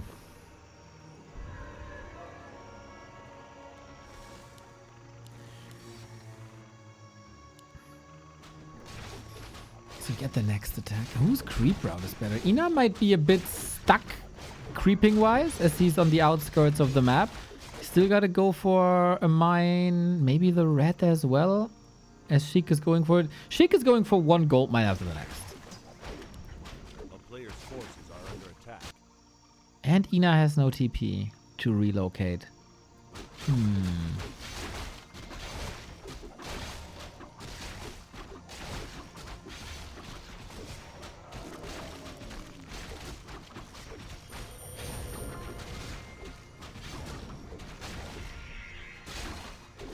There's the damage. Okay. Well. Production starts. Oh my god, the production tab by Ina is crazy. Double Expo, double Spirit Lodge, double Beastery.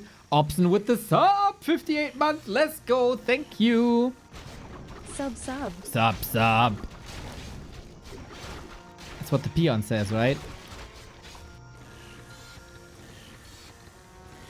Yeah, there's big fights brewing.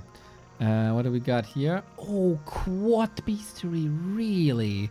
Ina again with casters. I don't think we have too many towers. Now we're starting to build towers. This very much looks like a lot of bad riders, but Shik also Spirit Lodge. Okay, so I think... Oh, is Shik then playing kind of the same strategy he did before? With like a bad rider rush instead of a chimera rush? And Ina is going more into casters. Oh. Lots of towers. No towers yet. Okay, there's some points of attack for Ina for sure.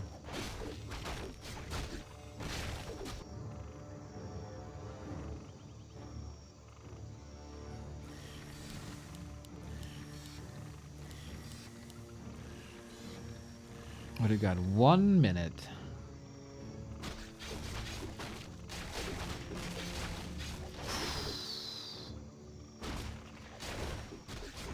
We got a tiny great hole spare.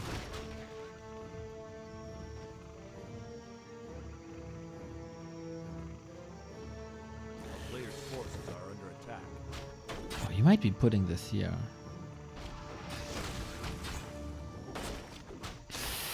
Ina is only on 3 bases. And I don't see a tiny great hole for him. So this will be a problem down the road for sure. He stays in upkeep longer. Got a bigger bank. Level wise, Ina is ahead actually by a lot. Could Ina actually take a fight? He's close, very close.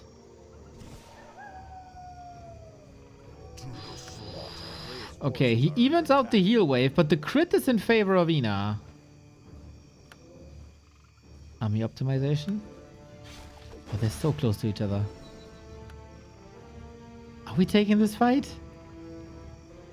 Shik does have, like, he has 7 bats, but they're not fighting. And yeah, they don't want to fight. Slowly but steady, they're coming over. Okay, race is on. Who does more damage now? Ina has to do more damage. A player's forces are under attack. Can you fight bat with bat? Do we have any bat defenses ready? Staff, staff. Alrighty, is that enough then? It's only the heroes. And this is how she gets level 5. Feels like nobody's game plan really works. Triple staff. Could have TP'd, I guess.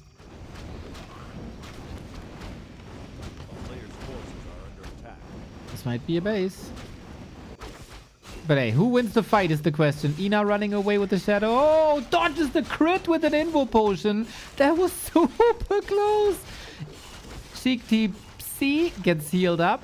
And this is not a fight Ina want to take. Man, feels like he missed the fight timing by like 30 seconds. Shik catches up, gets the level, is ahead.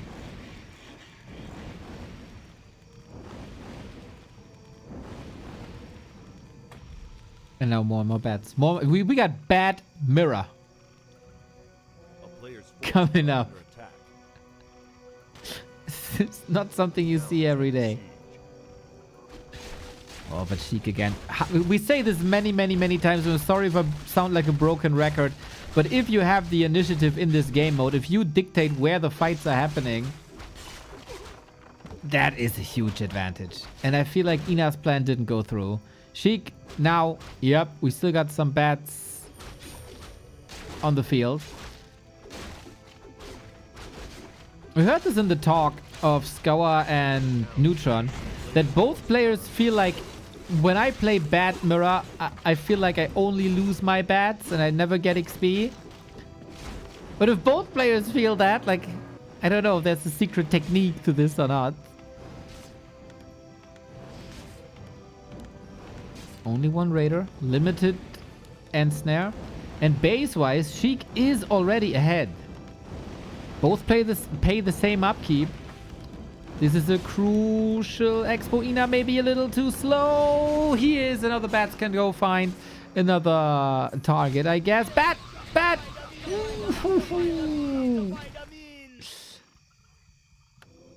Maybe there was too many bats, actually. But yeah, Ina's anti-air has disappeared. A player's forces are under attack. And he can do this again. With positioning. In the meantime, heroes up top.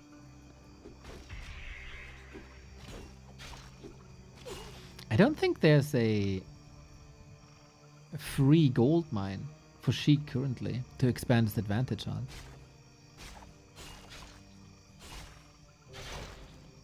Town is under siege. A player's forces are under attack. 6 bats exploding to kill 3. Great maneuver. Well, if you have already... Oh my god, Shik Shadowhunter got deleted. If you already have the bat superiority and you want to make sure that your opponent is not getting close... Oh! This might be the first time in this game mode I see this. But Ina sees it. Can't connect. Ah! Kaboom! Zappers. Yep, this is about building elimination after all, everybody. And bats are pretty damn good at that. Again, the double staff instead of a TP. So Ina tries to be very cost efficient, force town portal while using staffs himself. Wonder if that works.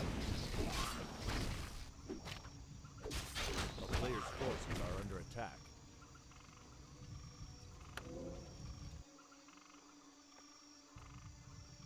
Yes, Mr. Funny, I understand.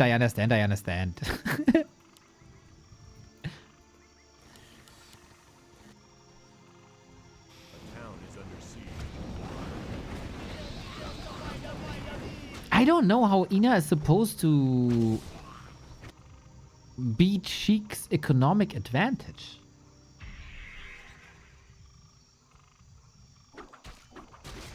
Do you? Like, what's the move? What's the play?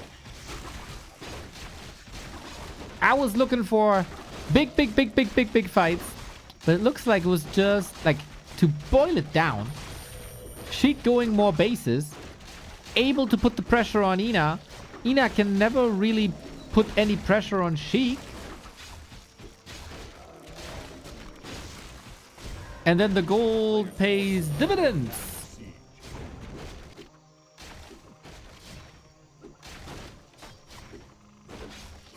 You can go skiing on this graph almost.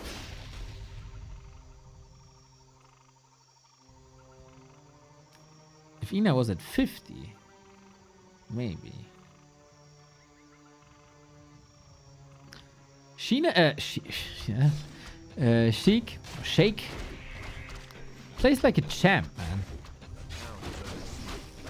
Oh, I say this, and 1, 2, 3 interceptions.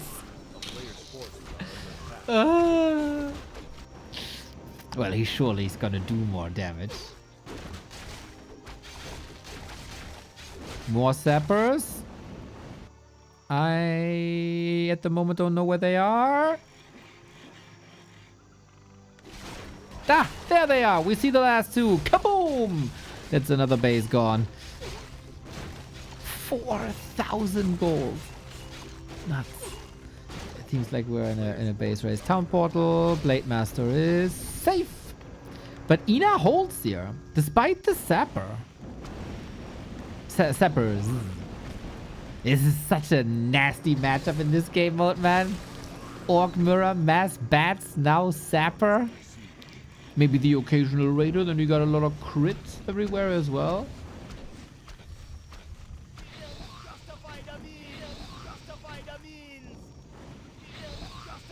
Player's forces are under attack. But this is disgusting now.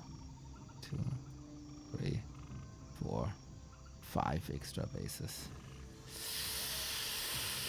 Walls are closing in, Ina. Walls are closing in. It feels like...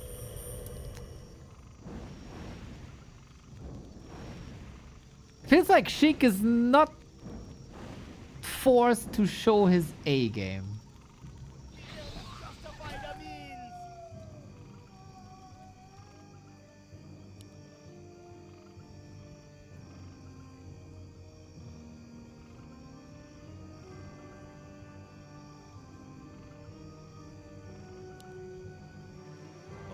Forces are under attack.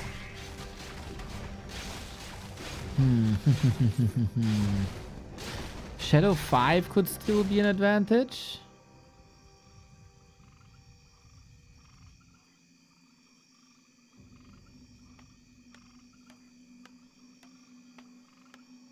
Yeah, Shik has also 10 peons more and a shredder more.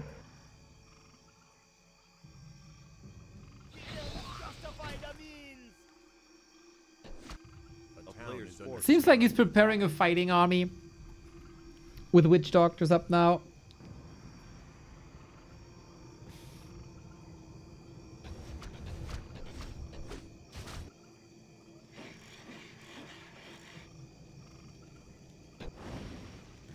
He got his eyes everywhere.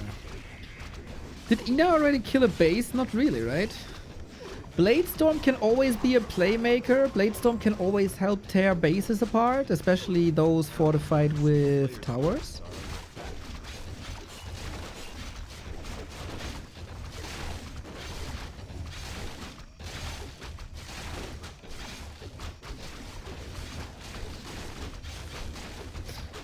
It feels like Shik is just having a great time.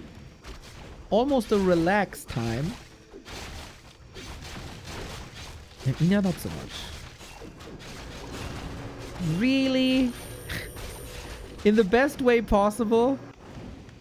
Ratish Warcraft. Isn't it? A player's forces are under attack. I very much like that. If you have the tools provided by the game, use them.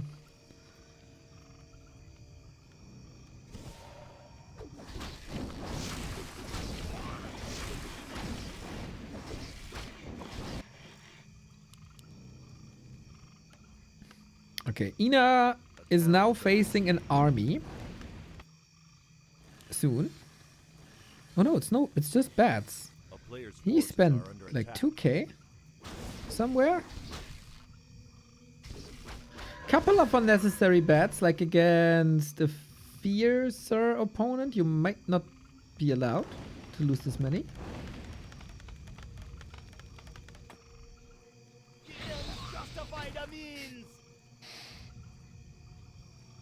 Ina close to Blade Master 6. That's the dream. Use the Blade Storm somehow to kill base after base after base. And hold your own bases. Under attack. 3 bases up again. Verse 5. Oh, wait. Wait. Maybe there's not 3 anymore. A shockwave, not stomp. Okay, then we're not building a fighting army. Then we just read Warcraft even more. Oh, it's shockwave instead. Yeah, that doesn't really make things better from the Ina perspective. Of course, we don't know if Ina knows that all these bases are Player's occupied, forces right? are under attack. We don't have player vision as a feature in Warcraft Observing, unfortunately.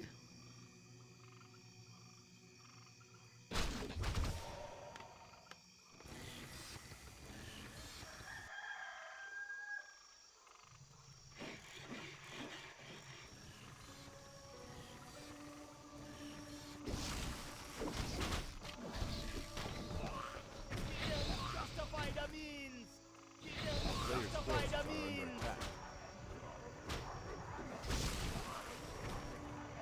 A town is under siege.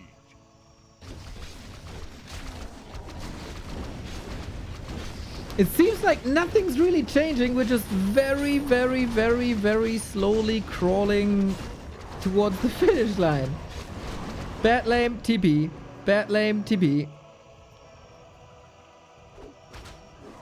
Oh, level 6. Okay, is that maybe a can opener?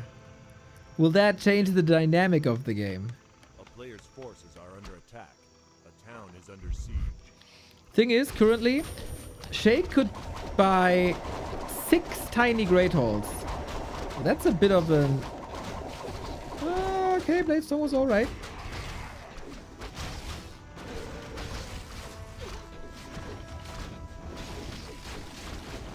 Shik doesn't really have to care.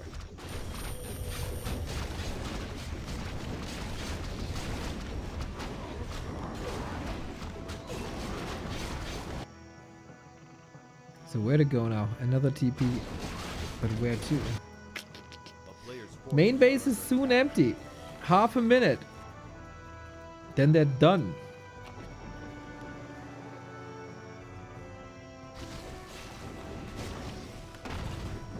Whoopa! Ina missing the storm. Feta.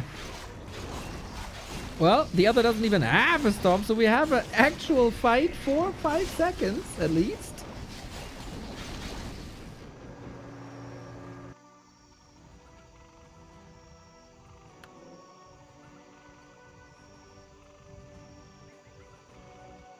Yep, main base expired. Okay. 1, 2... Oh, that takes forever. Bladestorm up in 40 seconds. This won't help. Kind of the question is, when does Shik see the urgency to go for a fight? Because he can rely on 4,400 gold in his bank. That is now 7 tiny Great Halls. 8 if you include the one in his pocket. forces are under attack. It is. I don't know if there's a comeback mechanic in this game mode for the situation, if not amazing blade storms. But then automatically you can never allow, there we go. You can also never allow Shake to get level 6, because then he starts these shenanigans as well. Oh, that's not a kill. That's not enough damage. Oh, the blade storm for nothing. Ooh, that hurts.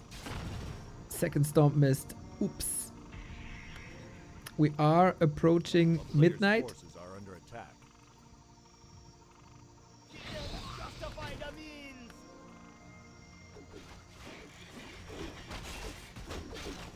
Maybe noticeable.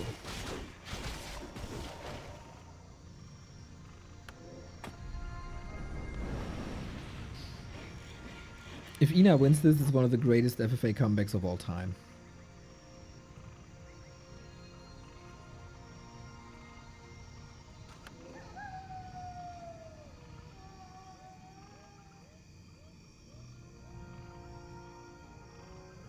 And more Player's Seppers. forces are under attack. That's a new twist. That's for sure a new twist. He can afford it.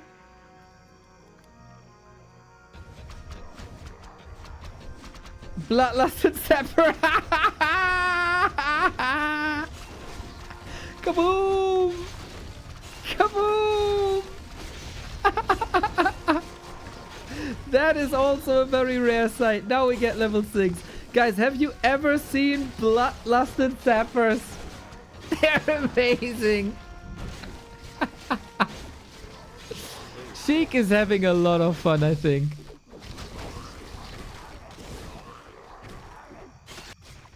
Ina maybe not so much.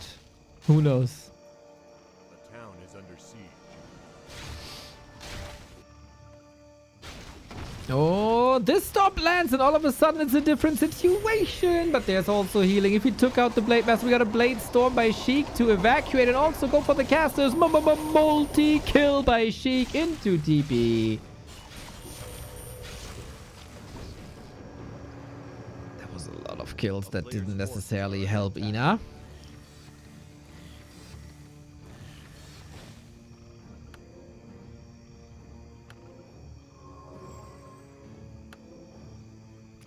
Ina also no lumber. So we had a lot of arguments for Shik winning before. Then we blew up a base. We blade stormed the army. We survived the hero focuses.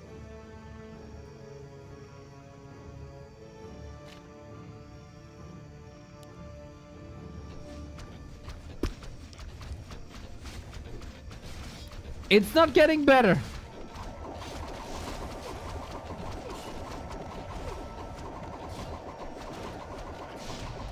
Yeah, she can mine for 9 minutes here. Oh my god. 15 minutes there. Player's forces are under 9 minutes here. Yeah, it's not like his gold income is drying up. Will his TP go through even? No! Another. Unfortunate situation. My chat notifies me it is now Wednesday the 11th. Thank you for that. Casting till midnight. We actually did 12 hours today.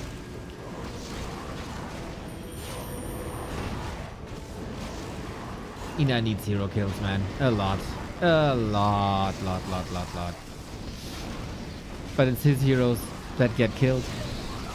I'm sorry, I would love to create more tension. I would love to lie to you and say, well, there is a chance. So there is no chance. Sheik has 7,000 gold. This is probably the biggest dominance that I've seen in this game mode so far.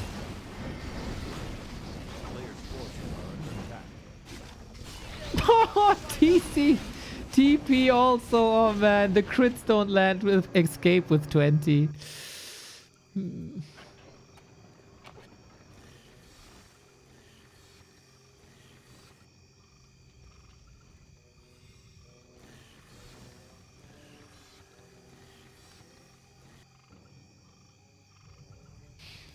Yeah, Sheik is making this entertaining. That's for sure.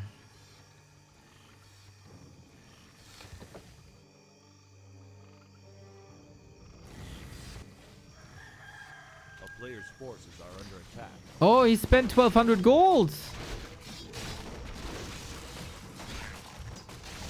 You have been anal.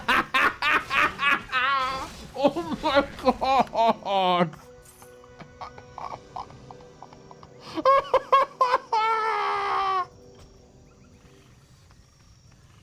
That's so true. Oh, Taste your poison, Ina. Forces are under attack. For Shik, by the way, it's like 6 a.m. or something.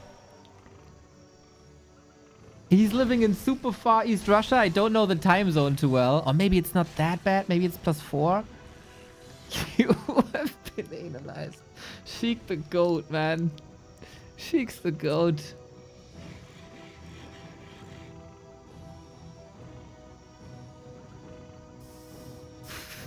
Town is under siege. A player's forces are under attack.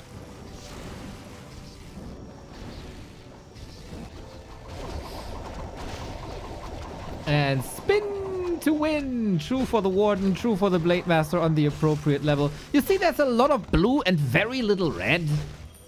Yeah, that's pretty much how the game stands right now. Yeah, he's not in Moscow. He's like east. He's super far east.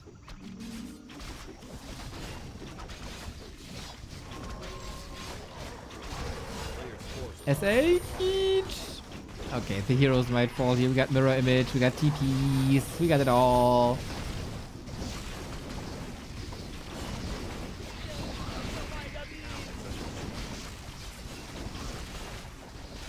Shockwave kill against the shadow. No more healing in this fight. Yeah. God damn, Shik is scary. Shik is really scary. Guys, this guy is facing Lawlight next week. That's gonna be crazy. Shik vs Lawlight is by far the most hyped game this entire tournament. So far. I won't miss that game for the world. Look how he's not even scared, man. As a Blade Master level 6 in invulnerable. And he doesn't even move. GG. Shik the Dominator, I think, has yet to drop a map. Shik vs Lawlight quarterfinals. Shik vs Lawlight quarterfinals is gonna be insane. Oh my god, am I hyped for this game. You've seen the dominance of Shik. You've seen the dominance of Lawlight as well. And these guys will clash so hard. The immovable object against the unstoppable force. That's what it is. Thank you, Ina, for the raid. I hope you enjoyed your analyzation.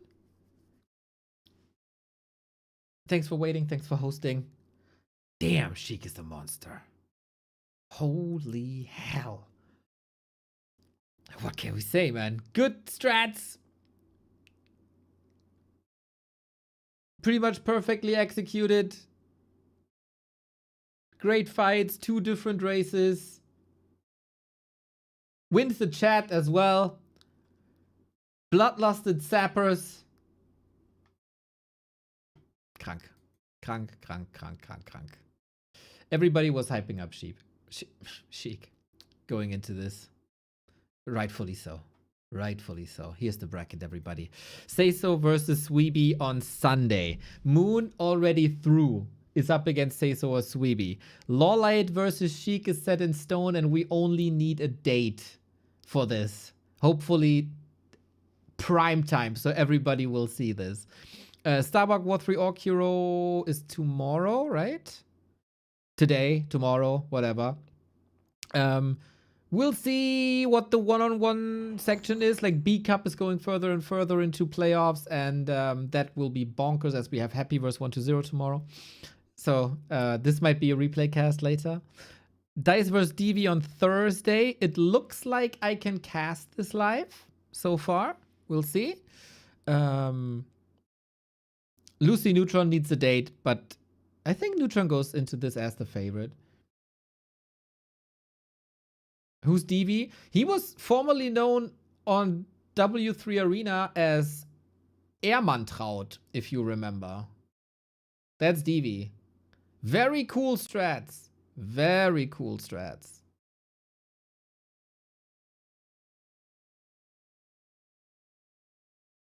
Dice gotta respect him. But Dice goes into as the favorite as well. And then Dice and Starbuck might clash. And Seiso and Moon might clash. And Lolite and Shik, like Lolite and Shik is crazy. I hope we get a good caster gang up. And a great date. So, that is Don't Rush Me. We got B Cup tomorrow at noon. There we got 8 players with 4 mirror matches. Life and colorful in the Night of Mirror top bracket. 1-0 versus Happy. This is the match here in this part of the bracket. Stock and Infi still alive. Focus Lin still alive. 4 of each race. Pretty damn sweet. Am I casting tomorrow? Wait a second. Gotta check that out. There were a couple of days where Remo wasn't there. Yo, I'm casting in 12 hours. Shit. God, fuck. Okay, I'll be casting tomorrow. Gonna be fun. I'm gonna be fresh as a daisy for you guys out there. Awesome cast. Thank you. Vesti, can we maybe farm the birds together? Can you help me with that? Not today, but maybe another day. That'd be dope. I need the bird mounts, but I can't. I'm too weak. I'm too weak to do it alone. The horse mounts were great. That was easy. The bird mounts, I tried. I failed. I need help. Okay, cool. Yo, there might be some other show matches tomorrow, so always check out what we're streaming when we're streaming. We're streaming the entire time. This is a great time to be a Warcraft content fan at the moment. If you want us to keep streaming this much, we need your support to justify this. Every sub goes a long way, every donor goes a long way, every membership goes a long way. So yeah, we can then bring you the best Warcraft in hopefully many game modes and many of the Warcraft 3 diversity formats. I'm gonna grab some food now. Love you almost all. Take care. See you in 12 hours.